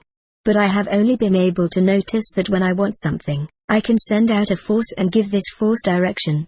For example, as you just said, if I want to raise my arm from its relaxed hanging position, it hangs because the earth is attracting it. Then this force which flows out of me through my will flows into my arm and forces my muscles to contract, and through this to raise my arm. Very true, says Ptahhotep. By virtue of the fact that your willpower has flowed into your arm and muscles, you have conquered the enormous gravitational power of the earth on your arm. This is true when you jump too, but only for a short time, because your willpower is only greater than the earth's gravitational pull for a short time. So you see, time consumes your willpower transformed into physical power. Time does that. And space. You've used your power to raise your arm, or your body, in altitude, to remove it from the earth, hence to move it further in space. Thus you see that your power is consumed by two great factors, time and space. If you could amplify your willpower and store it within your body, you could conquer the earth's gravitational pull for a longer time and remain at a greater distance from the earth. You could glide through the air. You can't do that now because you haven't yet developed consciousness on this divine plane. The initiated, on the other hand, who are conscious on the divine plane, can draw directly on this infinite eternal source of power, without transforming it, and when they wish, float through the air just as long as they direct their willpower against the gravitational pull of the earth. The initiated person knows all vibrations and possesses consciously developed organs with which to use these powers. You know, for example, the power of thought with which we communicate telepathically. These powers too we control through a corresponding higher organ of our brain. Human beings don't even know they have such organs. The initiated is able to radiate the very highest of all powers, the divine, creative power. This is the power and radiation of life, of eternal being. The entire universe is alive and continues to exist by virtue of this power. To make conscious use of it lies only within the capabilities of the God-man, the only creature that is, in his consciousness, identical with God and radiates this power from his God consciousness, his cosmic all-consciousness. No other creature could endure this power consciously. Every force has its materialization on earth, and we therefore find that corresponding to all forces and vibrations there is a form of matter that has the resistive strength to endure it and transmit it, or even has the ability to store it and subsequently radiate it during a given length of time. What people call this matter is of no significance. Out of it are made the bodies of creatures and forms of manifestation corresponding to the various levels of consciousness. But this is true not only of the matter corresponding to their own level of consciousness, but also of the matter that conducts the vibrations below this specific plane of consciousness concerned. The matter of plants, for example, possesses a necessary resistive force for the vibrations of the vegetative life force, and at the same time for the vibrations of the matter, as the plant has a material body. The nerves and the bodies of animals carry within themselves the animal power corresponding to the animal level, and at the same time the vibrations of the vegetative level an octave lower, as well as the vibrations of the material plane a further octave lower. The nerves of the average human being, for example, have sufficient resistance to carry the vibrations of the mental plane as well as the transformed vibrations on each of the planes below, animal, vegetative and material. With the mental energies he thinks and is conscious on this level, with the animal energies he feels and experiences all emotional states, the vegetative streams of force give life to his body, and finally his body is built of material forces. And so it goes higher and higher up to the God-man who consciously uses all his brain and nervous centers and is able to direct the very highest vibrations of life, which has its central seat in his spinal column, without transforming them, into his nervous centers and into his body. The material of his body possesses the resistance to carry the very highest, divine force as well as, naturally enough, the transformed vibration of the other 6 planes of manifestation. Thus the bodies of people in the various planes of development only appear to consist of the same matter. Actually they are composed of different chemical elements whose resistance always corresponds to the level of consciousness of the spirit dwelling within. The fact that the body of the God-man is able not only to bear the highest frequencies but also the transformed vibrations of all other octaves, means that there must be a form of matter with the resistive force necessary to withstand and to conduct the divine creative force as well as all the other transformed frequencies of the lower octaves, without being dematerialized. Hence, the sons of God, in their homeland, invented a material, a kind of brass, of which they constructed devices for storing or radiating, either amplified or diminished, the very highest creative frequencies, either in their original or in transformed manifestation. These devices are so constructed that they keep the creative force in pure unchanged form. Consequently, over a long period, they act as a source of divine power, like life itself. Because the very highest of these devices which carries and radiates the creative force represents a perfect union, as perfect as a marriage, between the divine and the material frequencies, between God and the earth. We call this incredibly powerful conductor a force that is charged with the frequency of the divine self, the Ark of the Covenant. Now you know why we keep these devices so secret. The God-man who has developed his highest abilities can use these devices with impunity, as the Ark of the Covenant contains and radiates the same force as he himself, the force which he himself is. A person on a lower level, however, if he were merely to touch the Ark, would fall over dead momentarily as if struck by lightning. The divine frequencies would instantly burn out his nerves and he would suffer a shock. The same thing happens when this frequency is liberated from its state of isolation in the spinal column and strikes one's nerves untransformed. The person or animal or even a plant concerned dies immediately. People call this kind of death a stroke. They sense that some unknown power has struck the person like lightning. This power is the river of life itself, which normally is isolated within the spinal column, or within the innermost channel in the case of plants, and normally only flows into the body in suitably transformed condition. This force only breaks out in case of sickness and causes the stroke. For the same reason uninitiated people cannot be allowed in the vicinity of our devices. And even more. As these devices radiate the most powerful energy, we must keep them carefully hidden behind massive wells of rock providing the greatest insulation. Life energy itself has a lethal effect when it strikes a form of matter which doesn't have the necessary resistance. The matter is dematerialized, dissolved. The arc and still other tools thus consist of a material which, without being dematerialized, can be charged with the divine creative energy.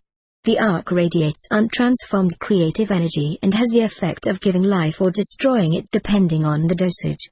This force has the same character of vibration as that of the human will, which is capable of conquering everything, including the gravitational pull of the earth, even though for only a short time.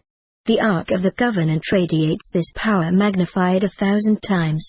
And just as the earth through its gravitational pull affects matter and attracts it, we can work against the gravitational pull of the earth in every form of matter without exception, and consequently overcome its weight and render it weightless for a shorter or longer period of time. When necessary, we can even do the opposite, that is, work with the gravitational pull of the earth and increase the weight of an object as much as we want through the ultra-material rays. In this way even the greatest blocks of stone are rendered weightless for a period of time, so that the largest buildings you can think of can be built with the greatest of ease, or the weight of the stones can be increased to such an extent that they sink into the earth. For example, when we want to dig a well, we don't have to dig out the earth. We simply take a stone of suitable size and increase its weight so that it sinks into the earth until it reaches the desired depth. With the help of the Ark of the Covenant, this enormous source of power, we can also transform energies devoid of matter, as for example, the rays of light, into matter. And, inversely, we can dissolve this matter and convert it to energies active during eons of time. Look at this lamp. Just as the sun itself for billions of years has been sending out rays, some of which are converted to rays of light in our atmosphere through transformations of energy, in the same way through the matter being dissolved, dematerialized, in this lamp, energies are created which are converted to rays of light in the air. This process could continue in this lamp for ages and ages, and consequently, it would go on giving light for eons of time were it not written in the history of the earth that we shall have to leave the earth for thousands of years and destroy all our equipment. Were this not the case, the ignorant sons of men would again cause unspeakable destruction. There will be a lot in the remains of our culture which coming generations will not understand. For example, the way we get such a mirror-smooth surface on even the hardest stones. The joints between them fit so accurately there isn't even a crack the size of the thickness of a hair between them. They will be greatly puzzled at how our slaves, working only by hand, have been able to cut stones so precisely. Because the sons of men make slaves of their fellow men, they will believe that we too have put slaves to work. For thousands of years it won't dawn on them that we simply dematerialize the superfluous stone on the surface and are thus able to get hairline accuracy on the edges and faces of even the hardest stones without the slightest human effort. We adjust our instruments to the desired width and depth of the stone, and everything beyond the dimensions we want is merely dematerialized. This is very simple as soon as you know the true nature of the different energies, including that of matter. But this knowledge is a blessing only in the hands of a knowing person. He knows too that love means life, and hate means death. Only initiates of the highest degree can be architects. As a matter of fact, to build with slaves we wouldn't need to be initiates.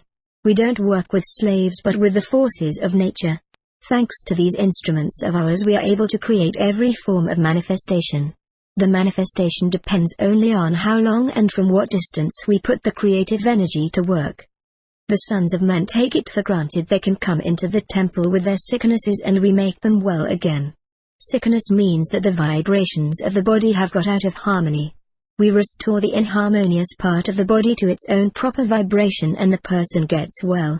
Every organ has its own characteristic vibration. This means that every organ is as it is because it has a certain characteristic vibration, and this vibration is constantly acting within it and maintaining it. When this vibration changes, the organ concerned becomes diseased. We can also regulate the weather on Earth, making clear blue sky or, when necessary, clouds and rain. The sons of men see the lightning, hear the thunder of the pyramid and are happy because they know this means the blessing of rain. They live in the secure knowledge that the temple will take care of all their needs, their health, the rain that blesses them, and even their spiritual well-being. Father of my soul, I now ask, how do you charge this Ark of the Covenant with creative energy? Ptahhotep looks at me with a penetrating glance and says, I can see you already know how we charge the Ark of the Covenant. I already told you, there is only one source on earth that is able to radiate this power, and that is the God-man himself. It is the duty of the high priest to charge the Ark with divine creative power. He either drives his own high power directly into the Ark, or he achieves the same result with the help of the staff of life through converting an absolutely positive flow of power flowing from his hand at a lower vibration, conducting it through the staff and there converting it into divine creative power. For in his daily life, even the perfect God-man only radiates creative power in a transformed state. Only when his spiritual forces are concentrated and in his consciousness he is identical with God, only then does the divine force radiate in its primordial vibration. He must therefore be in a condition of cosmic all-consciousness when he wants to radiate the creative force. If the uninitiated sons of men were to see him in this condition, they would run away terrified, as at such times the God-man radiates such celestial, divine light that ordinary people can't stand the sight of him. If uninitiated people were to touch an initiate in this divine condition of being, they would momentarily fall over dead, just as if they had touched the Ark of the Covenant. Thus when an initiate radiates his rays of life for healing purposes, he withdraws into a state of concentration such that his radiation can be borne by people without harm. That is the power he directs to the appropriate nerve centers he raises up to the level of creative power with the help of the staff. For the staff is so constructed that it can not only conduct the rays but also transmit them in a transformed state, amplified or diminished, at will. Hence, an initiate doesn't need to enter the divine state of being in order to conduct the highest radiation of life into the Ark of the Covenant. On the contrary, he can enter a lower state of concentration and then direct the power corresponding to this level into the Ark of the Covenant, after raising it with the help of the staff up to the level of creative energy.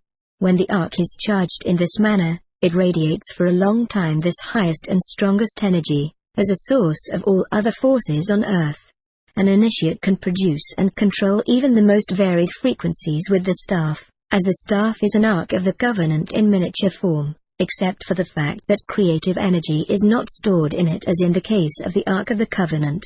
With the help of the staff, a human being could even convert his lower powers into creative force if he could radiate in a pure, positive and completely selfless manner power that is several octaves lower. This is because the staff always radiates the power that a human being puts into it. If a primitive and selfish person were to get possession of the staff, he would transmit his own negative radiations arising from his selfishness, possibly even in amplified form, and thus cause sicknesses, epidemics, earthquakes or even greater destruction, as the necromancers and practitioners of black magic once did in the home of a divine race. Do you understand now why the initiates keep their science so secret from the uninitiated? I understand, Father.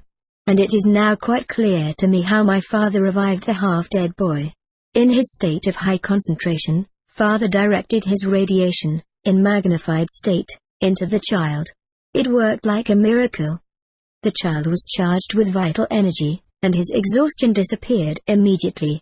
But, Father of my soul, what is going to happen when the sons of men take over the government? Are you going to destroy the magic staff, as Father said, when he told me the initiates are going to destroy all their instruments? What a shame that people won't be able to enjoy the blessing of these powers. My child, says Ptahhotep, every creature lives in conditions that are exactly adapted to its state of development. If we were to betray the secret of the staff to the sons of men, they would immediately use it to do harm to each other and to themselves. The sons of men aren't ready for this knowledge and won't be for a long time to come. The staff we are now using will be taken out of Egypt by the last initiate in possession of the secret knowledge, along with the Ark of the Covenant. He will have no possibility to build a pyramid. On the contrary, he will make a small cover for the Ark to insulate it as well as possible. He will charge the Ark to a much lesser degree and will cause it to be carried during his migrations by means of long wooden poles as handles. When this last initiate feels he is approaching death, He will destroy his staff. For a time the ark will continue to radiate the energy with which it has been charged, and the uninitiated will continue to carry it about in various countries for a long time until little by little they notice that it no longer has any power. Then even the last remains of the ark will be destroyed. In times to come people will learn about the magic staff and the Ark of the Covenant only through records of earlier times. They will consider all this as a fairy tale and continue to tell it from one generation to another. But they will still vaguely remember that once there was an Ark of the Covenant in which there dwelt the power of the living God. And they'll also remember there was once a magic staff, or as we call it, a staff of life, with which the initiates, the magicians, performed miracles. From records from earlier times people will know or dimly sense that the staff represented power over all forces of nature. In later times when people want to symbolize the greatest power, they will place a staff, a scepter, in their hand as a token of power. In those times to come, however, their staff, their scepter, will only be an empty symbol of power. The true power, said force of the staff, will no longer be known to them. Only after thousands of years will a descendant from the tribe of the sons of God be reincarnated. He will discover these truths for the people of his time and will make a new magic staff. Until then, however, for thousands of years, there will be a strange kind of people who, either to entertain or to cheat, will call themselves magicians and will pretend they are performing their magic tricks with the help of a magic wand. They will thus be imitating what once actually existed. They will hold a magic wand in their hand and go through the motions of drawing magic powers from this wand. They will also use magic words, imitating our magic formulas. But people will only learn the true gigantic power of the word centuries later, when the fallen members of the divine race are reincarnated, those who are now living here, and will remember in their subconscious the truths which in that time will represent ancient records. They will prove that their memories are correct. The time will come when the sons of men rediscover and repossess all knowledge, even the very highest. Even then, of course, this knowledge will remain an unintelligible secret for the ignorant masses, and in uninitiated hands these rediscovered truths will be a curse. But after all, this is the path of mankind, through many troubles and sorrows, which people make for themselves. Little by little they will learn they must not play with divine power. They'll come to know that these powers should be used in full seriousness with dignity and dedication. For God gives mankind all, even himself, as a blessing. Only people, in their ignorance, make a curse out of everything. Father of my soul, I ask, you said that the pyramids were made of thick blocks of stone in order to insulate the equipment by means of which the penetrating frequencies are radiated. But how then can you conduct the radiations to the outside? The thick walls of the pyramids all contain shafts and tunnels through which we conduct out the force of the Ark of the Covenant and the other supplementary equipment which radiates energy. With the aid of these shafts and tunnels we also control weather. The positive and negative tunnels are built in different directions. When the positive and negative forces flow through them, they cause clouds to form and bring about the desired rain. The equalization of these tensions causes flashes of lightning accompanied by great noise. That is why people hear thunder coming from the pyramid. The other pyramids have been built for various other installations. What's going to happen to the pyramids when the sons of men come into power in our country and the Ark of the Covenant and all other instruments are destroyed? Will the pyramids stand empty? And what's to become of the high priest and the other priests and initiates? I ask. All except for the largest pyramid where the Ark of the Covenant is now kept and where initiation is given. The pyramids won't remain empty. When all our instruments for the radiation of divine creative energy are removed, the last initiated pharaohs will have themselves entombed in one of these pyramids. Their bodies, permeated through and through by divinely creative force, will continue, as the force will not be consumed, to radiate the supreme power just as the Ark of the Covenant does. Thus their bodies will continue in secret to act as tremendous sources of power, protecting this continent from evil influences.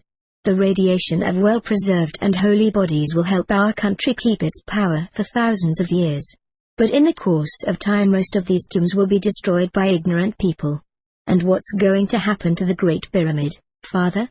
Ptahhotep looks off in the distance for a while as if he were observing things there.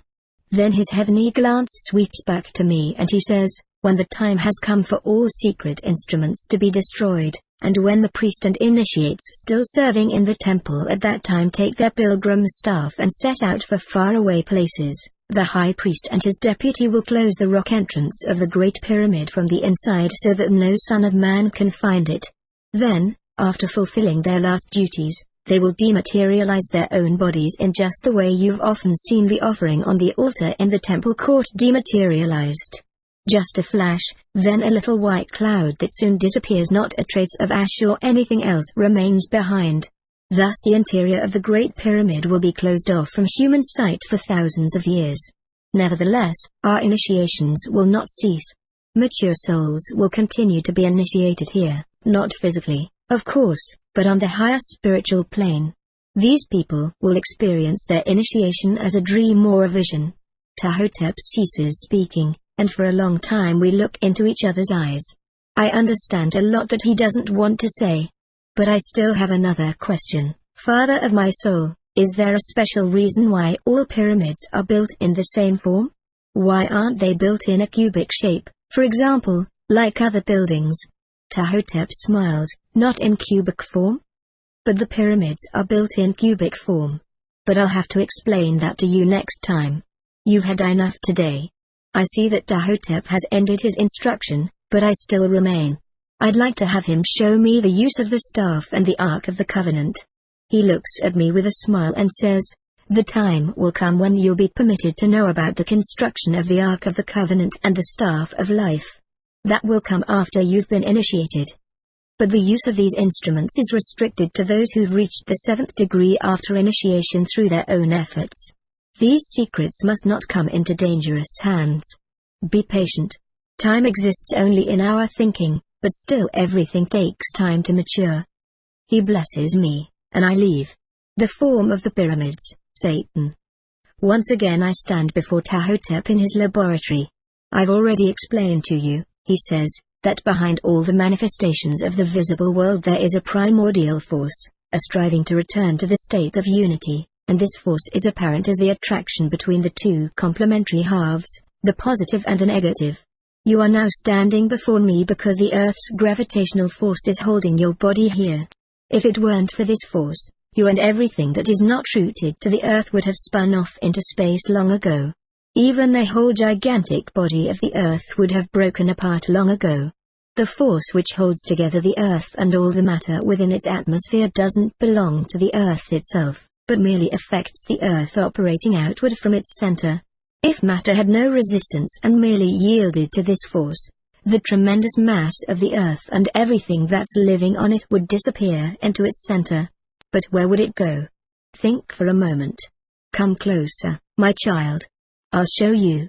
If I put various things on the top of this table, tie a string onto each, draw the strings through the hole in the middle of the tabletop, and then pull all the strings from below, all the objects are drawn towards the center of the tabletop, and all those that are smaller than the hole disappear. Where do they go? Aren't they drawn towards the point from which the force is acting? But where does the force in the center of the Earth come from? The force that draws everything towards it? Can you answer that, my child? I reflect for a moment and answer, the Earth is recognizable. If everything that is recognizable is so only because it has separated itself from the all and nothingness, leaving its complementary half behind in the unmanifested state, then the Earth too must have its complementary half in the unmanifested state, and the force of gravitation it exerts on all the creatures and objects living on it is the striving for reunification between the Earth and its unmanifested complementary half, which has been left behind in the void as its negative reflection. The Earth's gravitational pull thus draws all the Earth towards the void which stands beyond time and space, in order to bring about this reunion. If the Earth were to yield, all the Earth and everything on it would disappear into the center, into the void. But that would be a return to the paradisiacal unity, to God, to bliss. Why can't that happen, Father? My child, answers Ptahhotep, the obstacle is the resistance of matter. Without resistance no creation is possible. It's the resistance of matter that keeps the Earth and all creation from disappearing and being annihilated. Everything that has appeared in this recognizable world has fallen out of a point in the universe, and this point has then become its own center. Through the fall it became matter. Now it can't return to divine unity because its own resistance as matter doesn't let it. A return to the paradisiacal divine unity, to God, is only possible through the spiritualization of the matter, that is, through the transformation of matter into spirit. But matter, all by itself, could never become spirit without spiritual help.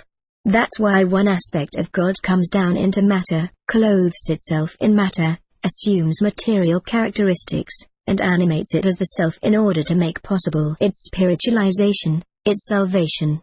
The effect which this self in the center of every creature has constantly exerted on the innermost structure of matter throughout eons and eons of time has led to the development of the forms of life existing on each rung of the ladder of creation. Thus each creature has come into being, from the simple protozoa up to the highest manifestation. The highest creature on earth is man.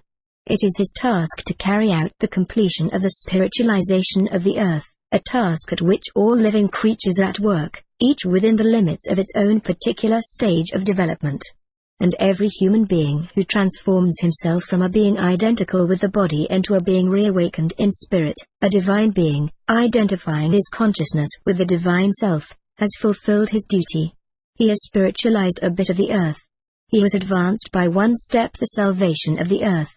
Then he can cooperate as a helper in the salvation of other beings. And now you know why you're standing here before me. It's because the self of the earth, which at the same time is our own self, loves the earth and all its creatures, drawing the earth towards itself, into divine unity, just as a bridegroom draws his bride to himself. This striving towards union, characteristic of all love, expresses itself in everything, including our bodies, as weight. This force which we call weight is at work in every form of nature, and when we build we must reckon and work with this force, never against it. When we take proper account of it, it helps us preserve our buildings for a long time.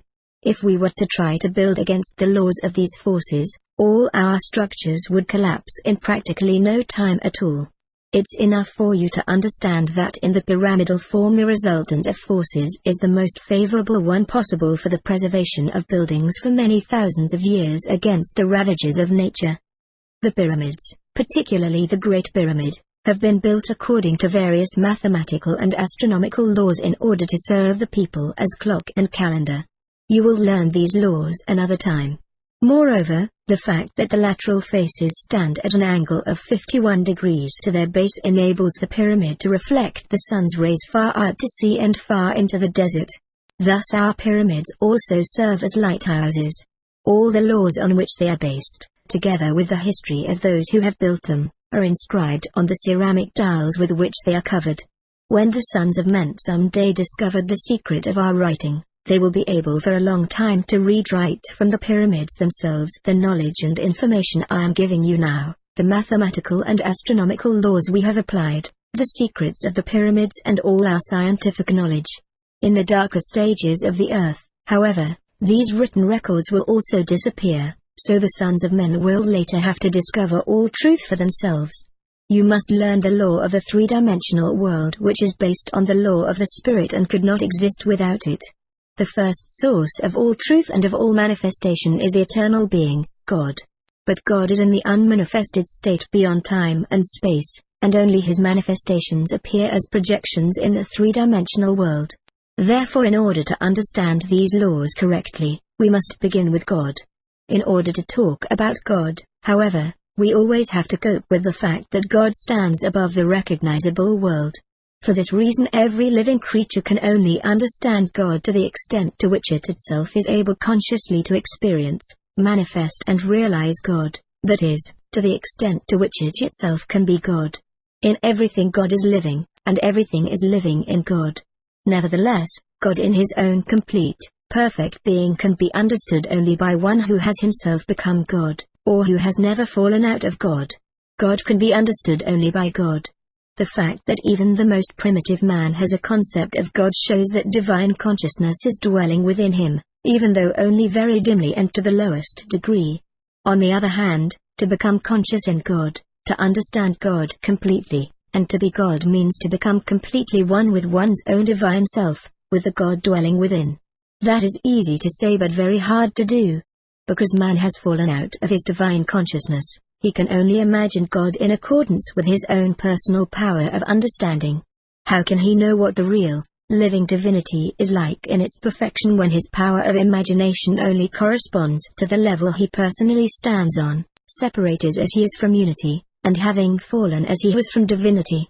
How can the finite understand the infinite, the mortal the immortal, the temporal the eternal? How can an imaginary being understand, experience and become identical with the eternal, true being, God? And still man must reach him. His eternal desire, his unquenchable longing helps him and propels him forward in the direction of his divine self. Man's intellect, the greatest but most dangerous gift he has received from God, builds a bridge across the seemingly unconquerable chasm between that which is personal and mortal and that which is impersonal and eternal. Through man's intellect he succumbed to the temptation to fall out of divine unity with his consciousness. But by the same token, his intellect gives him the possibility of bringing back his consciousness into full union with divinity. By means of his intellect, man is able to understand truth, and when he is understood, he will seek and keep on seeking and trying until he someday succeeds in finding the only path to the realization of his self. Realization means being something. For as long as we think about something or talk about it, we aren't being it. You can think about a cat, or about a lion, but that doesn't mean by any manner of means that you have achieved realization, that you have become a cat or a lion. Likewise, you can think about yourself without being your divine, creative self. To think something is to be separated from it.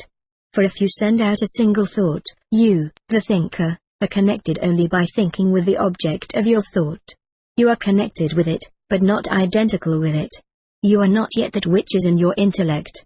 Your intellect belongs to you. It is a wonderful tool, a mirror into which you can project everything and in which you can recognize everything, but your intellect is not you.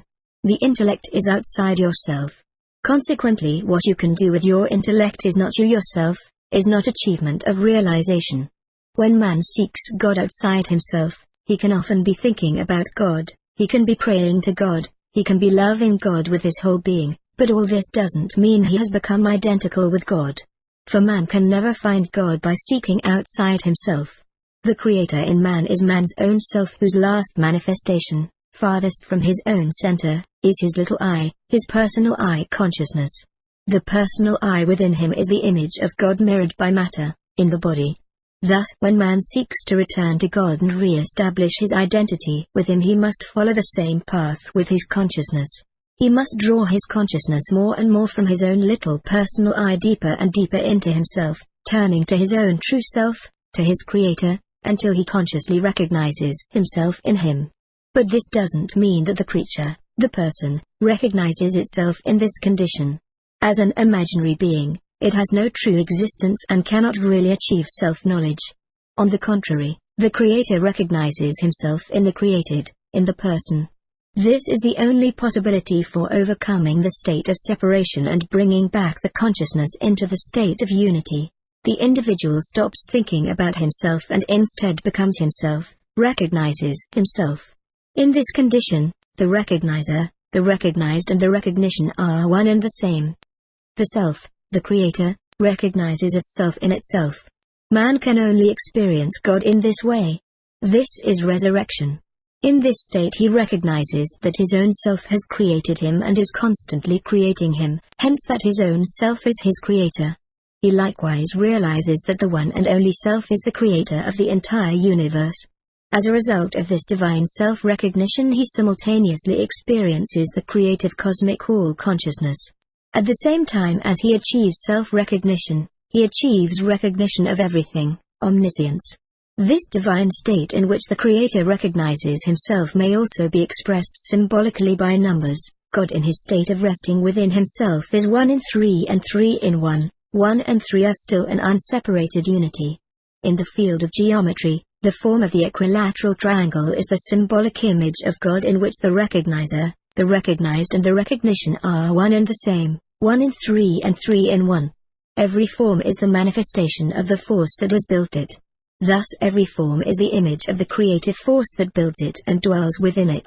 Divinity in its primordial state of resting within itself, always manifests itself in the form of a triangle.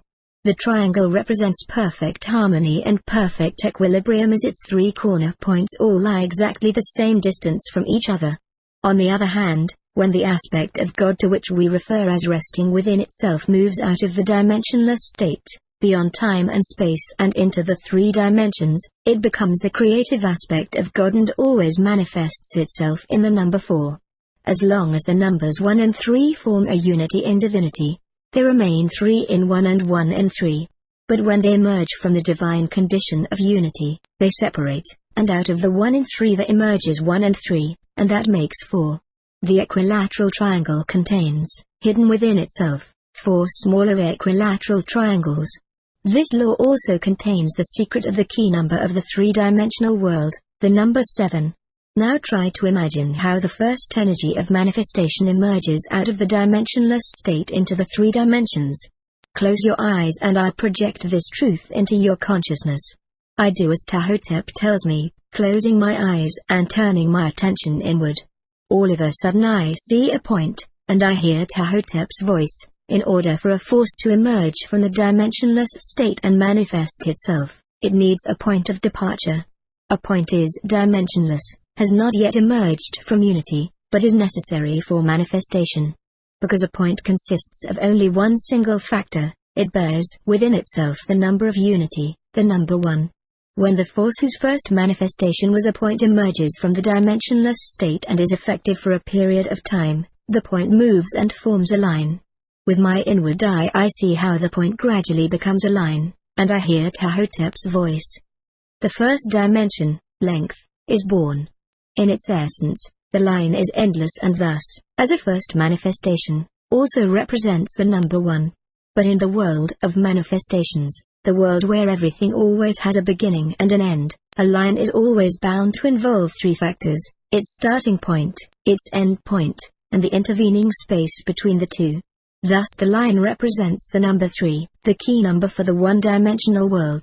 Now you must have noticed that there is no possibility of manifesting or of finding the number to inner unity. As a matter of fact, after the first manifestation of the point, which represents only one single factor, we immediately jump to 3 factors, without the number 2. When a point moves, no matter how little, to form even the tiniest, shortest line, we're already dealing with the 3 factors, not 2. A line in infinity, of course, represents the number 1, but when it has a beginning and an end, it automatically represents the number 3. In order for the number 2 to arise, there has to be a splitting of unity. The number 2 can only be born when 2 units are set beside each other. But inasmuch as nothing has any real existence outside unity, unity must project a reflection outside itself. Thus there arises a fission, a separation, which means the death of unity. That's why the word for doubt, which represents a kind of cleavage within one's mind and soul, is so closely related to the word for 2. This is true in every language. Let us now watch how the second dimension arises from the first. A line consists of a series of points. Assuming the creative energy is active in each of these points with the same force and for the same period of time, each of these points moves outward from itself into the second dimension. Each of them becomes a line, and out of the totality of these lines a plane is created, an equilateral rectangle. The second dimension, width, is born. The rectangle is 4 in 1 and 1 in 4 and thus consists of 5 factors: the 4 manifested lines, line of departure, terminal line, right and left lateral lines, and the 5th factor, the non-manifested area enclosed by these lines. And so the key number of the 2-dimensional worlds is the number 5. But creative forces continue to work. The plane also consists of points, and if the same force works outward from each of these points in the same direction and for the same period of time, all these points move into the 3rd dimension, and a cube has been created from the plane. The 3rd dimension is born, height. The cube is 6 in 1 and 1 in 6 and it consists of 7 factors, the 6 manifested limiting planes and the 7th, unmanifested factor, its cubic contents. The key number of the 3-dimensional world is the number 7. As you see, the basic form of matter is the cube. The various crystals are built in conformity with this law, and in them you can find either the cubic shape itself, as in the case of salt for example, or the basic elements of the cube in various aspects and variations. If we now investigate the characteristics of the cube, you will also understand the laws of the variance. Starting from one of the corner points of the cube, try to find a plane in which all three dimensions of the cube are contained. If you merely cut straight through, you get a plane containing only 2 dimensions of the cube. In order to find a plane containing all three, we must begin at one corner and cut through obliquely to the opposite corner points. Thus one corner of the cube is cut off. If we continue in the same manner, we cut off all 4 corners of the cube, and what's left in a very different shape, a tetrahedron, the faces of which are bounded by 4 equilateral triangles. So now you see that hidden within the cube in a shape with quite different laws, for the shape consists, not of rectangles, but of 4 triangles.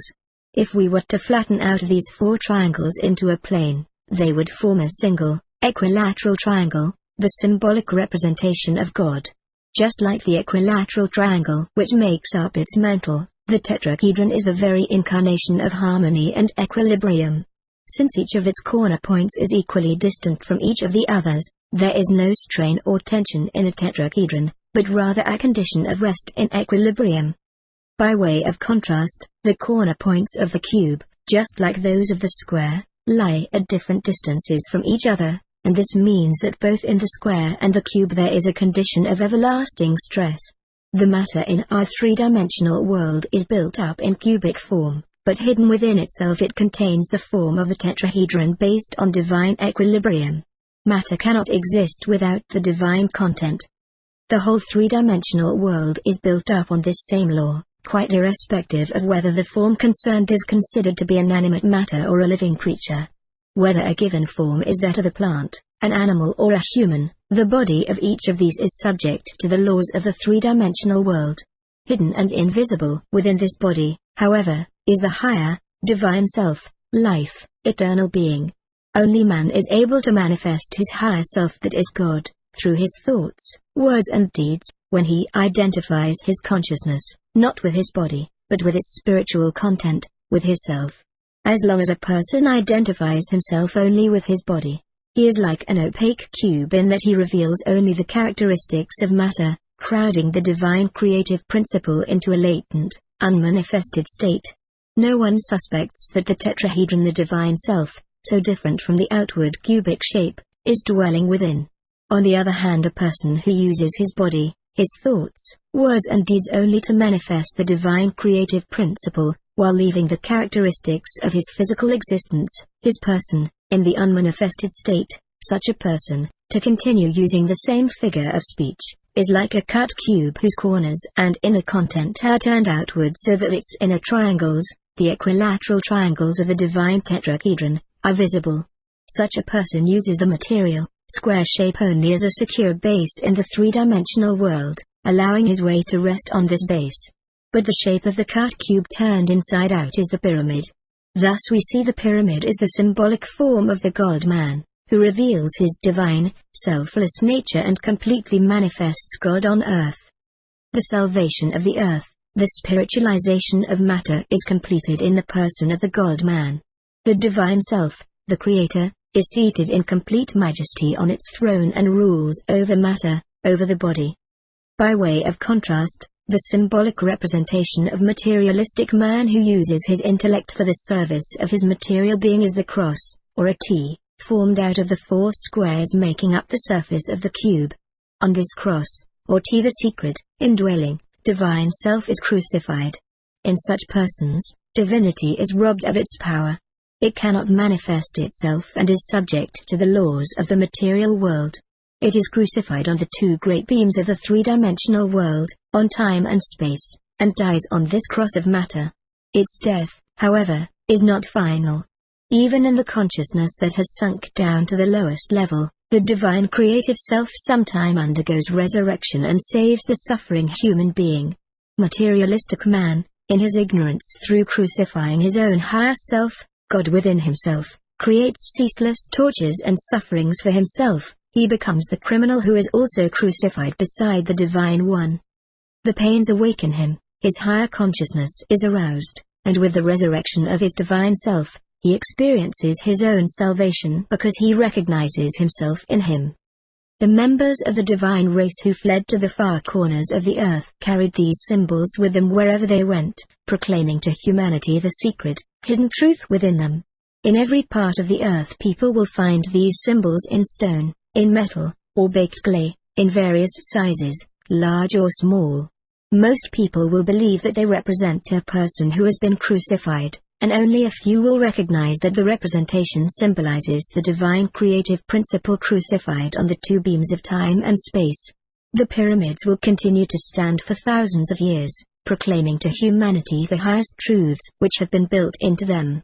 People with eyes and ears will find and recognize these elements of truth, even though they may not be able to fathom all the mathematical and astronomical laws of the pyramids, and some few highly developed persons will even be able to attain the truth proclaimed.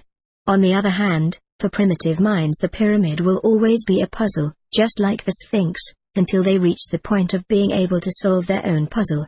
But now let's return to our consideration of the cube.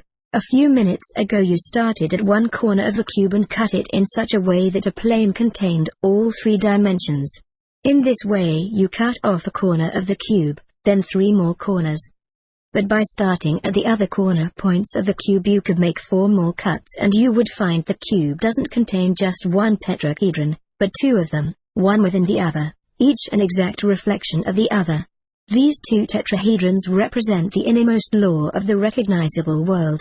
The inseparable relationship between the two complementary halves, the positive and the negative, which, self-contained each within the other, form a perfect equilibrium and sit, as creative spirits, on the right hand and on the left hand of divinity.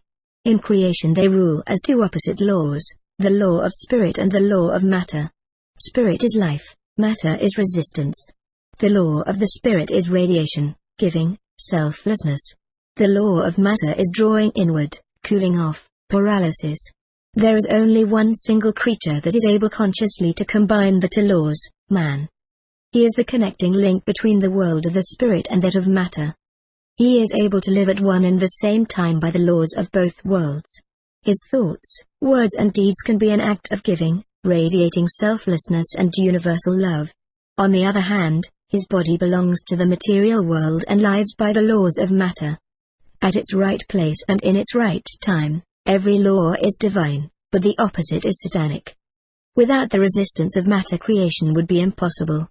In unmanifested divinity all creative forces are still at rest in unity, in complete repose and equilibrium, representing merely potential, only power possibilities. Creation begins in that one force separates itself from unity and sets itself up opposite the Creator as resistance. That is the firstborn Son of God, the spirit of resistance which the Father sends out to act throughout eons and eons of time as a negative and opposite pole to himself, to bear the frequencies of creation, and by resisting them make it possible for creation to take place. This spirit of resistance is the opposite pole to the manifesting aspect of God. By virtue of its centripetal, chilling and coagulating characteristics, it is the cause of the creation of matter. Take up a stone for example. The power that makes it a stone and holds it together as matter is the very self-same law of resistance tending to chill, harden and hold everything together. As long as this law manifests itself in matter and as matter, the law is operating in its place and consequently in a divine manner. But inert matter becomes living matter when the divine spirit, the self, clothes itself in matter and becomes flesh.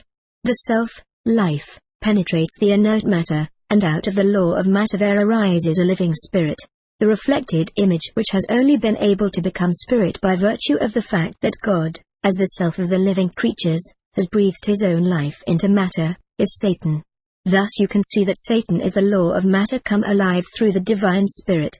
Satan lies dead in matter, as its law, until with its own life the divine spirit makes him come alive.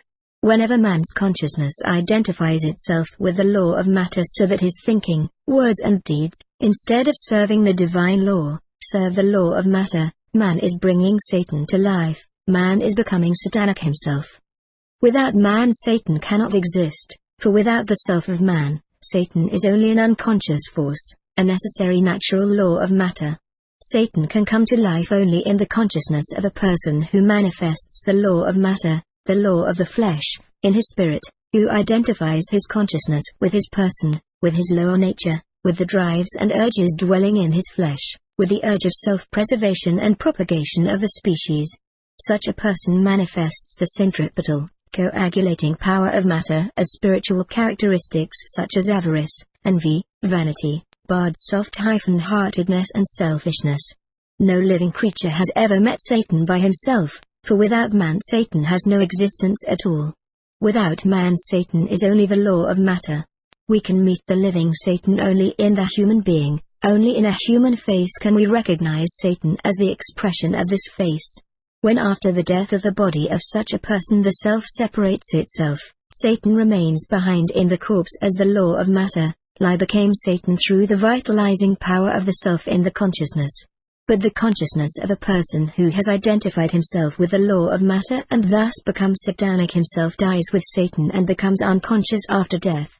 Satan draws him, his slave, into inert matter, into the darkness, into loss of consciousness, into himself. On the other hand, the consciousness of a person who has identified himself with the law of the divine spirit and served this law remains awake and alert after the body has been put off, liberated from its chains, freed of the isolation of matter. It merges into eternal light, into God. The two tetrahedrons contained within each other represent the two poles of creation in complete equilibrium. All creation, the world of unrest and emotion, is based on this divine equilibrium. It is the inner law operating through all forms and therefore in the crystallizations of matter also. As you've been able to see for yourself, the primordial form of matter, the cube, is built up around the divine tetrahedron. The triangles making up the faces of the tetrahedron are identical with the planes connecting the corner points of the cube. Man too, in his inner being, has a plane of contact with the divine self. And that's why he can only find his own divine being within himself, never by directing his attention towards the outside world. When man directs his attention towards the outside world, he is forced in accordance with divine law into more and more spiritual prisons, until after many pains and tortures, he finds divinity. But now let's examine the different kinds of forms of crystals based on the shape of the cube. Take 6 geometric forms, which have the shape of a house roof and a base area exactly equal to that of the face of the cube, then place these 6 forms on the faces of this cube in such a way that their different edges are adjacent to each other. In this way you form a geometric body which we call a pentagonal dodecahedron consisting of 12 equilateral pentagons. The pentagonal dodecahedron reveals further laws of the long path of the consciousness. But now we want to look at the result manifested by the last crystal form in this series, the icosahedron made up of 20 equilateral triangles. Thus starting with the tetrahedron we can develop a total of 4 regular crystal forms with equal areas, the tetrahedron, the cube, the pentagonal dodecahedron and the icosahedron. It is only possible to form regular crystal shapes from triangles, rectangles and pentagons. From triangles, the tetrahedron, the octahedron and the icosahedron, from squares only the cube, from pentagons only the pentagonal dodecahedron. Except for the octahedron you are already acquainted with all these geometrical bodies. You can construct an octahedron by drawing 3 equally long lines, one in each of the 3 dimensions, length, breadth and height, at an angle of 45 degrees in such a way that the middle of the 3 lines is identical. When you join the endpoints of the 3 lines, you form the 8 triangles which go to make up the octahedron. Thus you see the octahedron consists of 2 pyramids joined at their base, one standing normally, the other upside down. And now pay very close attention. If we cut the octahedron with planes at equal distances from each other and pass through in each of the 3 dimensions, we create innumerable little octahedrons. But these octahedrons do not fill the space in the big octahedron. On the contrary, the spaces between the little octahedrons form little tetrahedrons just as you observed in the space within the cube. You can divide up the space in an endless number of larger or smaller octahedrons, and the little tetrahedrons in between will always be there. Thus you can see that in every one of its points three-dimensional space is based on the divine tetrahedron representing absolute harmony and absolute equilibrium. In just the same manner all of visible creation rests in every one of its points on the divinity which stands above all manifestation, reposing unmanifested within itself. God is omnipresent. But now let's come back to the various geometric bodies contained within each other or superimposed on each other: tetrahedron, cube, pentagonal dodecahedron and icosahedron. Here are some further laws revealed by their relationships. If we take half the number of faces of each of the geometric bodies we've talked about, the tetrahedron, cube, pentagonal dodecahedron, and icosahedron, we get the numbers 2, 3, 6 and 10. If we multiply these numbers together, we get the number 360, the number of degrees in the circle.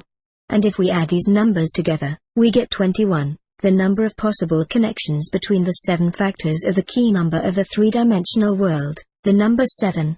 Ptahhotep stops speaking, and I stand before him in silence and awe.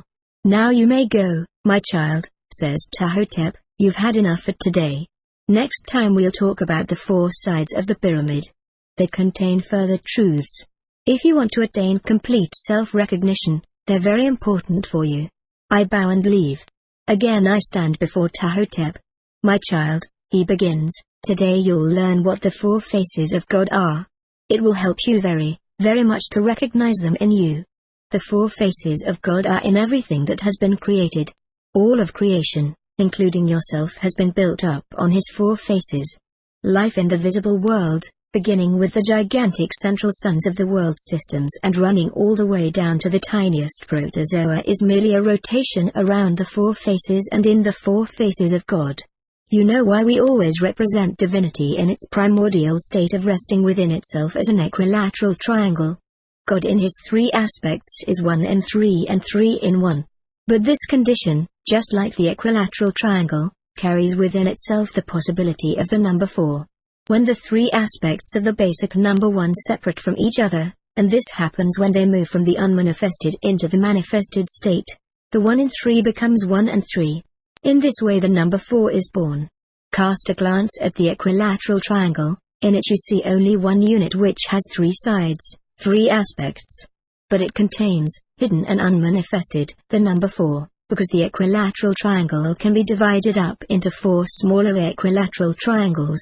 When the triangle moves out of the unmanifested into the manifested state in the 3-dimensional world, a tetrahedron is formed. As you have already seen, the first primordial form of material manifestation, the cube, contains the tetrahedron hidden and unmanifested within itself. The 4 triangles which make up the faces of the tetrahedron are the areas of contact between the divine and the material, as they are identical with the inner areas of the truncated corners of the cube. When we turn the triangles of the tetrahedron outward with the help of the corners of the cube, thus manifesting the triangles of the tetrahedron, we produce the 4-sided shape of the pyramid whose 4 sides, at one and the same time, are the 4 triangles of the tetrahedron turned outward and the truncated corners of the cube turned outward. The 4 sides of the pyramid symbolize the 4 faces of God, each of which taken alone and by itself manifests the 3 aspects of the first source, the divinity at rest within itself and standing above all creation. The pyramid reveals a living reality, the living law, in which God always and absolutely manifests himself in the material world, and because he does so he is in soft dwelling in everything that has been created. From every point of the universe God manifests himself fourfold. In each of the 4 directions of the earth and the sky he radiates with a different effect. And because these streams of force, which originate at one point and yet are so very different, all come forth from the paradisiacal unity, we can speak of them figuratively as 4 great rivers springing up in the center of paradise, where the tree of life and the tree of the knowledge of good and evil are rooted, and flowing out into the external world in 4 different directions. You will find this 4-fold manifestation in everything that has been created, most noticeably in the 4 characteristics of the great currents of air, the winds. Even the dullest person knows that the winds coming from the 4 different directions have completely different effects. The north wind is dry, cool, with a quieting and paralyzing effect. In many parts of the world it even makes water hard as stone. The south wind always brings heat and has an arousing, vitalizing effect. The east wind is cool, refreshing. The west wind brings warmth and dampness, in many places rain. Its effect is fatiguing and soporific. This is something you already know, because every child notices the different effects of the four major winds. But have you ever thought about how this is possible? Have you ever wondered how it comes about that currents of air can start at the self-same spot on the surface of the earth and have different effects depending on the direction in which they flow? If, for example, a wind arises right where we are now, where we feel the air to be pleasant and mildly warm, and if it blows southward, it is obviously coming from the north for people living in countries to the south of us. It brings them cool weather and has a calming effect on all living creatures. But when a wind starts up from where we are and blows northward, it's a south wind for people living to the north of us. It brings them warm weather and has a stimulating effect on the organs of reproduction of all living creatures. How is it possible for both a cold and a warm wind to originate at one and the same point on the surface of the earth, a tranquilizing and a stimulating wind, bringing dampness and rain to people on one side and dry weather to people on the other? It all depends on the direction in which the air is flowing. You see, that is the law of space we call the four faces of God. The first face, the north face, is fiery and has a vitalizing effect. That's why the south wind brings heat and stimulates living creatures to conceive new life. The second, the west face, is airy and cool. It makes everything movable, and that's why the east wind is refreshing.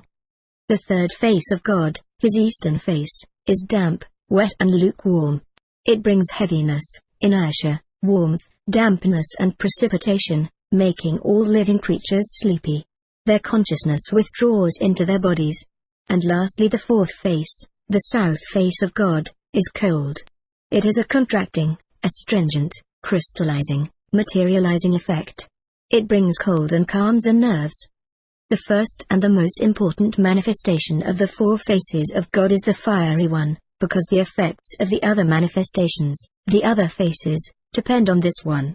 The kind of fire determines whether the weather gets hot, warm, cool or cold. That's why the fiery face of God is the father of the others. As a result of its radiation, the various specific states arise. The warm and dry together produce the gaseous airy condition, the cool and damp the aqueous, while the cold produces the hard, earthly condition. You find this law operating everywhere here on earth, in every tree, in every plant. Take any house, for example. The south side, which receives the currents from the north face of God, is warm and plants grow best on this side. The north side is cold, the east side is dry and the west side is always damp. Whenever we make rain in the pyramid, the precipitation hits all buildings from the west. This fourfold aspect is not only to be found in the major winds, but in everything that has been created. Look at the trees. The northern side, exposed to the radiation from the cool southern face of God, is always covered with moss. Have you ever wondered why the human being has only one face, and that towards the front? In the direction in which we face we are fiery, giving, whereas when we turn our back on something we are cool towards it. Our limbs, too, are all directed forward, and we can radiate our willpower only in the direction in which we are facing. And why do we sleep best when lying in a north to south direction? Why do all animals lie down this way? Why are even birds' nests and ant hills built in a north to south direction? Animals have no intellect to understand the reasons why, but they feel the effect of quieting radiations coming from the north and vitalizing currents from the south. Instinctively, they feel it's best for the circulation of their own current of life when they build their nests in a north to south direction and when they sleep this way. That's the secret of why a person who is seeking connection with God and praying should face north or east, but never south or west. In the north and in the east he can find forces that lead him towards spiritualization, whereas in the south and in the west he finds stimulation which leads his consciousness to identify itself with his sensual instincts. The effects of God's fourfold radiation are always the same throughout the entire universe. Every point in the universe, and this includes of course every point on the face of the earth, always receives exactly the same radiation from any given direction. The four faces of God can never turn or shift. They always stand unchanged, immutable, facing in their original direction. Wherever members of the divine race went, they taught the sons of men this profound truth in various ways depending on the characteristics of the people around them. Here, where people understand geometric forms and can grasp truth intellectually, we expressed the truth about the four faces of God in the form of the pyramid. But there are other races of people more inclined to grasp divine truths as spiritual experiences. The members of our race who fled to such countries have built gigantic figures of stone to represent divinity in the form of a human figure sitting like a triangle and having a head with four faces, one looking in each direction. Both representations revealed the same fact: whenever the divine creative principle leaves its timeless spaceless condition in the unmanifested state to come out into the three-dimensional world and become matter, it manifests itself, even while keeping its three aspects, in the number 4. The shape of the pyramid shows this clearly in that each of its four sides, standing on the square base, forms a triangle representing the three aspects of God. Thus the pyramid manifests 4 times 3, the number 12. And that brings us to another truth. As you can see from the symbolic representation in the form of the pyramid, each of the four faces of God contains the three divine aspects. This results in a 12-fold manifestation which is present at every point of the universe and is acting in everything that exists, beginning with the individual creatures living on the planets and running throughout the planets to the suns and the systems of suns, throughout the universe, just like little circles in larger ones and larger circles in still larger ones, on and on to infinity. So if you understand one of these circles, you will understand the inner structure of the entire universe and of every single creature in it, for the entire visible universe is based on this 12-fold manifestation of God. But before we go on, you must realize that everything we human beings can perceive with our organs of sense from our personal point of view, that is from the outside, is the exact opposite of what exists in the divine state of being. Everything you can see when looking at it from the outside, whether from above or below, from front or back, from the right or the left, turns into its exact opposite as soon as you stop looking at it and start being it. When you look at something, you're in a dualistic relationship to it. You, the observer, and what you see are two different poles. But when you are something, you're in a monistic condition, in divine unity. To show you an example, let's take a letter, say a letter E. In what direction does this letter run? It runs from left to right. Father. I answer. Good, says Ptahhotep. Now when I draw the same letter on your breast so that you are this letter, you're in a condition of unity with it, in a state of being with it. In what direction is it running now? From right to left, Father. I answer. Yes, just the opposite. Come with me now and I'll show you something more. Ptahhotep leads me under to large circular plates that hang from the ceiling and serve as lamps. They both have the same 12 pictures but running in opposite sequence and facing in opposite directions. On the first plate the pictures all have their heads towards the center, while on the second their heads are all toward the circumference. And the sequence from right to left on one is just the opposite of the sequence of the other. Ptahhotep leads me to the first circle and asks, when do you see the pictures in the circle right side up? Always, from any point along the side, Father. Then Ptahhotep leads me to the second circle and asks, how do you sequence these pictures? All of them have their heads down, just the opposite of the pictures in the other circle, and they're all in the opposite sequence. I answer. Now try to find the spot from which you can see all of these pictures right side up and in the right sequence. I look at the figures and as I want to see them right, with their heads up, I involuntarily step over to a point precisely under, and consequently precisely in the center of the disc. And all of a sudden all the figures seem to change their positions. Now they're all standing right side up and in the correct sequence. I turn around slowly, continuing to stand in the center. Each and every one of the figures is right side up. But when I move only a single step to the side, they're all the wrong way round again. I step back into the center. Consciously and deeply moved, I experience the state of being. I understand what it means. The excitement of the discovery almost makes me dizzy. Seeing how thrilled and moved I am, Ptahhotep smiles. Do you understand now, he asks, why the personal is always the exact opposite of the divine? Do you understand why human script runs from left to right while the divine runs from right to left? Yes, Father of my soul, I stammer, trembling with excitement. I do understand. Ptahhotep takes my hand in his. Oh, how quickly the mighty power of this blessed hand calms me, and leads me to a large blackboard where I see various geometric figures. The earth, he continues, receives the 12-fold radiation of force of the four faces of God from the direction of various constellations of stars. Taken together, these constellations surround us like a wheel. We call this huge wheel the zodiac. It's owing to the effect of the radiations of the zodiac that the earth can exist at all. Their vibrations met in a point in cosmic space, causing an interference in the waves of energy and leading to condensation. Materialization. Little by little our Earth came into being through this process of materialization.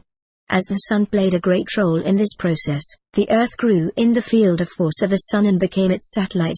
It receives its life energy from the Sun, but it also is constantly receiving radiations from the zodiac and from its sister planets of our solar system. Just like all the celestial bodies, the Earth represents the materialization of all these various radiations, and that's why for each step of earthly creation there is a form of materialization which primarily manifests the specific energy of the great cosmic wheel appropriate for the form of materialization concerned.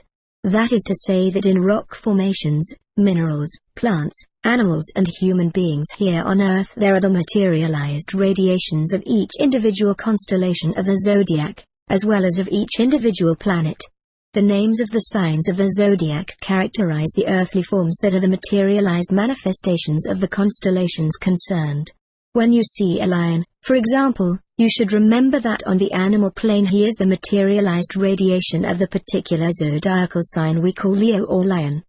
But at the same time there are minerals, plants and people made up of the same energy, but on the mineral, plant or human plane.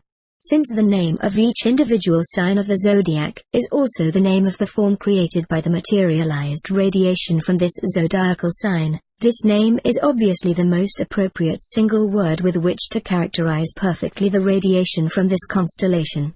The four faces of God, that is the four cardinal points, in the vault of stars, in the divine condition of being, are, each face of God, each cardinal point of the vault of heaven, contains within itself the three aspects of the unmanifested divinity, and so the 12 signs of the zodiac come into being. The three fiery aspects of the first face of God, of the first group, are revealed in three constellations called Aries, Leo and Sagittarius.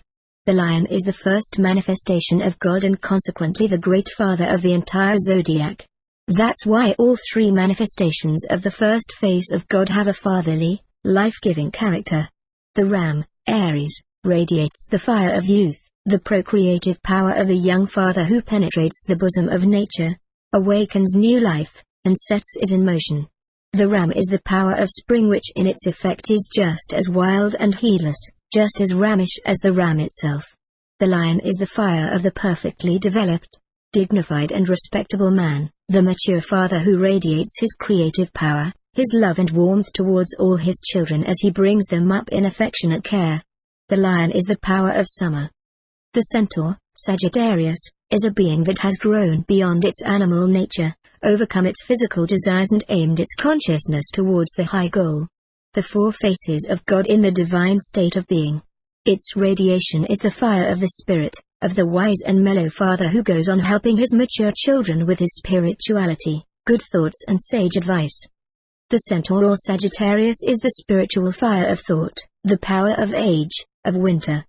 The three aspects of the second group, of the earthly material face of God are, Taurus, Virgo and Capricornus, or the bull, the virgin and the goat. All three manifestations of this face of God reveal a motherly character. In the springtime the bull stands in a green meadow, and all of nature is decked out in the beautiful clothing of a bride on her wedding day, ready to receive all the procreative power of her bridegroom. The radiation of the zodiacal sign of the bull enables the earth to receive the fiery power of life and let it take root. Thus the divine seed is able to incarnate itself in an earthly body. The bull radiation makes it possible for the divine self, the creative principle, the logos, to become flesh. The bull awakens the power of conception in matter, in the female of the species, calling the bride to readiness. The bull represents that aspect of incipient maternity in which the mother-to-be is ready to conceive. Virgo, the Virgin, is the spotless queen of heaven, the mother goddess of nature who has never been touched by a male and yet is pregnant with myriad creatures that are born from her divine body. The power of the sign of the Virgin is the fertility of nature, and that's why she is shown holding in her hand a spike of grain with 5 kernels. In the mystic world, the Virgin is the human soul which, purged of all earthly dross, has become spotless and has received the divine seed from the Spirit of God. Thus she is expecting the divine child in which both principles, the divine and the material, are blended into perfect unity. Thus Virgo is the pregnant, expectant aspect of maternity. The third aspect of the earthly face of God is Capricorn, the goat. Thin animal lives in the region of the hardest matter on earth, stones, rocks and boulders. The centripetal force of the law of matter causes matter to reach the highest degree of hardness and consequently crystallize. In the crystal, matter overcomes itself, losing its original characteristic of opacity and becoming perfectly transparent. In the crystal, matter reveals the original geometric forms of the creative power. A child, too, is the solidified, crystallized form of the divine creative power of life. Through the law of matter, through the centripetal, compressive power of concentration, the achievement of the divine self, the divine child, consciousness, is born in the soul of man. As long as man identifies his consciousness with his animal instincts, he is like a stable in which animals are living. In this stable and surrounded by animals, the divine child, the divine consciousness, must be born. This takes place through the concentrating effect of the sign of Capricornus. The only path which can lead man back to unity, back into the lost paradise, is that of concentration. That's why the birth of the divine child is celebrated in the month when the sun stands in the sign of the goat. The radiation of this center of force helps man fully to manifest and achieve the divine in and through matter, in the body. Capricornus is the parturient aspect of the maternal. The 3 aspects of the third group, the vaporous face of God, are Gemini, Libra and Aquarius, or the twins, the balance and the water bearer. The vaporous combination state arising through this radiation gives movement.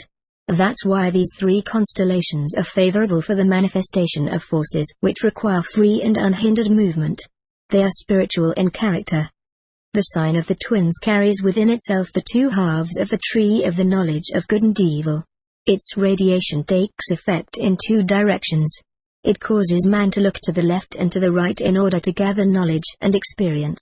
It causes man's pathway through life to branch out like the limbs of a tree.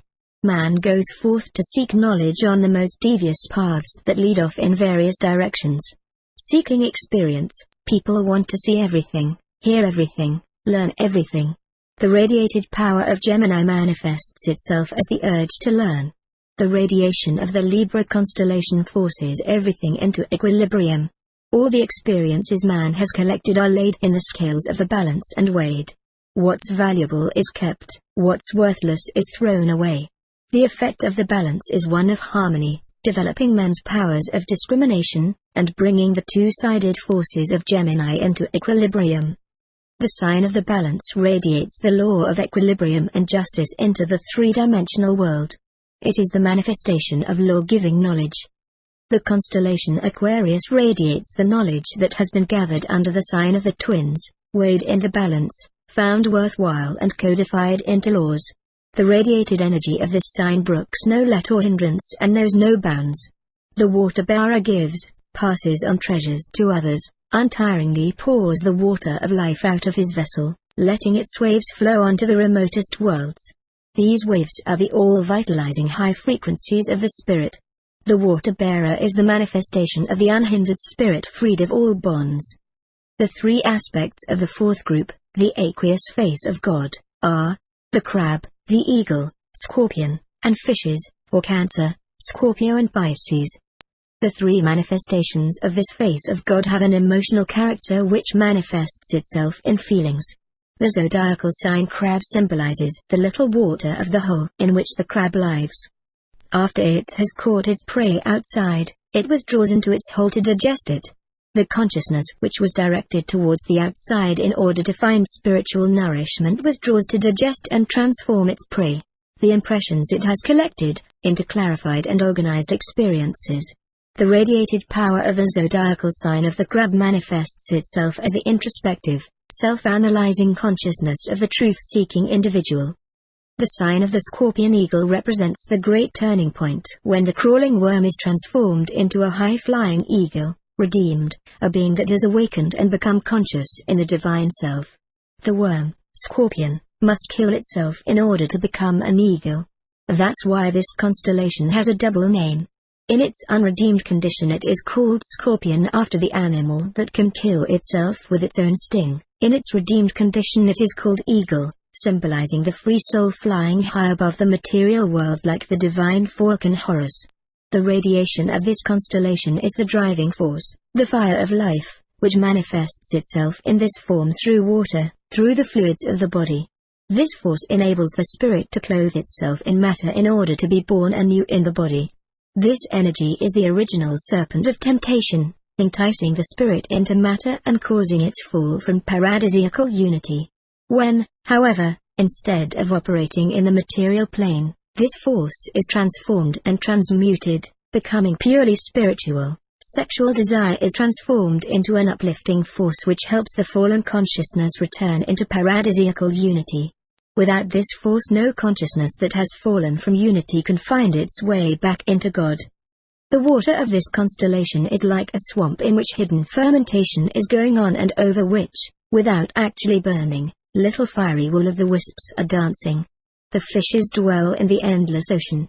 Although they sometimes come to the surface, they submerge again and disappear in the immeasurable depths. The true nature of man is similar to the ocean. His consciousness is on the surface, but by far the greater and deeper part of him lies in the unconscious where the reasons and the roots of his thoughts, words and deeds originate. On the other hand, the person who has achieved redemption and attained complete and perfect recognition of self, whose consciousness has been initiated in his divine self and achieved realization in his self, no longer has a subconscious and a superconscious. That is to say, there is no longer a part of him that is unconscious. Figuratively speaking, he swims, completely conscious, in the depths of the limitless ocean of the divine all-consciousness. With the unredeemed person recognizes, or often enough, does not recognize, as the unconscious has become his home and element in which he is perfectly conscious. The two manifestations of sex, the male and female, are as happy as two carefree fish in the ocean of perfect harmony. The effect of the sign of the fishes is redemption, dissolving away the personal in the impersonal, in the depth of the limitless self, in the divine and indivisible unity of all one being. The great work of redemption is completed by the radiation of this power. The spiritualization of matter is achieved. You see, the three aspects of each triangle are related. Starting on the material plane, they progress upward in the direction of spiritualization. But there's not only a relationship between the three aspects of each of the faces of God, the four triangles are actually so related that their centers are identical. In this way they make up the zodiacal circle of 12 revelations, much that the various aspects of the four triangles form an interrelated series of steps in development and progress. Then there is still a third relationship between the individual constellations, namely the one between opposite constellations, each of which is a complementary half of the other. First, let's discuss the relationship of the steps high development. The series naturally begins with the constellations of the Ram, as the beginning of all expressions of life, and hence the beginning of springtime lies in the Ram. But you should take note of the fact that there are two beginnings of springtime, one absolute and one relative. Every manifestation of life, including the earth and all the creatures living on it, carries within itself the absolute beginning of spring or springtime point. This absolute springtime point is independent of the outside world. On the other hand, the relative springtime point depends on the position of the stars at any given moment. Thus, because of the various movements of the earth, it doesn't stay at the same place but is constantly changing its position. We'll go into all this more thoroughly later. The signs of the zodiac run in this sequence: Ram, Bull, Twins, Crab, Lion, Virgin, Balance, Scorpion, Eagle, Centaur, Goat, Water Bearer, Fishes.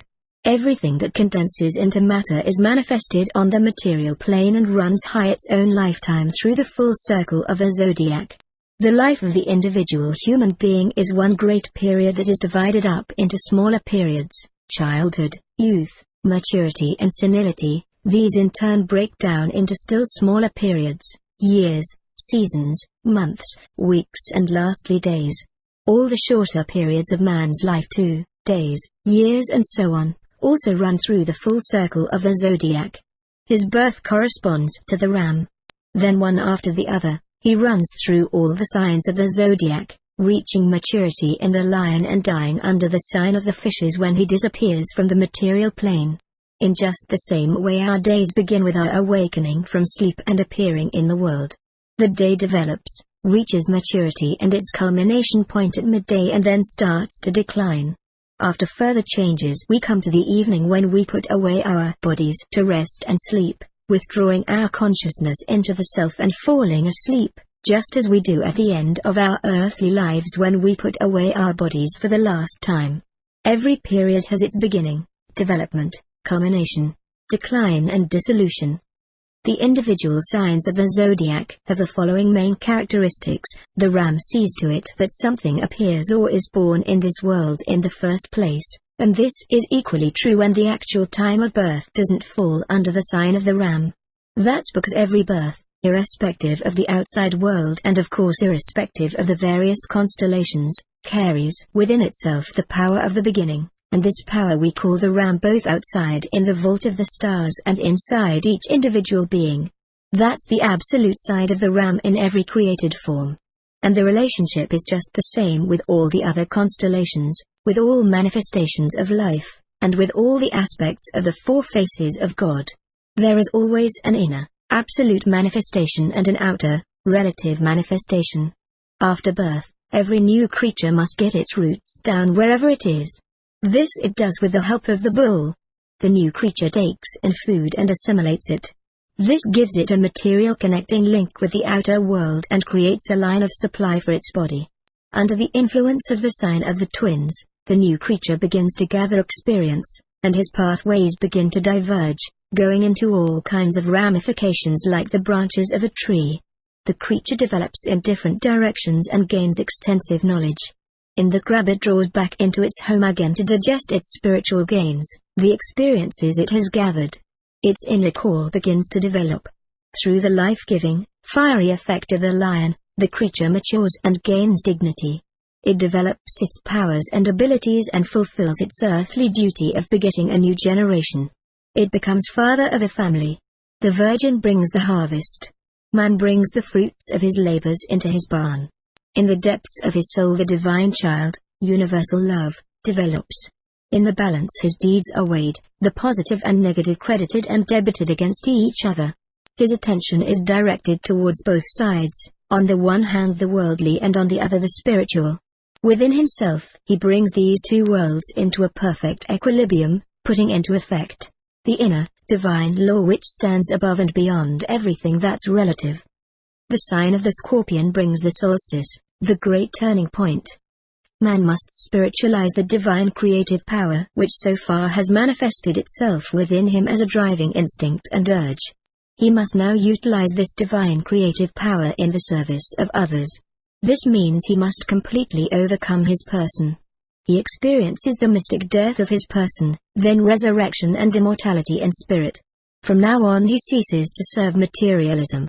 High up above the earth, in perfect spiritual freedom, he flies like an eagle, like the sacred falcon Horus.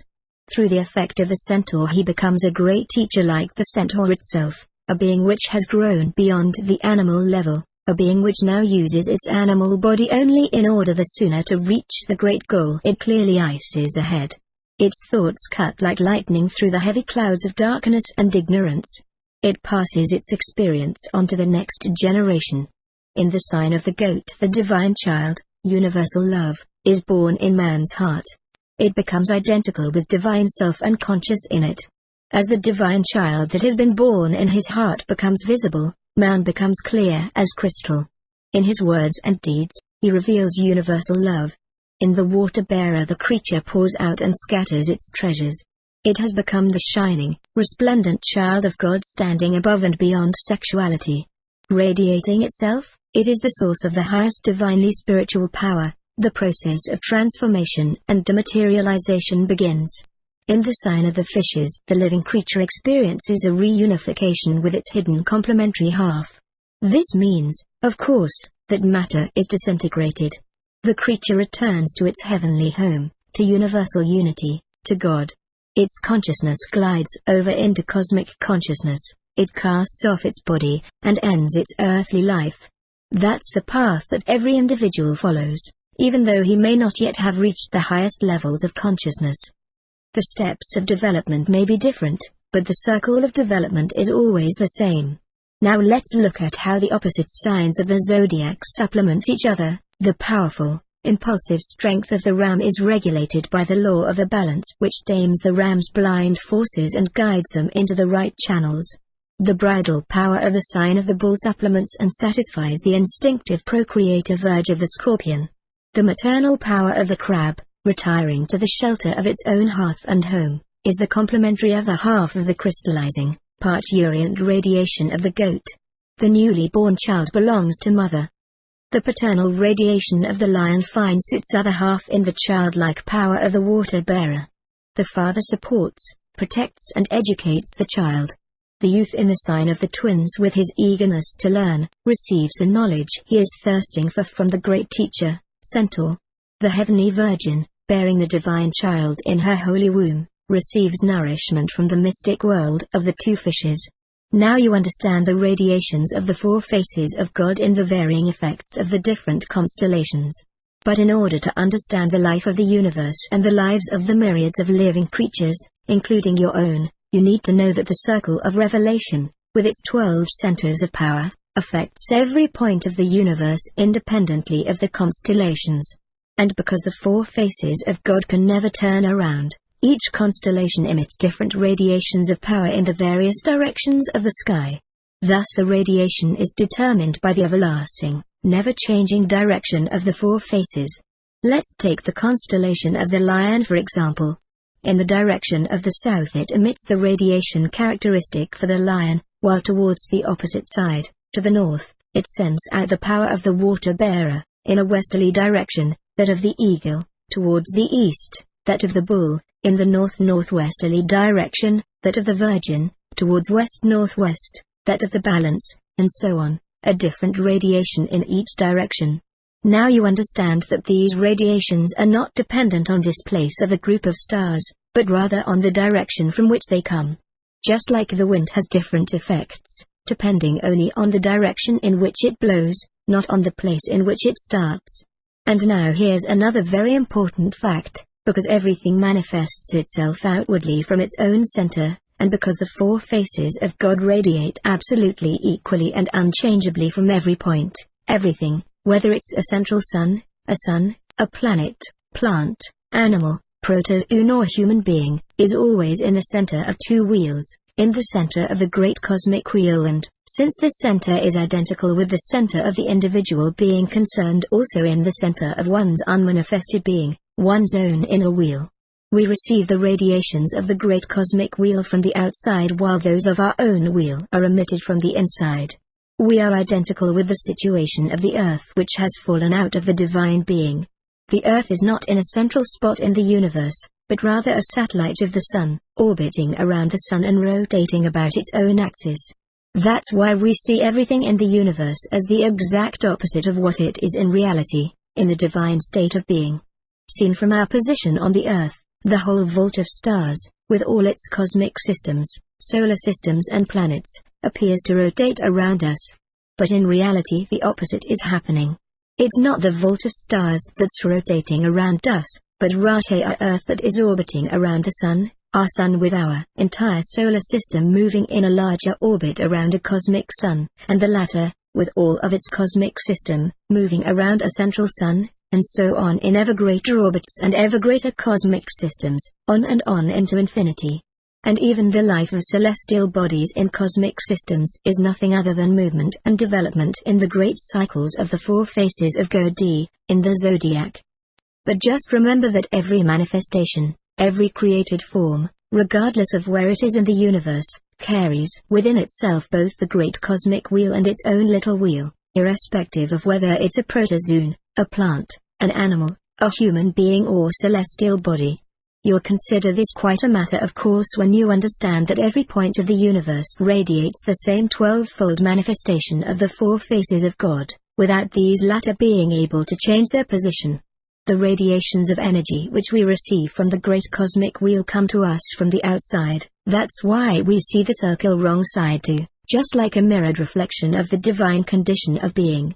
Because the vault of stars, as seen from our standpoint on the earth, is always in motion, there is a corresponding change going on constantly in the composition of radiations reaching the earth from all the countless stars moving along their individual paths in the gigantic cosmic wheel. Every created form, including every human being, has its own individually composed structure of forces made up of the same creative forces that radiate from the stars in the universe. At the moment of birth, the structure of forces in the individual's own little zodiac wheel is identical with that of the forces in the great cosmic zodiacal wheel. And this leads us to something else that you should know, namely, that a living creature can be born only when these two structures of forces coincide with each other completely. The position of the earth in the four faces of God, which can never turn around until the end of his life on this earth, man is constantly subjected to new impressions, new experiences and all kinds of other influences. As he gathers experience, his own inner constellation is modified to a great extent. Many forces are developed, many others get pushed into the background, depending on the individual's reactions to his deeds and his experiences. The inner constellation a creature has at the moment of its death is stamped indelibly upon its soul, and the latter cannot be reincarnated until the vault of stars, in its constant movement, comes into the same constellation. This is why some people are reincarnated again after only a very short time, while others may even have to wait thousands of years until the stellar constellations match those they carry in their souls. All the creatures that are being born into the three-dimensional world every moment throughout all eternity ended their previous incarnation under the same constellation as the one which existed at the moment of their birth in this incarnation. The death constellation in one incarnation and the birth constellation in the next are always absolutely identical. On the other hand, the birth constellation and the death constellation for any given incarnation are never identical, because the individual living creature concerned is changed through the experiences it has. But every creature, including man, carries within itself the imprint of the constellation reigning at the moment of its birth, and it carries this imprint through its entire life. This constellation contains the creature's own individual wheel in which its subsequent development and character changes are hidden. So if you want to know the inner birth constellation of the forces that have built a living creature and are working in its soul, in its body, in its entire being, and consequently also in its fate, you have to figure out the constellation the stars has at the moment of its birth. Because of the steady movement of the stars in the sky, the relationships within the two wheels, the cosmic and the individual, are constantly shifting. The centers of energy in the cosmic wheel, the constellations, the fixed stars and the planets, and the hidden centers of power of the individual wheel move away from the identical patterns they had at the moment of birth. After a time, these patterns of power within these two wheels can approach each other again. That's why in the life of each individual there are favorable and harmonious relationships at certain times and unfavorable disharmonious relationships at others. As a result, the creatures concerned sometimes reveal harmonious positive characteristics and disharmonious negative characteristics at other times. And because fate is the mirrored reflection of character and the result of the individual's deeds, its life takes favorable turns sometimes and unfavorable ones at others. All forms of life are subject to these forces, and only one creature has the possibility of ruling over all these energies and forces at work throughout the universe, within its own being and within its own destiny. This creature which has the ability to control these forces at will is man. But he can control them only when he is conscious of them, recognizes them in himself and overcomes them. As long as man does not recognize these forces in himself, he is just as much at their mercy as all the unconscious forms of life which are directly in contact with all these creative forces and willy-nilly controlled by them. Only the human being who has attained the ability of self-recognition is able to rise in his consciousness above these forces. Instead of being at their mercy in an unconscious way, he is able to control them or transmit them in a transmuted and completely changed form. When man is able to transmute the creative forces within himself, he is also able to transmute the forces operating within his destiny, thus controlling his own fate. Now you understand why it is necessary and important to know about the 12-fold radiation of power of the four faces of God within yourself, and why it is essential to learn to control it. When you realize that only your body and the material part of your being is built up out of these forces, whereas your divine self stands above them and is able to control them, you yourself can regain control over these tremendous creative powers, the same control you lost when you were born into the material world. When you realize this, you can liberate yourself, which in your body has been crucified on two great beams of the material, three-dimensional world, time, and space. Yourself which has been repressed and forced into your subconscious is liberated, resurrected from its apparent death and reinstated on its throne. This mystery of life is symbolized by the cross with the divine form crucified upon it, representing the second aspect of God. The creative principle clothes itself in matter and for eons of time makes the supreme sacrifice of taking upon itself the characteristics of the material world in order to animate it and fulfill its great task of spiritualizing matter by completely revealing the spirit in matter. The epochs of the world. I stand before him. He begins, the earth and its inhabitants are not yet conscious of the forces which reach the earth from out of the cosmos and maintain it. Consequently, the inhabitants of the earth aren't able to control these forces and transform them at will. The earth receives these radiations from out of the cosmos and is immersed and bathing in these waves of energy. Everything that happens on earth is a direct reaction to the action of these radiations, a kind of resonance resulting from their interaction. The sun magnifies to a tremendous extent the radiations of the particular constellation in which it stands at any given moment as it radiates its force to the earth simultaneously with the radiations of the constellations concerned. This fact has a bearing on the way in which the four seasons have come into being. The movements of the earth give us the impression not only that the vault of stars is rotating about us, but also that other movements are taking place. One of the most important movements the Earth makes is that its axis describes the surface of a cone, whereas one of the endpoints of the Earth's axis remains relatively fixed, the other describes a circle. Because of this movement, the vernal point in the cosmic wheel is slowly displaced. Seen from the Earth, it appears to be moving backward. The time it takes for the axis of the Earth to complete one full conical movement, moving from the vernal point in the zodiacal circle right round to its starting point again, corresponds to 25,920 terrestrial years. We call this a cosmic year. Divided by 12, this number gives us a cosmic month, mainly 2,160 terrestrial years, the time it takes for the vernal point to move through one zodiacal sign. The vibrations from the cosmos have such a great effect on the Earth that they even influence world history. The leading ideas in religion, science and art are the result of the radiation of the particular constellation in which the vernal point is moving throughout the course of a cosmic month. The incarnated spirits on Earth, that is to say humanity, must always achieve a new epoch by reaching a new milestone in human development and establishing themselves in the ideas of the time. A nation is a group of spirits, the incarnation of certain concentrations of energy.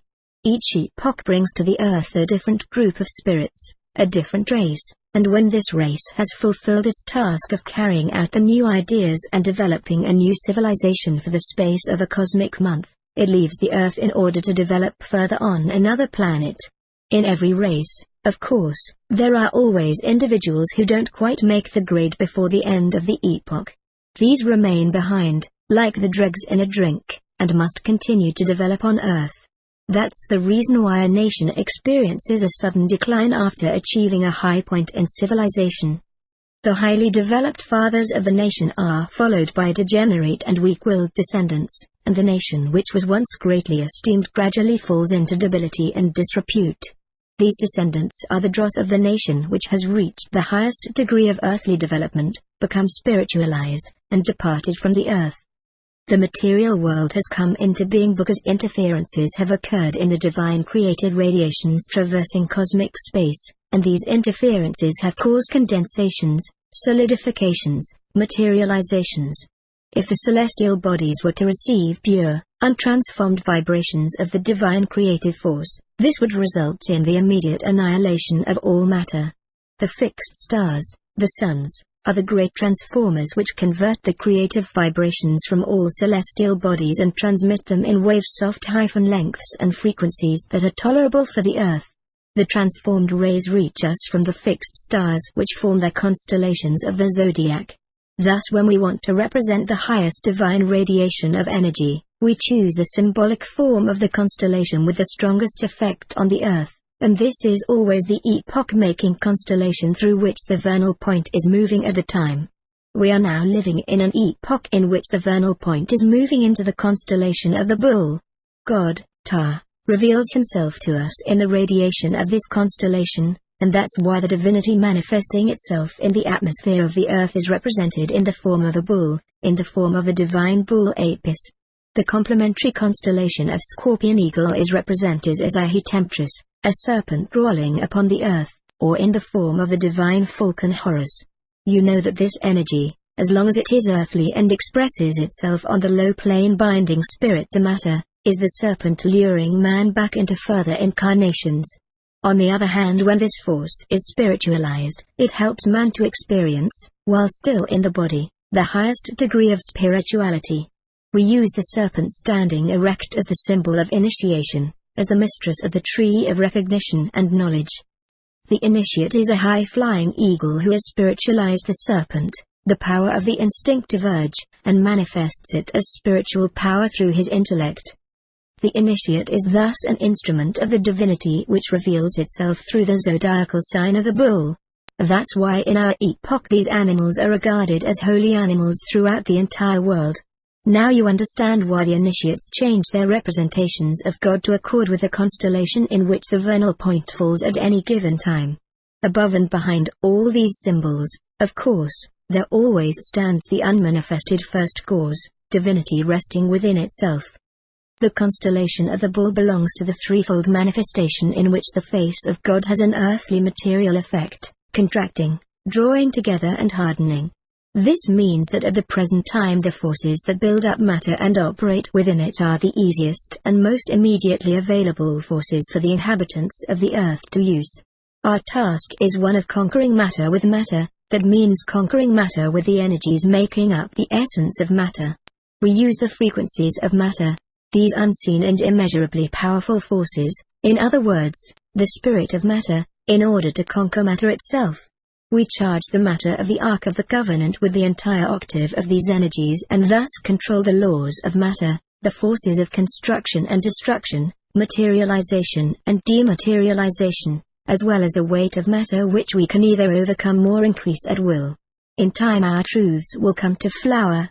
But then as celestial movements and changes continue, the Earth will gradually move out of these regions in the cosmos in which certain specific energies are working together to produce our present epoch. Little by little certain of these energies will diminish, while new ones come into the picture, and thus the total pattern of vibrations affecting the Earth will gradually shift. This means of course that the people being born into life on the Earth will be gradually changing. The time will come when they won't understand our truths anymore. The symbols and words we use to express the mysteries of the laws of creation will lose their content, becoming empty husks for thousands of years. Mankind will have to learn through new tasks and surmount new obstacles in their accomplishment. You already know what is going to happen when the last high priest has initiated the last candidate worthy of our knowledge. After giving this new initiate the Ark of the Covenant and a staff of life, the last high priest will lock himself and his assistant inside the Great Pyramid, block the entrance from the inside with a stone fitting into the opening. Then the two of them will materialize all our equipment and apparatus and lastly themselves in order to save our secrets from falling into unworthy hands. Meanwhile the last initiate, who will come forth out of a nation destined to create a new epoch in the history of the earth, will salvage the Ark of the Covenant and his staff of life and have them carried out of this country. He will proclaim to his people the ideas of the new epoch in which the vernal point will move through a constellation of the Ram. The two complementary constellations of the Ram and the Balance will exert the strongest effect during that period. "Come, my little daughter," says Ptahhotep, "now I'll lay my hand on your head and you will see pictures of times to come." Ptahhotep leads me to a couch on which the neophytes, under his guidance, practice the ability of moving their consciousness freely throughout time, intentionally seeking out the past and the future in order to experience them as the present. Ptahhotep bids me lie down, and no sooner has he laid his hand upon my brow than I get the well-known buzzing and prickly feeling in my head. The very next moment I see pictures which, in the symbolic language of dreams, shows me the significance of events in the distant future. I see the reception room of the pharaoh, a strange hall and an unknown pharaoh who is not an initiate like my father but who has a radiation of a very low degree. Before him are two handsome, dignified men, two brothers with noble, magnificent features. From their radiations I recognize that one is an initiate while the other is only a quick-witted able speaker. The initiate is silent while his brother uses his powers of oratory. He is trying to convince the pharaoh that he should free their people who are working as slaves in the service of the pharaoh and let them leave the country under the guidance of these two men. The pharaoh is hard of heart and refuses. He demands a miracle. Then the brother who is doing the talking takes his staff and casts it onto the ground in front of the pharaoh. Instantly the staff turns into a serpent crawling over the ground. The pharaoh calls his magicians to give the men an answer. They too cast their staffs upon the ground and these also turn into serpents. But the first serpent devours all the serpents of the magicians. I interpret the vision. The staff represents the intellect, a powerful instrument. But when the intellect is bound to the earth and made to serve purely material ends, it becomes a serpent crawling on the ground, a wily temptress enticing man to selfishness. The two noble brothers struggle unselfishly for their people. In their hands guile turns into wisdom which destroys all the selfish arguments of the cowardly magicians. Now the vision changes. The godlessness and selfishness of the Egyptians causes new plagues and afflictions of growing severity. But still Pharaoh does not yield. He still refuses to liberate the people from their bondage. Finally the gravest scourge of all descends upon him. All the firstborn of the people and air animals, and even of Pharaoh's own household, are killed by the angels of God in a single night. Only those who have eaten of the flesh of the lamb and have written their names with lamb's blood on their doorposts are not killed by the angels. What does the symbol mean? In the new epoch just coming, the complementary constellations of the Ram and the Balance will be dominant. During the line when the effect of the Ram constellation has not yet reached full strength, the effect is that of a young ram, in other words a lamb. In their blood, the people following this initiate have forces corresponding to the radiation of the Ram constellation. They are the forerunners of the new epoch, the chosen people, able to proclaim to humanity the old truths in a new form. Those who have fulfilled their destiny in the old epoch must now go. Their task is over. The angels of God call them home. Then I see a new vision. The mighty initiate leads his people out of Egypt. And because the ram is a fiery sign, a pillar of fire moves ahead of him to show him the way. He leads his people out of the spiritual darkness prevailing in Egypt at the end of this epoch. But Pharaoh's heart hardens again. He regrets that he has allowed these people to leave his country in freedom.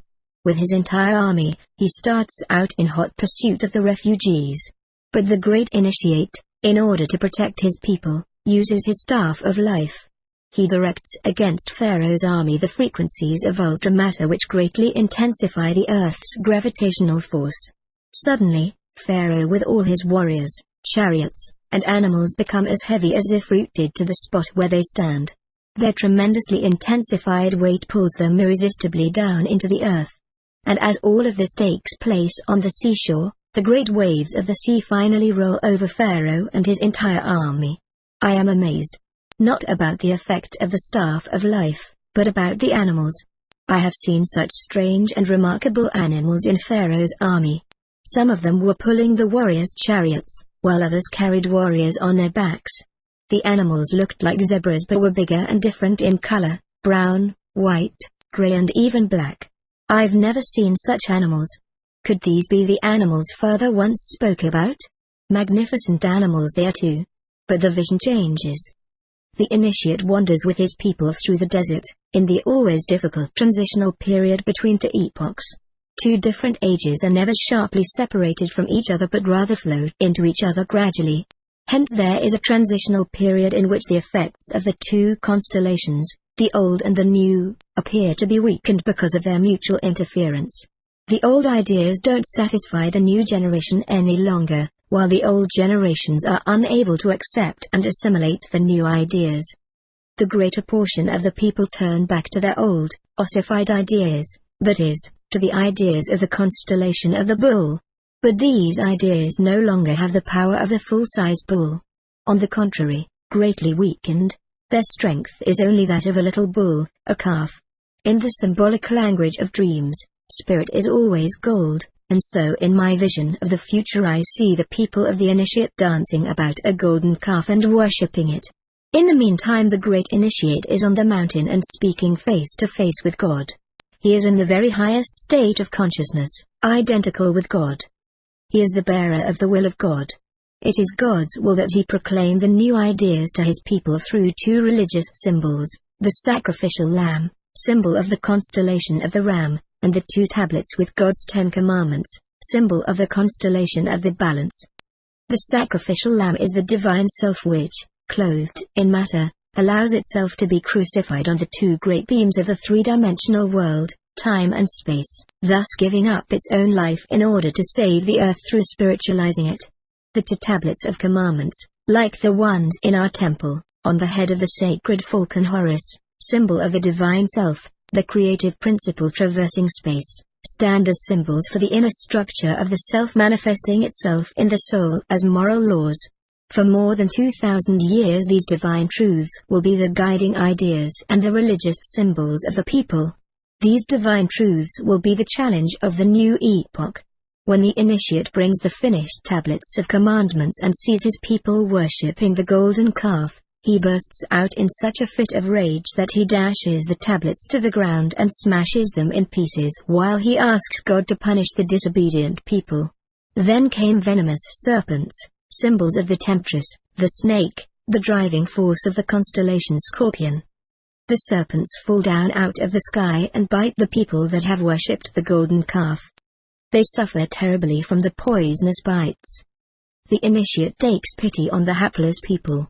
In the middle of their camp he sets up two beams in the form of a T and he places a brass snake perpendicular to it, with its head up. This is the symbolic representation of the tree of recognition and knowledge, the tree of the serpent. No longer creeping along the ground, but with its head upward, the serpent ceases to be the great temptress enticing people into the body and becomes a symbol of the highest wisdom leading men back into unity, to God. All the sick people who look upon this brass serpent quickly become well again. Interpreting the vision, I understand that people who cannot or will not accept the ideas of the new era fall ill spiritually. They no longer find their place among people and fall into deep spiritual conflict. They can only be healed by being guided back into the midpoint of their own being where the tree of the serpent stands. When they look upon this tree, without eating of its fruits, they recognize the divine truths without exploiting them for their own selfish purposes, and they are healed. Wisdom and selfless omniscience heal every disease of the soul. The visions of the future go on. The great initiate leads his people up to the threshold of the new epoch, up to the borders of the promised land. Then he goes up into a mountain and disappears. No one ever finds his body. I know that he has dematerialized himself just like the last initiated high priests have dematerialized themselves with their secret instruments and apparatus in the Great Pyramid. The chosen people who are called to proclaim and carry out the ideas of the new epoch wander onward, guarding the wisdom and the secret teaching of their great master. But little by little the Ark of the Covenant loses its magical power, and there is no initiate left to recharge it with his staff of life. A cosmic month goes by, and the axis of the Earth moves a 12th of the way around the surface of its conic orbit. Slowly the vernal point passes over into the sign of the fishes. Once again people are unsettled. They can no longer find truth in the worn-out, conventionalized ideas of a previous age. They resemble a herd of sheep without a shepherd. In this transitional period an avatar, I, Son of God, the great teacher of the coming epoch, is born with the supreme task of revealing the greatest mystery of creation by enabling God to walk incarnate upon the earth. This Son of God is the earthly image of the heavenly sacrificial lamb. Just as the divine cosmic self sacrifices itself, taking upon itself the matter of the three-dimensional world and the everlasting crucifixion of the two great beams of time and space, in this same manner this Son of God who manifests fully the divine self in his human body, must accept the vengeance of the spirit of matter as he undergoes death at the hands of ignorant people. A person who in his consciousness identifies himself with his body lies in inner darkness and resembles a stable with animals, the animal physical instincts, living in it. In this stable and in this darkness, just as in the darkness of night, the divine child is born, the consciousness of the self. Two kinds of people recognize the divine child and bow low before him: the plain, simple, unlettered and unlearned who do not yet know the doubting of the intellect and who live in unison with nature, like shepherds for example, and the knowing ones and initiates who have already traveled the long path of the intellect, have overcome their earlier propensity towards intellectual cleverness, and have learned to look at things with their inner sight after the manner of the wise men and mystics in the East. The religious symbols of the new era of fishes and the Virgin, the two complementary signs.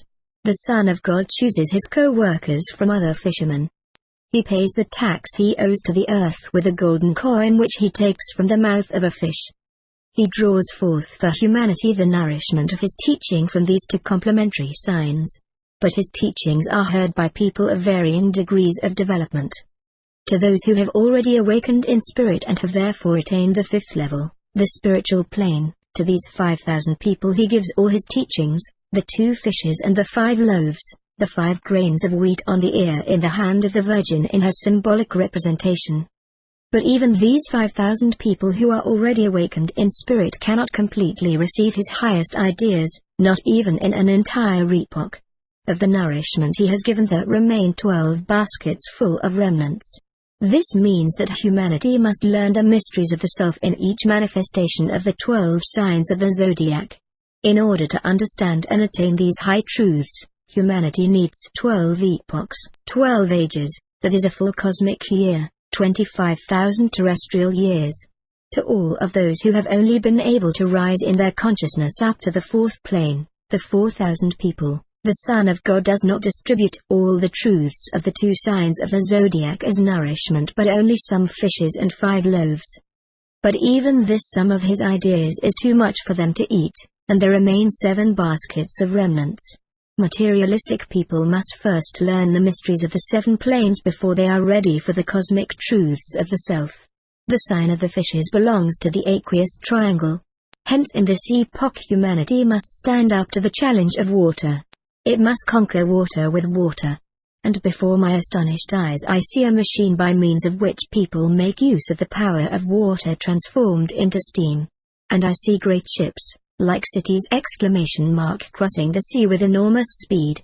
They too are driven by the power of water transformed into steam. Mankind passes the test, it conquers water with water. In medical science too water dominates the picture as a therapeutic agent.